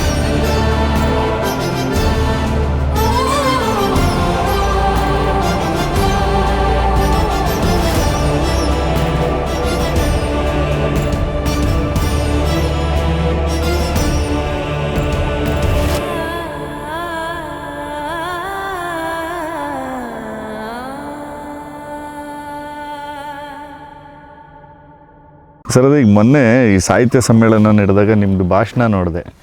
ಈ ಸತಿ ಸಾಹಿತ್ಯ ಸಮ್ಮೇಳನ ಅನ್ನೋದು ಹೆಂಗಾಯಿತು ಏನಾಯಿತು ಅನ್ನೋದು ಹೆಂಗೆ ಜನಕ್ಕೆ ಗೊತ್ತಾಗಲಿಲ್ವ? ಅಷ್ಟೇ ವ್ಯವಸ್ಥೆ ಒಳಗೆ ಅದು ಹಂಗೆ ಹೊರಟಾಯ್ತು. ನೀವು ಅಲ್ಲೇ ಆಕ್ರೋಶವಾಗಿ ನಿಮ್ಮನ್ನ ಹಿಡ್ದು ಎಳೆಯೋಕ್ಕೆ ಬರ್ತಾಯಿದ್ರೂ ಬಿಡ್ದಂಗೆ ಮಾತಾಡಿದ್ರಿ. ನೀವು ಹೇಳಲೇಬೇಕು, ಕೇಳಲ್ಲ ಇಲ್ಲ ಅಂದರೆ ಅಂತ ನಿಮ್ಗೆ ತಟ್ಟಿತ್ತೋ ಏನೋ. ಆ ವಿಷಯಗಳು ನನಗೆ ಫೆಡರಲ್ ಸಿಸ್ಟಮ್ ಬಗ್ಗೆ ಹೇಳಿದ್ರಿ ನೀವು, ಒಕ್ಕೂಟ ವ್ಯವಸ್ಥೆ ಇದನ್ನೆಲ್ಲ ಎತ್ಕೊಂಡು ಅದ್ರ ಬಗ್ಗೆ ಕರೆಕ್ಟಾಗಿ. ಯಾಕೆ ನನಗೆ ಅಲ್ಲಿ ಯಾರು ಕೇಳಿದ್ದಾರೆ ನಿಮ್ಮ ಒಳಗಿಂದ ಇಂಟೆನ್ಷನ್, ಇವ್ರು ಕೇಳೋಕ್ಕೆ ರೆಡಿ ಇರಲಿಲ್ಲ, ಕರೆಸ್ಬಿಟ್ಟು ಇದು ಮಾಡಿ. ನಡೆದಿದ್ದು ಸಾಹಿತ್ಯ ಪರಿಷತ್ತು. ಹೌದು ಸರ್. ಹಣ ಕೊಟ್ಟಿದ್ದು ಸರ್ಕಾರ. ಹೌದು. ಆಮೇಲೆ ಕನ್ನಡ ಸಾಹಿತ್ಯ, ಕನ್ನಡದ ಉದ್ಧಾರದಕ್ಕೆ ಸರ್ಕಾರದ ಜವಾಬ್ದಾರಿ. ನಾನು ಅಲ್ಲಿ ಕೂತ್ಕೊಂಡು ಭಾಷಣಗಳು ಕೇಳಿದೆ, ಮತ್ತು ಬೇರೆ ಕಡೆಯಿಂದ ಕೇಳಿದೆ ಲೈವೆಲ್ಲ. ಒಬ್ಬರು ಕೂಡ ಸರ್ಕಾರದ ನ್ಯೂನ್ಯತೆಗಳು, ಕನ್ನಡಕ್ಕಾಗಬೇಕಾದ ಕೆಲಸಗಳು, ಕನ್ನಡಕ್ಕಾಗಿರ್ತಕ್ಕಂಥ ತೊಂದರೆಗಳು, ಅದಕ್ಕಿನ್ನೂ ಏನಾದರೂ ಸಹಕಾರ ಬೇಕಾಯ್ತು, ದುಡ್ಡಿಂದ ಒಂದೇ ಅಲ್ಲ, ಇದೆಲ್ಲವನ್ನು ಯಾರೂ ಮಾತಾಡ್ತಾ ಇಲ್ಲ. ಬರೀ ಹೊಗಳಿಕೆ. ಸರ್ಕಾರ ನೋಗಳೋದು, ಸಾಹಿತ್ಯ ಪರಿಷತ್ನ ನೋಗಳೋದು, ಆಮೇಲೆ ಅವ್ರನ್ನ ನೋಗಳೋದು. ಅವ್ರು ಇದಕ್ಕೋಸ್ಕರ 3-4 ಕೋಟಿ ಎಷ್ಟೋ ಕೋಟಿ 30 ಕೋಟಿನೋ ಎಷ್ಟೋ ಖರ್ಚು ಮಾಡ್ತಕ್ಕಂಥದ್ದು ಅಗತ್ಯ ಏನಿದೆ? ಮತ್ತು ಹಾಗಾದರೆ ಸರ್ಕಾರಕ್ಕೆ ಮನ ಮುಟ್ಟಿಸ್ಬೇಕಲ್ವ? ಈಗ ಸರ್ಕಾರನೇ ದುಡ್ಡು ಕೊಟ್ಟಿರ್ಬೋದು. ನಿನ್ನ ಸಂಸ್ಥೆ ಯಾವುದು? ಸಾಹಿತ್ಯ ಪರಿಷತ್. ಕೆಲಸ ಏನು? ಸರ್ಕಾರಕ್ಕೆ ಇಷ್ಟೆಲ್ಲ ವರ್ಷದಿಂದ ನಾವು ಇದು ನಿಲುವಳಿ ಸೂಚನೆ ಕೊಡ್ತೀವಿ, ಆಮೇಲೆ ನಿರ್ಣಯಗಳನ್ನ ತೀರ್ಮಾನ ಮಾಡ್ತೀವಿ. ಅದು ನೆಕ್ಸ್ಟ್ ಇಯರ್ ಆಗಿದೆಯಾ ಅಲ್ವ ಅಂತ ಕೇಳೋರು ಯಾರು? ಸರ್ಕಾರ ಬಿದ್ದೋಗುತ್ತೆ. ಬಿದ್ದೋದ್ರೂ ಕೂಡ ನಿಮ್ಮ ನಿರ್ಣಯ ಬಿದ್ದೋಗಲ್ವಲ್ಲ. ಹೀಗೆಲ್ಲ ಮನೇಲಿ ಕೂತ್ಕೊಂಡು ಯೋಚನೆ ಮಾಡಿದಾಗ ಅದೃಷ್ಟವಶ ಅದು ಯಾಕೆ ಕರೆದ್ರೆ ಗೊತ್ತಿಲ್ಲ, ಆಕಸ್ಮಿಕ ನನಗೆ ಫೋನ್ ಬಂತು. ನಾನು ಬರೋದಿಲ್ಲಪ್ಪ, ನೀವು ತುಂಬ ಅರ್ಜೆಂಟಾಗಿ ಕರಿತಿದ್ದೀರಾ ಅಂತ ಕೇಳಿದೆ. ಮಂತ್ರಿಗಳೆಲ್ಲ ಫೋನ್ ಮಾಡಿಬಿಟ್ರು, ಇಲ್ಲ ಚಂದ್ರ ಅವರು ನೀವು ಬರಲೇಬೇಕು, ಸಾಂಸ್ಕೃತಿಕ ಲೋಕದ ಉದ್ಘಾಟನೆ, ಒಂದು ಕಂಡೀಷನ್ ಮೇಲೆ ಬರ್ತೀನಿ ಅಂತಂದರೆ. ಸಾಂಸ್ಕೃತಿಕ ಲೋಕದ ಉದ್ಘಾಟನೆಯಲ್ಲಿ ಒಳ್ಳೆಯದು ಕೆಟ್ಟದ್ದು ಎರಡನ್ನೂ ಸಮಂಜಸವಾಗಿ ಹೇಳಬೇಕಾಗಿದೆ. ನಾನು ಹೇಳೋಕ್ಕೆ ಆಕರ್ಷಿತ ಬರ್ತಿಲ್ಲ, ಸುಮ್ಮನೆ ಯಾಕೆ ಬರಲಿ, ನಿಮಗೇನು ಹೇಳ್ಕೊಡಿ. ಅವ್ರಿಗೆ ಗೊತ್ತಿಲ್ಲ, ಏನನ್ನು ಕರೆದುಬಿಟ್ರು. ಎಲ್ಲರೂ ಕೂಡ ಗೊತ್ತಿಲ್ಲ, ಅವ್ರಿಗೆ ಏನು ಮಾತಾಡ್ತೀನಿ ತೊಗೊಂಡೆ ನಾನು ಅವತ್ತು. ನನ್ನ ಉದ್ದೇಶ ಇದು ಕನ್ನಡಕ್ಕಾಗಿರ್ತಕ್ಕಂಥ ಸಮಸ್ಯೆ. ಭಾಷೆ, ರಾಜ್ಯ, ದೇಶ ಒಂದೇ, ಫೆಡರಲ್ ಸಿಸ್ಟಮ್ ಒಕ್ಕೂಡದಲ್ಲ. ಆದರೆ ನೀವು ರಾಜ್ಯಗಳ ವಿಂಗಡಣೆ ಏನು ಮಾಡಿದ್ದೀರಾ? ಭಾಷೆ ಆಧಾರದ ಮೇಲೆ ಆ ಭಾಷೆಗೆ ಗೌರವ ಕೊಡಬೇಕಲ್ಲ, ಕೊಡ್ತಿಲ್ಲ. ಇಲ್ಲೇ ನೋಡಿ, ಕನ್ನಡಕ್ಕೆ ನೀವು ಅದು ದುಡ್ಡು ಕೊಟ್ಟಿರೋದು ಇಷ್ಟು ಖರ್ಚು ಮಾಡಿದಿಲ್ಲ. ಇಷ್ಟು ದುಡ್ಡು ಖರ್ಚು ಮಾಡೋ ಬದಲು ಶಾಲೆಗಳನ್ನು ದುರಸ್ತಿ ಮಾಡಿದ್ದೀರಿ, ಕನ್ನಡ ಶಾಲೆಗಳನ್ನ. ಎಷ್ಟೋ ಮಕ್ಕಳು ನಿಮ್ಮಲ್ಲಿ ಏನಾಗಿದೆ, ಶಾಲೆಗಳು, ಸರ್ಕಾರಿ ಶಾಲೆಗಳು ಮುಚ್ತೇವೆ ಅಂತೀರ. ಇವತ್ತು ನಾನು ಭಾಷಣ ಮಾಡೋಕ್ಕೆ ಬಂದಿದ್ದೀನಿ ಇಲ್ಲಿ. ಆದರೆ ನಿನ್ನೆ ದಿವಸ ಮಧು ಬಂಗಾರಪ್ಪನವರು ಒಂದು ಸ್ಟೇಟ್ಮೆಂಟ್ ಕೊಟ್ಟಿದ್ದಾರೆ ಪತ್ರಿಕೆಯಲ್ಲಿ. 60,000 ಶಾಲೆಗಳಿದ್ದಾವೆ, 60,000 ಶಾಲೆಗಳಿಗೆ ಇವರು ಟೀಚರ್ಸು ಇಲ್ಲ. 60,000 ಟೀಚರ್ಸ್ ಇಲ್ಲ, ದುರಸ್ತಿ ಇಲ್ಲ. ಆಮೇಲೆ ಈಗ ನನಗೆ ದುಡ್ಡಿಲ್ಲ, ನಾವು ಕಟ್ಟೋದಕ್ಕೆ ನಾವು ಕಟ್ಟಲ್ಲ. ಇದನ್ನು ಯಾಕೆ ಮಾಡ್ತಾಯಿದ್ದೀರಾ? 30 ಕೋಟಿ ಯಾಕೆ ಖರ್ಚು ಮಾಡ್ತಾರೆ ಇಲ್ಲಿ? ಆಮೇಲೆ ಯಾರ ಮೇಲೆ ದೂಸ್ತೀರಾ? ಅವ್ರ ಮೇಷ್ಟ್ರು ಸರಿಯಾಗಿ ಪಾಠ ಮಾಡಿಲ್ಲ, ಆ ಸ್ಕೂಲ್ನ ಅವ್ರನ್ನ ಸಸ್ಪೆಂಡ್ ಮಾಡಿ, ಹುಡುಗರುಗಳು ಏನೂ ಶಕ್ತಿನೇ ಇಲ್ಲ. ಇಲ್ಲಿ ಹುಡುಗರು ಫೇಲ್ ಆಗಿಲ್ಲ, ಮೇಸ್ಟ್ರುಗಳು ಫೇಲ್ ಆಗಿಲ್ಲ. ಫೇಲ್ ಆಗಿರೋದು ವ್ಯವಸ್ಥೆ, ಫೇಲ್ ಆಗಿರೋದು ಸರ್ಕಾರ, ಫೇಲ್ ಆಗಿರೋದು ಮಂತ್ರಿ ಅಧಿಕಾರಿಗಳು.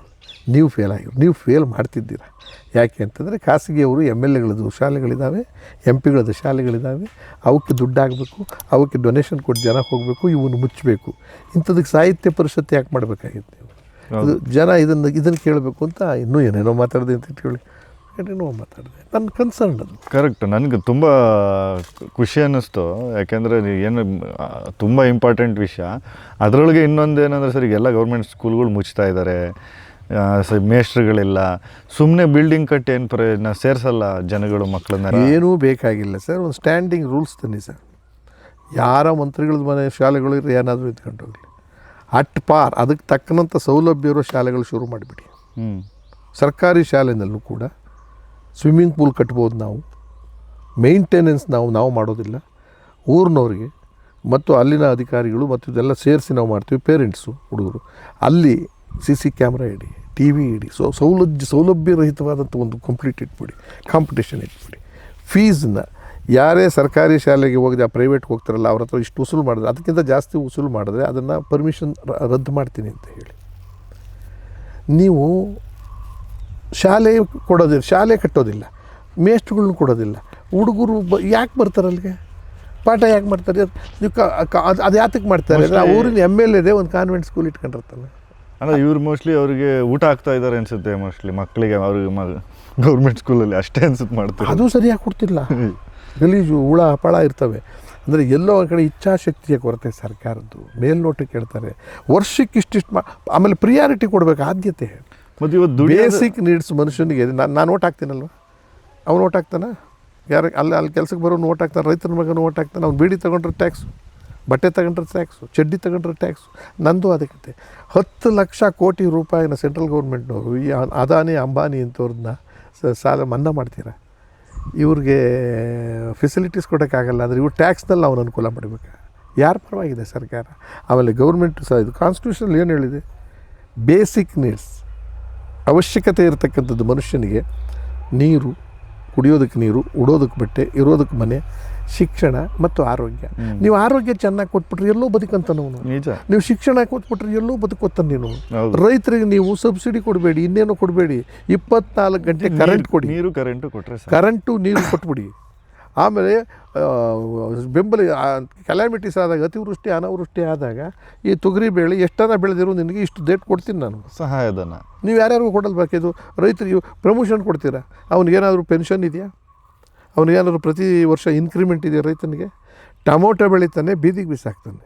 ಟೊಮೊಟೊ ಕಂಪ್ನಿ ಮಾಲೀಕ ಕೆಚಪ್ ಮಾಡಿಬಿಟ್ಟು ದುಡ್ಡು ದುಡಿತಾನೆ. ಹತ್ತಿ ಬೆಳಿತೀರ, ಹತ್ತಿ ಮಾರೋನಿಗೆ ದುಡ್ಡಿಲ್ಲ. ಬಟ್ಟೆ ಮಾಡ್ತಾನಲ್ಲ ಕಾರ್ಖಾನೆ, ಅವನು ಎಷ್ಟು ಬೇಕಾದ್ರೂ ದುಡಿತಾನೆ. ಇದು ಟೊಮೊಟೊ ಬೆಳೆದ್ರೆ 1 ತಿಂಗಳೊಳಗೆ ನೀನು ಟೊಮೊಟೊ ಹಾಳಾಗೋಗುತ್ತೆ. ಕೆಚಪ್ 3 ವರ್ಷ ಇಟ್ಕೊಂಡು ಮಾರ್ತಾನೆ. ಅಂದರೆ ಯಾರಿಗೋಸ್ಕರ ನಾವು ಸಾಕ್ತಾಯಿದ್ದೀವಿ? ರೈತ ಏನಾಗಬೇಕಾಗಿದೆ? ಇದೊಂದು ಉದಾಹರಣೆ ಹೇಳ್ತಾರೆ. ನೀವು ಕಡಲೆಕಾಯಿ ಬೆಳೀರಿ, ಕಡಲೆಕಾಯಿ ಎಣ್ಣೆಗೆ ರೇಟ್ ಜಾಸ್ತಿನೇ ಬರುತ್ತೆ, ಕಡಲೆಕಾಯಿಗಲ್ಲ. ಆಲೂಗಡ್ಡೆಗೆ ಜಾಸ್ತಿ ಅಲ್ಲ, ತಗೋಬೇಕಾದ್ರೆ ಎಲ್ಲಕ್ಕೂ ರೇಟ್ ಇದೆ. ಆಮೇಲೆ ಅವು ಉಳಿಯೋಲ್ಲ ಬೇರೆ ಇಟ್ಕೊಳಕ್ಕೆ. ನಾನು ರೈತರಿಗೆ ನೀವು ಇದನ್ನ ಇಡಿ, ಕೋಲ್ಟೇಜ್ ಸ್ಟೋರೇಜ್ ಮಾಡಿಬಿಡಿ, ಏನು ಮಾಡಬೇಡಿ, ಬಿಟ್ಬಿಡಿ. 6 ತಿಂಗಳು ಅದು ನಿನ್ನ ರೈತನ ವಸ್ತುನ ಇಟ್ಕೊಳಕ್ಕೆ ಬಿಟ್ಬಿಡಿ. ಅವ್ನಿಗೊಂದು ಬಾಡಿಗೆ ತಗೊಳ್ಳಿ, ಅವ್ನು ಯಾವಾಗನ ಮಾರ್ಕೊಂಡ್ಲಿ ರೇಟ್ ಬಂದಾಗ. ಅದು ಬಿಟ್ಬಿಟ್ಟು ಅವನು ಇಮ್ಮಿಡಿಯೇಟಾಗಿ ಇದು ಮಾರ್ಕೋಬೇಕು. 10 ರೂಪಾಯಿಗಿರೋದನ್ನ 2 ರೂಪಾಯಿಗೆ ಮಾರ್ಕೋಬೇಕು. ತಗೊಂಡವನು ಏನೋ ಮಾಡಿಬಿಟ್ಟು ನಿಮ್ಮ ಮಾಲ್ಗಳಲ್ಲಿ ಇಟ್ಬಿಟ್ಟು ಮಾರಾಟ ಮಾಡ್ಕೋಬೋದು. ಇದಕ್ಕೆ ಸರ್ಕಾರ ಇರೋದು. ಇದು ಬೇಡಿಕೆ ಇಟ್ಟು ದಳ್ಳಾಳಿಗಳ ಕೈಲಿ ನಿಂತಿದೆ ಎಲ್ಲ. ದಳ್ಳಾಳಿಗಳಿಗಿಂತ ಪ್ರತಿನಿಧಿಗಳದೇ ಹಾವಳಿ ಆಗೋಯ್ತಲ್ಲ ಸರ್. ಅವರೇ ದಳ್ಳಾಳಿಗಳಲ್ಲ ಸರ್. ಮೆಡಿಕಲ್ ಲಾಬಿ ಯಾರು ಸರ್? ಶಿಕ್ಷಣದ ಲಾಬಿ ಯಾರು? ಎಲ್ಲ ಇವತ್ತು ವ್ಯಾಪಾರೀಕರಣ, ಶಿಕ್ಷಣ ವ್ಯಾಪಾರೀಕರಣ ಆಗಿದೆ. ಆಮೇಲೆ ಮೆಡಿಕಲ್ಲು ವ್ಯಾಪಾರೀಕರಣ ಆಗಿದೆ. ಆಮೇಲೆ ಫೆಸಿಲಿಟೀಸ್ ಕೊಡೋದು ಮೋಸಗಾರರಾಗಿದೆ, ಚೀಟರ್ಸ್ ಆಗಿದೆ. ರೈತರು ದಂಗೆ ಎಳೆದೇ ಇದ್ರೆ ನನಗೆ ಈ ಪಕ್ಷ ಆ ಪಕ್ಷ ಅಂತ ಇಲ್ಲ. ಅಲ್ಲ, ನಿಜ ನಿಜ ಸರ್. ಮುಖ್ಯಮಂತ್ರಿ ಚಂದ್ರು ಈ ಅಲ್ಕ ಕೆಲಸ ಮಾಡ್ತಿದ್ದಾರೆ ಇಂಥದ್ದು ಅಂದಾಗ ದೂರ ಇಡೆಯವನ್ನ ಕರ್ನಾಟಕ ಸರ್ಕಾರ ಒತ್ತಡ ತಂದು ಒಂದು ಸಪ್ರೇಟ್ ಕನ್ನಡ ಯೂನಿವರ್ಸಿಟಿ ಅಂತ ಮಾಡಿದ್ದು. Hampi university is purely Kannada university. ಅಲ್ಲೆಲ್ಲ ಕುಡಿದ್ರು 300 ಜನ ಸ್ಟೂಡೆಂಟ್ಸ್ ಇರೋದು. ಅವ್ರ ಫೀಸ್ನಲ್ಲಿ ನಡೆಸೋಕ್ಕಾಗತ್ತೆ? ನೀವು ಸಾಧ್ಯ ಇಲ್ಲ. ಅಷ್ಟು ಜಮೀನು ಕೊಟ್ಟಿದ್ದಾರೆ, ಅದು ಕಾಂಪೌಂಡ್ ಆಗೋಕ್ಕೆ ದುಡ್ಡಿಲ್ಲ. ಅಲ್ಲಿ ಹುಲಿ ಚಿರತೆ ಬರ್ತವೆ. 38 ಕೋಟಿ ರೂಪಾಯಿ ಬಾಕಿ ಇದೆ ಅವ್ರಿಗೆ ಕೊಡೋದಕ್ಕೆ. ಅದು ಬಟ್ ಅದು ಸರ್ಕಾರ ಕೊಡದೆ ನಡೆಸೋಕ್ಕಾಗೋದೇ ಇಲ್ಲ. ನೀವು ಐ ಟಿ ಬಿ ಟಿನಲ್ಲಿ ಅದನ್ನು ಆ್ಯಕ್ಟ್ ತಂದು ಕಂಪಲ್ಸರಿ ಮಾಡಿದ್ರೆ ತಾನೇ ಲಕ್ಷಾಂತರ ಜನ ಕನ್ನಡಿಗರು ಉದ್ಯೋಗ ಸಿಕ್ಕೋದು. ಅದನ್ನು ತಡೆ ಹಿಡಿದಿರೋದಕ್ಕೆ ಕಾರಣ ಅಂತಂದರೆ ಐ ಟಿ ಬಿ ಟಿನವರ ಒತ್ತಡ. ಕರೆಂಟ್ ಯಾಕೆ ಕೊಟ್ರ, ಜಮೀನು ಇದು ತೆರಿಗೆ ಫ್ರೀ ಯಾಕೆ ಮಾಡಿದ್ರೆ ಅವರಿಗೆ?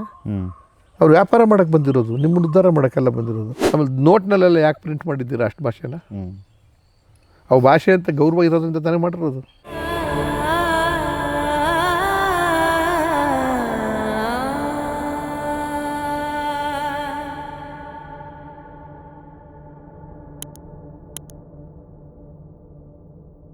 ಕರ್ನಾಟಕ ಸರ್ಕಾರ ಒತ್ತಡ ತಂದು ಒಂದು ಸಪ್ರೇಟ್ ಕನ್ನಡ ಯೂನಿವರ್ಸಿಟಿ ಅಂತ ಮಾಡಿದ್ದು. Hampi university is purely Kannada university.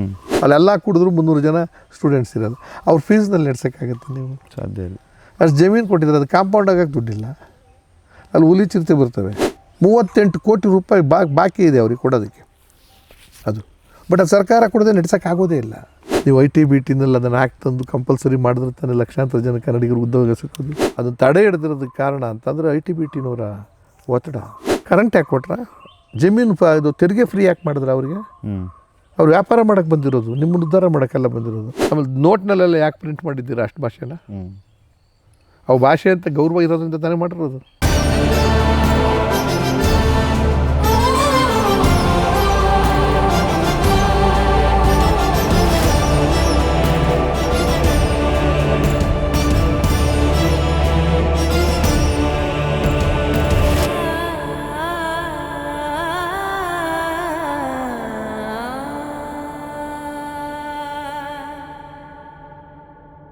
Hampi university ಬಗ್ಗೆ ಮಾತಾಡಿದ್ರಿ ಮೊನ್ನೆ ಇದರಲ್ಲಿ. ಅಷ್ಟು ಕೋಟಿ ಖರ್ಚು ಮಾಡಿ ಹಂಪಿ ಯೂನಿವರ್ಸಿಟಿ ಇದೆ, ಏನಾಗ್ತಾ ಇದೆ, ಮುಚ್ಚೋಗ್ತಾ ಇದೆ ಅಂತ. ಯಾಕೆ ಸರ್ ಅದು? ನನಗೆ ರೀಸೆಂಟಾಗಿ ಯಾವುದೋ ಒಂದು ಹುಡ್ಕಕ್ಕೆ ಹೋದಾಗ ಹಂಪಿ ಯೂನಿವರ್ಸಿಟಿ ಅಂತ ಒಂದಿದೆ, ಅಲ್ಲಿ ಏನೇನೋ ಅಧ್ಯಯನ ಇದೆ ಅನ್ನೋದು ಅಷ್ಟೇ ಗೊತ್ತಾಗಿದ್ದು. ಹಂಪಿ ಯೂನಿವರ್ಸಿಟಿ ಹುಟ್ಟಿದ್ದೇನೆ ಕನ್ನಡದ ವಿಚಾರದಲ್ಲಿ. ಸುತ್ತ ಇರ್ತಕ್ಕಂಥ 5 ರಾಜ್ಯಗಳ ಹಿಂಸೆ ನಮಗಿರೋದ್ರಿಂದ ಉದ್ಧಾರ ಮಾಡ್ಕೊಳ್ಳೋಕ್ಕಾಗ್ತಿಲ್ಲ. ಕೇಂದ್ರ ಸರ್ಕಾರ ಮತ್ತು ನಮ್ಮ ರಾಜ್ಯ ಸರ್ಕಾರವು ಬೇರೆ ಬೇರೆ ಇರೋದ್ರಿಂದ ಅದಕ್ಕೆ ಕರ್ನಾಟಕ ಸರ್ಕಾರ ಒತ್ತಡ ತಂದು ಒಂದು ಸಪ್ರೇಟ್ ಕನ್ನಡ ಯೂನಿವರ್ಸಿಟಿ ಅಂತ ಮಾಡಿದ್ದು. Hampi university is purely Kannada university. Research centre, PhD, ಕನ್ನಡದ್ದು ಸಂಶೋಧನೆ, ಹಳಗನ್ನಡ ಮತ್ತೊಂದು ಮೋಸ್ಟ್ಲಿ ಅದೊಂದೇ ಇರೋದು ಅನ್ಸುತ್ತೆ. ಅದು ಒಂದೇ, ಇದು ಎಲ್ಲೂ ಇಲ್ಲ ಯೂನಿವರ್ಸಿಟಿ. ಅದಕ್ಕೆ ಬೇಕಾದಷ್ಟು ಚಂದ್ರಶೇಖರ್ ಕಂಬಾರು ಪ್ರಾರಂಭ ಮಾಡಿದ್ರು. 100 ಎಕರೆ ಜಮೀನು ಕೊಟ್ಟರು ಬಳ್ಳಾರಿ ಅಂತ ಜಾಗದಲ್ಲಿ. ರಾಜಕೀಯವಾಗಿ ಅದನ್ನು ತಗೊಂಡೋಗಿ ಅಲ್ಲೆಲ್ಲ ಹಾಕ್ಕೋತಿರ್ತಾರೆ, ಒಳ್ಳೆಯದು ಅಂತ ಹೇಳಿದ್ರು.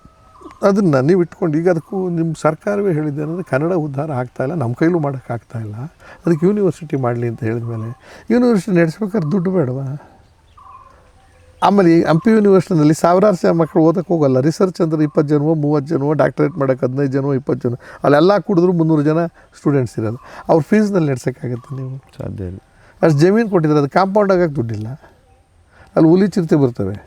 ಅದು ಹಾಳಾಗೋಲಿ ಅಂತ ಡೆವಲಪ್ಮೆಂಟ್ಸ್ಗಳಿಗೆ ದುಡ್ಡು ಕೊಟ್ಟಿಲ್ಲ. ರಿಸರ್ಚ್ ಸೆಂಟರ್ ಅಂದರೆ ಏನಕ್ಕೆ ನೀವು ಹಂಪಿ ಯೂನಿವರ್ಸಿಟಿ ಇಟ್ಟಿದ್ದೀರಿ? ಮತ್ತು ಕನ್ನಡ ಯೂನಿವರ್ಸಿಟಿ ಮುಚ್ಚಿಬಿಡಿ.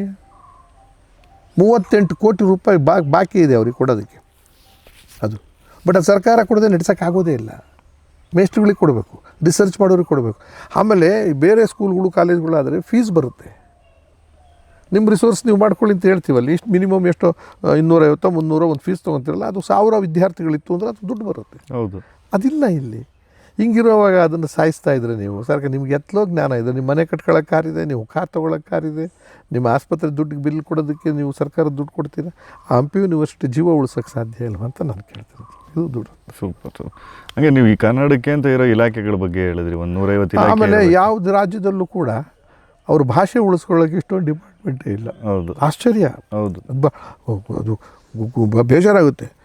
ಕನ್ನಡ ಸಂಸ್ಕೃತಿ ಇಲಾಖೆನೇ ಒಂದು ದೊಡ್ಡ ಇಲಾಖೆನೇ ಇದೆಯಾ. ಮಂತ್ರಿ, ಪುಸ್ತಕ ಪ್ರಾಧಿಕಾರ ಕನ್ನಡ, ಕನ್ನಡ ನಾಟಕ academy, Kannada Yakshagana academy, Kannada Lalithakala academy, Chitrakala Parishath ನಾಟಕದ್ದು, ಆಮೇಲೆ ಭಾಷಾ ಭಾರತಿ ಬಗ್ಗೆ ಇದೊಂದೇನು, ಆಮೇಲೆ ಕನ್ನಡ ಅಭಿವೃದ್ಧಿ ಪ್ರಾಧಿಕಾರ, ಕ್ಯಾಬಿನೆಟ್ ರ್ಯಾಂಕ್ದು, ಇದ್ರ ಜೊತೆ ಒಳಗೆ ಇದು ಇಂಥದ್ದು ಶಾಸ್ತ್ರೀಯ ಭಾಷೆಗೆ ಕೇಂದ್ರ. ಇಷ್ಟೆಲ್ಲ ಇದ್ರೂ ಕೂಡ ಇನ್ನೂ ಬಾಯಿ ಬಡ್ಕೋತಾ ಇದ್ದೀವಿ ಕನ್ನಡದ ಬಗ್ಗೆ ಅಂತಂದರೆ. ಇವತ್ತು ಮೊನ್ನೆ ಬಂದಿದೆ BBMPನಲ್ಲಿ ಕನ್ನಡದ ಬೋರ್ಡೇ ಇಲ್ಲ. ಆಡಳಿತ ಭಾಷೆ ಕನ್ನಡ ಅಂತ ಆ್ಯಕ್ಟ್ ತಂದಿದ್ದೀರಾ. ಕಾರ್ಮಿಕರಲ್ಲಿ ಆ್ಯಕ್ಟ್ ತಂದಿದ್ದೀರಾ. ಉದ್ಯೋಗವನ್ನು ಇಷ್ಟು % ಕೊಡಲೇಬೇಕು ಅಂತ. ಅದು ಎಲ್ಲಿ ತಂದಿದ್ದೀರಾ? ಸರ್ಕಾರಕ್ಕೆ ತಂದಿದ್ದೀರಾ. ಸರ್ಕಾರದಲ್ಲಿ ಉದ್ಯೋಗವೇ ಇಲ್ಲ, ಗುತ್ತಿಗೆ ಉದ್ಯೋಗಗಳು ಇಲ್ಲ. ನೀವು ಐ ಟಿ ಬಿ ಟಿನಲ್ಲಿ ಅದನ್ನು ಆ್ಯಕ್ಟ್ ತಂದು ಕಂಪಲ್ಸರಿ ಮಾಡಿದ್ರೆ ತಾನೇ ಲಕ್ಷಾಂತರ ಜನ ಕನ್ನಡಿಗರು ಉದ್ಯೋಗ ಸಿಕ್ಕೋದು. ಆ ವಿಷಯಕ್ಕೆ ಏನು ಹೇಳ್ತೀರಾ ಸರ್? ಅದು ಈಗ ತೊಗೊಂಬಂದ್ರು ಹಂಗೆ ನಿಲ್ಲಿಸ್ಬಿಟ್ರಲ್ಲ, ಅದೆಲ್ಲ ಅದು ರಾಜಕಾರಣ.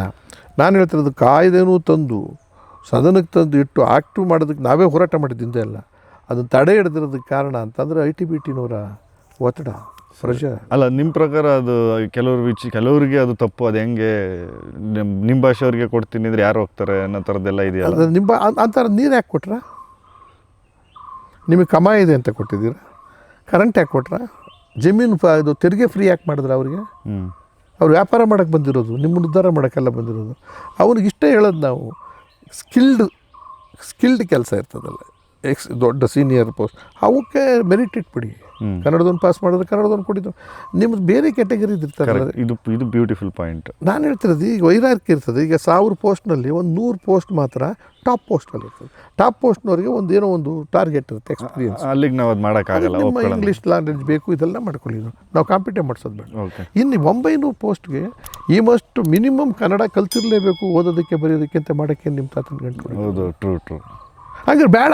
ಅಷ್ಟೊಂದು ದುರಾಸೆ. ನೀವು ಲಂಚ ತೊಗೊತಿರೋ ಅಥವಾ ಇದು ಅವ್ರ ಹತ್ರ ದುಡ್ಡು ಕಮಿಷನ್ ತೊಗೊತಿರೋ ಅಥವಾ ಅದರಿಂದ ಸರ್ಕಾರಕ್ಕೆ ದುಡ್ಡು ಬರುತ್ತೆ ಅನ್ನೋ ಯೋಚನೆ ಮಾಡ್ಬಿಡಿ. ನಮಗೆ ತೊಂದರೆ ಆಗ್ತಿದೆ. ಓಡಿಸಿ. ಬರಲ್ಲ ಅಂತಂತಾನೆ ಇದೆಲ್ಲ ಕೊಡ್ದಲ್ಲ, ಓಡಿಸಿ, ಎಲ್ಗನ ಹೋಗ್ಲಿ. ಹಿಂದೆ ಇವ್ಯಾವುದೂ ಇಲ್ಲದೆ ಇದ್ದಾಗ ರಾಜ್ಯ ಬದುಕಿರಲಿಲ್ವಾ? ಹೌದು, ಎಲ್ಲ ಇತ್ತು. ಇದು ಬಂದಾಗಲ್ಲ ಬದುಕಿರೋದು ನಾವು. ಇಲ್ಲ. ನಿಮ್ಮ ಅನುಕೂಲಕ್ಕೆ, ನಿಮ್ಮ ಸೌಲಭ್ಯಕ್ಕೆ ನಿಮ್ಮ ಜೊತೆ ಶಾಮೀಲಾಗಿದ್ದಾರೆ ಅನ್ನೋ ಕಾರಣಕ್ಕೋಸ್ಕರ ಇಷ್ಟೊಂದು ಅನ್ಯಾಯ ಯಾಕೆ ಮಾಡ್ತಿದ್ದೀರ ಅಂತ ನಮ್ಮ ವಾದ.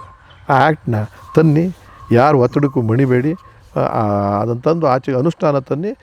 ಅವ್ರಿಗೆ ಹೇಳ್ಬಿಡಿ, ಆಯ್ತು ಇಲ್ಲಿಂದ ಆಚೆಗೆ ನಮ್ಮದು ಕನ್ನಡಿಗರು ನೀವು ಕೆಲಸ ಕೊಡಿದ್ರೆ ನಾವು ನಿಮಗೆ ಬೇಡ ಅಂದರೆ ನೀವು ನಮಗೆ ಬೇಡ ಹೇಳಿ. ನೀವು ಹಂಗೆ ಈ 7ನೇ ಕ್ಲಾಸ್ವರೆಗೂ ಅಟ್ಲೀಸ್ಟ್ ಎಲ್ಲರಿಗೂ ಕನ್ನಡ ಕಡ್ಡಾಯ ಮಾಡಬೇಕು ಅಂತ ಹೇಳಿದ ವಿಷಯ. 7ನೇ ಕ್ಲಾಸ್ವರೆಗೂ ಕನ್ನಡ ಕಡ್ಡಾಯ ಅಂದರೆ ನಾನು ಹೇಳೋದು ಮೀಡಿಯಮ್ ಆಫ್ ಇನ್ಸ್ಟ್ರಕ್ಷನ್ ಕನ್ನಡ ಇರಬೇಕು. ಆಮೇಲೆ ತಂದೆ ತಾಯಿದರದಲ್ಲಿ ಒಂದು ಪ್ರಾಬ್ಲಮ್ ಇದೆ ನಮಗೆ. ನಮ್ಮ ಈ ಒತ್ತಡಕ್ಕೆ ಯಾರು ಮಣಿಯೋದಿಲ್ಲ. ಯಾಕೆಂದರೆ ಇಂಗ್ಲೀಷ್ ಕಲಿದೇ ಇದ್ರೆ ನಮ್ಮ ಮಕ್ಕಳು ಹಾಳಾಗೋಗ್ಬಿಡ್ತಾರೆ. ಅಮೇರಿಕಕ್ಕೆ ಹೋಗೋಕ್ಕಾಗಲ್ಲ, ಇಂಗ್ಲೆಂಡ್ಗೆ ಹೋಗೋಕ್ಕಾಗಲ್ಲ, ಕೆನಡಾಗೆ ಹೋಗೋಕ್ಕಾಗಲ್ಲ, ITಗೆ ಹೋಗೋಕ್ಕಾಗಲ್ಲ, BTಗೆ ಹೋಗೋಕ್ಕಾಗಲ್ಲ ಅಂತ. ನೀವು ಎಲ್ಲ ಕಂಟ್ರಿಗೆ ಹೋಗಿ ಬಂದಿಲ್ಲ ಸರ್? ನಾನು ಅದನ್ನು ಹೇಳ್ತೇನೆ. ವಿಶ್ವೇಶ್ವರಯ್ಯ ಎಲ್ಲೋ ಭಾರತ ದೇಶದಲ್ಲಿ ಯಾವುದೇ ಒಂದು ರಾಜ್ಯ ಭಾಷೆ, ಅದರೊಳಗೆ 2-3 ಅರ್ಥ ಐತೆ. ರಾಜ್ಯ ಭಾಷೆ ಅಥವಾ ತಾಯಿ ಭಾಷೆ ಅಥವಾ ಮಾತೃಭಾಷೆ ಅಥವಾ ಆಡಳಿತ ಭಾಷೆ, ಇವೆಲ್ಲ ಒಂದೇ. ಹೌದು. ಆದರೆ ಟೆಕ್ನಿಕಲ್ಲಾಗಿ ಎಲ್ಲಿ ತೊಂದರೆ ಆಗುತ್ತೆ ಅಂದರೆ, ನೀವು ಮಾತೃಭಾಷೆ ಅಂದ ತಕ್ಷಣ ಒಂದು ರಾಜ್ಯದಲ್ಲಿ 25 ಮಾತೃಭಾಷಿಕರಿರ್ತಾರೆ. ಆವಾಗ ಅದನ್ನು ಕಾನೂನು ಪ್ರಕಾರ ಮಾಡೋಕ್ಕಾಗಲ್ಲ. ಹೌದು. ಮಾತೃಭಾಷೆನ ಇಂಪಾರ್ಟೆಂಟ್ ಮಾಡಿಬಿಡಿ ಅಂದ್ಬಿಟ್ರೆ, ನಮ್ಮ ರಾಜ್ಯದಲ್ಲಿ 19 ಗಡಿನಲ್ಲಿ ತೆಲುಗಿನಿಂದ ಹಿಡಿದು ಉರ್ದು ತನಕನೂ ಕೂಡ, ಬ್ಯಾರಿಯಿಂದ ಹಿಡಿದು ಎಲ್ಲ ಕೊಡವ, ತುಳು, ಲಂಬಾಣಿ ಬೇಜಾನ್ ಕಷ್ಟ ಆಗುತ್ತೆ. ಅದಕ್ಕೆ ಮಾತೃಭಾಷೆಯನ್ನು ಅಧಿಕೃತವಾಗಿ ತಗೊಳಕ್ಕಾಗಲ್ಲ. ಮಾತೃಭಾಷೆಯಲ್ಲಿ ಅದಕ್ಕೆ ರಾಜ್ಯ ಭಾಷೆ ನೀವು ಮಾಡಿದ ಮೇಲೆ ರಾಜ್ಯ ಭಾಷೆ ಆಗುತ್ತೆ. ಅಥವಾ ಆಡಳಿತ ಭಾಷೆ, ನೀವು ಅಡ್ಮಿನಿಸ್ಟ್ರೇಷನ್ದು ಈ ದೇಶದಲ್ಲಿ 35 ಭಾಷೆ ಇಟ್ಕೊಂಡು ಮಾಡೋಕ್ಕಾಗಲ್ಲ. ಅವಾಗ ಯಾವುದೋ ಒಂದು ಬಹುತೇಕ ಮಾತನಾಡ್ತಕ್ಕಂಥ ಜನ ಅಂತ ಲೆಕ್ಕಕ್ಕೆ ತೊಗೊಂತಾರೆ. ರಾಜ್ಯಗಳ ವಿಂಗಡಣೆ ಆಗಿದ್ದಂಗೆ ಭಾಷೆ ಆಧಾರದ ಮೇಲೆ, ಗಡಿ ಆಧಾರದ ಮೇಲೆ ಭಾಷೆ. ಅದರೊಳಗಡೆ ಕೆಲವು ಬೇರೆ ಭಾಷೆ ಮಾತಾಡ್ತಕ್ಕಂಥವ್ರು ಈ ಕಡೆ ಸೇರ್ಕೊಂಡಿದ್ದಾರೆ, ಈ ಕಡೆ ಮಾತಾಡ್ತಕ್ಕಂಥವ್ರು ಸ್ವಲ್ಪ ಭಾಗ. ಅದು ಅನಿವಾರ್ಯ. ಭಾಷಾ ಪ್ರಾಂತ್ಯವಾರು ಮಾಡಿದ್ದಾದಮೇಲೆ ಆ ಭಾಷೆಗೆ ಒಕ್ಕೂಟ, ಫೆಡರಲ್ ಸಿಸ್ಟಮ್ ಯಾವುದನ್ನು ದ್ವೇಷ ಮಾಡೋಂಗಿಲ್ಲ ನಾವು, ಸತ್ಯ. ಆದರೆ ನೀವು ಭಾಷೆಯ ಆಧಾರದ ಮೇಲೆ ಮಾಡಿದ ಮೇಲೆ ಈ ಭಾಷೆಗೆ ತೊಂದರೆ ಆದಾಗ ನಾವು ಇದು ಒಕ್ಕೂಟದಲ್ಲಿ ಅದನ್ನು ಕಾಪಾಡಬೇಕಲ್ವ? ಹೌದು. ಸಂವಿಧಾನದಲ್ಲಿ ಏನು ಹೇಳಿದ್ರು ಒಂದು ಮಾತು, ಇದಕ್ಕೆ ಒಂದು ಉತ್ತರ ಕೊಟ್ಟರು. ನಿಜ, ಇದು ಕರೆಕ್ಟು. ಭಾಷೆಯ ಆಧಾರದ ಮೇಲೆ ಮಾಡೋಣ, ಅದು ರಾಜ್ಯ ಭಾಷೆಗಳು ಮಾಡ್ಕೋಬೋದು ಬಹುತೇಕ ಮಾತಾಡೋಣ. ಆದರೆ 15%ಗಿಂತ ಜಾಸ್ತಿ ಬೇರೆ ಭಾಷಿಕರು, ಮಾತೃಭಾಷಿಕರು ಅದರೊಳಗೆ ಸಿಕ್ಕಾಕೊಂಡಿದ್ದಾರೆ ನಿಮ್ಮೂರಲ್ಲಿ. ಆ ಭಾಷೆಯನ್ನು ಕೂಡ ಉಳಿಸ್ಬೇಕಾದ ಜವಾಬ್ದಾರಿ ಆಯಾ ರಾಜ್ಯ ಕರ್ತವ್ಯ. ಹೌದು. ಅಲ್ಲಿ 2 ಕಡೆಗೂ ಅಪ್ಲೈ ಆಗುತ್ತೆ. ಮರಾಠಿ ಮಾತಾಡ್ತಕ್ಕಂಥ ಊರುಗಳು ನಮ್ಮಲ್ಲಿ ಇದ್ಬಿಟ್ರೆ ಅವ್ರಿಗೆ ನಾವು ಮರಾಠಿಯನ್ನು ಉಳಿಸ್ಬೇಕಾಗಿದ್ದೆ. ಆದರೆ ನಾವು ಕನ್ನಡವನ್ನು ಕಲಿಸ್ಲೇಬೇಕಾಗಿ ಬರುತ್ತೆ. ಎಷ್ಟು ವರ್ಷ ಅಂತ ಬಿಡ್ತೀರ ಹಂಗೇನೆ. ಹಾಗಾಗಿ ಅವ್ರ ಕಡೆ ನಮ್ಮ ಕನ್ನಡಿಗರು ಅಲ್ಲಿ ಸಿಕ್ಕಾಕೊಂಡಿರ್ತಾರೆ. ನಿಮ್ಮ ಕಾಸರಗೋಡು ಕಡೆ, ಹೊಸೂರು ಕಡೆ ಎಲ್ಲ, ಅವ್ರಿಗೂ ಇದು ಒಂದು ಭಾಗ. ಇನ್ನೊಂದು ಮಾತು ಹೇಳಿದ್ರು ಕಾನ್ಸ್ಟಿಟ್ಯೂಷನಲ್ಲಿ, 15 ವರ್ಷ ಇಂಗ್ಲೀಷ್ ಭಾಷೆಯನ್ನು ವ್ಯಾವಹಾರಿಕ ಭಾಷೆಯಾಗಿ ಉಪಯೋಗಿಸ್ಕೊಳ್ಳಿ. ಸ್ವಾತಂತ್ರ್ಯ ಬಂದ ಮೇಲೆ ಇದು ದೇಶ ವಿಭಿನ್ನತೆಯಲ್ಲಿ ಏಕತೆ ಇರತಕ್ಕಂಥ ದೇಶ, ಉಪಯೋಗಿಸ್ಕೊಳ್ಳಿ. 15 ವರ್ಷ ಆದಮೇಲೆ ನೀವು ನಿಮಗೆ ಅನುಕೂಲ ಆದಂಥದ್ದನ್ನು ಒಪ್ಪಿಗೆ ತೊಗೊಂಡು ರಾಜ್ಯ ಸರ್ಕಾರ ಮತ್ತು ಕೇಂದ್ರ ಸರ್ಕಾರದ ಮಟ್ಟ ನಿಮ್ಮಲ್ಲಿ ಭಾಷೆಗಳನ್ನ ಬೇರೆ ಮಾಡ್ಕೋಬೋದು. ಇಂಗ್ಲೀಷನ್ನು ಕಾಮನ್ ಭಾಷೆಯಾಗಿ ಇಟ್ಕೊಂಡು, ಅಲ್ಲಿ ಹಿಂದಿ ಅಂತಲೂ ಹೇಳಲಿಲ್ಲ.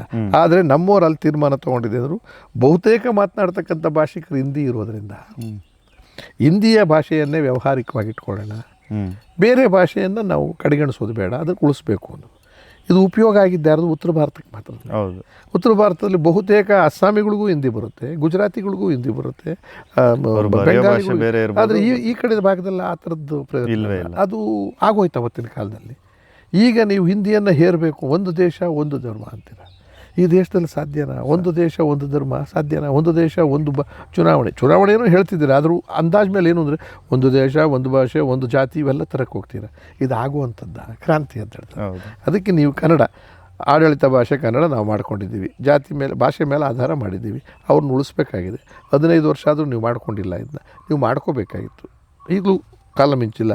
ಸದನದಲ್ಲಿ ಇದು ಆ್ಯಕ್ಟನ್ನು ಇಟ್ಬಿಡಿ, ನಾವು ನಮ್ಮ ರಾಜ್ಯ ಭಾಷೆ ನಾವು ಕನ್ನಡ ಮಾಡ್ತೀವಿ. ತರ್ಜುಮೆ ಮಾಡೋದಕ್ಕೆ ನಮ್ಮದು ಅಭ್ಯಂತರ ಏನಲ್ಲಿ, ಯಾವ ಭಾಷೆಗೆ ಬೇಕಾದ್ರೂ. ಆಮೇಲೆ ದೇಶಕ್ಕೆ ಕಳಿಸ್ಬೇಕಾಗಿರ್ತಕ್ಕಂಥದ್ದು ಬೇರೆ ರಾಜ್ಯಕ್ಕೆ ಕಳಿಸ್ಬೇಕಾದ್ರೆ ತರ್ಜುಮೆ ಮಾಡಿ ಕಳಿಸಿ. ಎಲ್ಲ ಲೆಟರ್ಗಳನ್ನ ಯಾಕೆ ಅವ್ರಿಗೆ ಕನ್ನಡದಲ್ಲಿ ಕಳಿಸ್ಬೇಕು ನೀವು? ಅವ್ರಿಗೆ ಯಾವುದು ಬೇಕೋ ಅದೇ ತಾನೇ, ಅದು ಮಾಡಿ. ಆಮೇಲೆ ರಾಷ್ಟ್ರೀಯ ನೀತಿ ತನ್ನಿ ಶಿಕ್ಷಣದಲ್ಲಿ.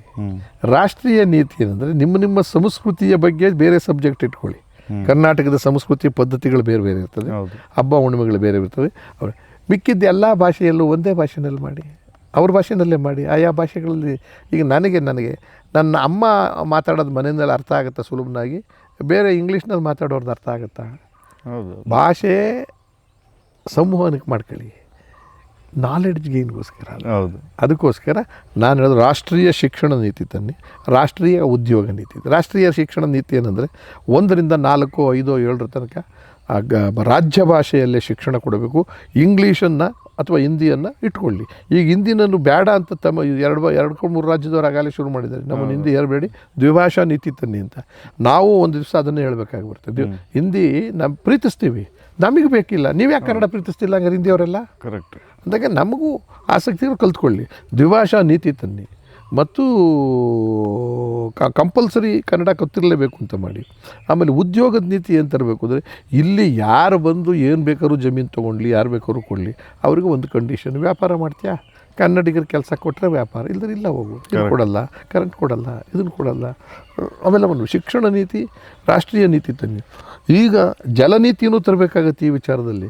ಗಡಿ ಭಾಗದಲ್ಲಿ ತಮಿಳ್ನಾಡವರು ತಮಿಳ್ನ ಭಾಷಿಕರು ನೀರಿನ ಜಗಳ, ಕರ್ನಾಟಕದವರು ಕರ್ನಾಟಕದ ಮೇಕೆದಾಟಲ್ಲಿ ಆ ಥರದ ಗಲಾಟೆ, ಈ ಕಡೆ ಮಹದಾಯಿನಲ್ಲಿ ಆ ಕಡೆ ಕೃಷ್ಣ ಗಲಾಟೆ. ಜಲನೀತಿಯು ರಾಷ್ಟ್ರೀಯ ನೀತಿ ಮಾಡಿ, ಇದನ್ನು ಮಾಡಿ ರಾಜ್ಯದಲ್ಲಿ ಅವರವರ ಭಾಷೆಯನ್ನು ಅವರವರ ಆದ್ಯತೆಯನ್ನು ಇಟ್ಕೋಬೇಕು ಅಂತ ಮಾಡಿ, ರಾಜ್ಯದಲ್ಲಿ ತಿರಸ್ಕಾರ ಮಾಡಿದ್ದನ್ನು ಏರೋ ಅಗತ್ಯ ಇಲ್ಲ. ನೀವು ಹಿಂದಿ ಬೇಕಾದ್ರೆ 3ನೇ ಭಾಷೆ ಇಟ್ಬಿಡಿ, ಏನು ಬೇಕಾದ್ರು. First language Kannada, second language English compulsory, 3ನೇ ಲ್ಯಾಂಗ್ವೇಜ್ ಚಾಯ್ಸ್ ಇಸ್ ಆಪ್ಷನ್. ಆಮೇಲೆ ನೋಟ್ನಲ್ಲೆಲ್ಲ ಯಾಕೆ ಪ್ರಿಂಟ್ ಮಾಡಿದ್ದೀರಾ ಅಷ್ಟು ಭಾಷೆನ? ಅವು ಭಾಷೆ ಅಂತ ಗೌರವ ಇರೋದ್ರಿಂದ ತಾನೇ ಮಾಡಿರೋದು. ಅಂದಮೇಲೆ ಅವಕ್ಕೆ ಗೌರವ ಕೊಡಲ್ಲ, ಅದು ನೋಟ್ ಯಾಕೆ ಗೌರವ ಕೊಡ್ಬೇಕು ನಾವು? ಯೋಚನೆ ಮಾಡಬೇಕು. ಇದು ನಂದು ರಾಷ್ಟ್ರೀಯ ನೀತಿ, ಶಿಕ್ಷಣ ನೀತಿ, ಉದ್ಯೋಗ ನೀತಿ ಜೊತೆ ಒಳಗೆ ಮಾಧ್ಯಮದ ವಿಚಾರನ ರಾಷ್ಟ್ರೀಯ ನೀತಿಯಲ್ಲೇ ತಂದುಬಿಡಬೇಕು. ಒಂದೇ ಒಂದು ಆಯಾ ಸಂಸ್ಕೃತಿ ಕಲ್ಚರ್ ಏನಿರ್ತದೆ ಅದಕ್ಕೆ ಸಪರೇಟ್ ಸಬ್ಜೆಕ್ಟ್ ಇಟ್ಕೊಳ್ಳಿ ಅವ್ರು ಲೋಕಲ್. ಅರ್ಥಮೆಟಿಕ್ಸ್ನ ಅಸ್ಸಾಂನ ಕಲ್ತ್ರೂ 2+2 ತಾನೆ, ನಾನು ಕಲ್ತ್ರು 2+2 ತಾನೆ.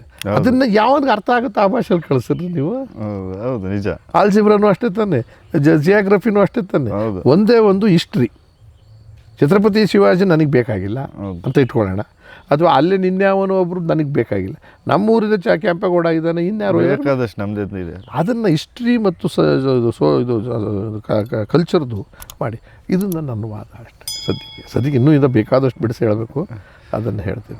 Okay sir. ಅದೇ ಒಂದು 50 ಕೋಟಿ ಹಿಂದಿ ಮಾತಾಡೋರ ಭಾಷೆಯಲ್ಲಿ ಒಂದು 11 ಜ್ಞಾನಪೀಠ ಬಂದಿದೆ. ನಾವು ಬರೀ 6 ಕೋಟಿ ಮಾತಾಡೋ ಅಂಥ ಜನ ಬರೀ ಕಡಿಮೆ ಇರೋದೇ ನಾವು ಅನ್ನೋದಕ್ಕೆ ಇಷ್ಟು ಲಿಸ್ಟ್ ಆಗಿರೋದು ಕನ್ನಡ. ಬಟ್ ನಮ್ಗೆ 8 ಜ್ಞಾನಪೀಠ ಬಂದಿದೆ. ಜ್ಞಾನಕ್ಕೆ ಯಾವುದು ಭಾಷೆ ಅಡ್ಡಿ ಇಲ್ಲ. ನೀವೊಂದು ಬ್ಯೂಟಿಫುಲ್ ಯಾವಾಗಲೂ ಎತ್ಕೊಂಡು ಹೋಗಿದ್ರಿ ಸರ್, ವಿಧಾನಸೌಧಕ್ಕೆ ಕೇಳಿದ್ದೀರಲ್ಲ, ಎಲ್ಲ ತಾಳೆಗರಿಗಳನ್ನು ಪರಿಶೀಲಿಸಿ ತಗೊಂಡು ಸರ್ಕಾರಕ್ಕೆ ತಗೊಳ್ಳಿ. ಅವ್ರ ಹತ್ರ ಇರೋ ಕಾಪಿ ಅವ್ರ ಹತ್ರ ಇಟ್ಕೊಳ್ಳಿ, ಬೇಕಾದ್ರೆ ಪ್ರೈವೇಟಲ್ಲಿ ನೀವೊಂದು ಮಾಡಿ ಒಂದು ಲೈಬ್ರರಿ ಮಾಡಿಡಿ ಅನ್ನೋದು ಎಷ್ಟು ಬ್ಯೂಟಿಫುಲ್ ವಿಷಯ ಸರ್. ಹೋಗ್ಬಿಡ್ತದೆ ಸರ್, ನಶಿಸು ಅಷ್ಟೇ ಇರಲ್ಲ. ಇದು ಸತ್ತೋಯ್ತು ಅಂದ್ರೆ ಆ ಗರಿ ಸಿಗುತ್ತಾ ಇನ್ನು? ಹೌದೌದು, ಆ ಗರಿ ಮೇಲೆ ಏನೋ ಬರೆದ್ಬಿಟ್ಟವ್ರು, ಇದು ಅದನ್ನ ಇಡ್ಬೇಕಲ್ವ ನಾವು. ಥ್ಯಾಂಕ್ ಯು, ಖುಷಿ ಆಯಿತು ಇವತ್ತು ನಿಮ್ಮ ಜೊತೆ ಮಾತಾಡಿದ್ದಕ್ಕೆ. ಮತ್ತೆ ನೀವು ಹೇಳಿದಾಗ ಇನ್ನೊಂದ್ಸತಿ ಸಿಕ್ಕು ಮಾತಾಡೋಣ ಸರ್.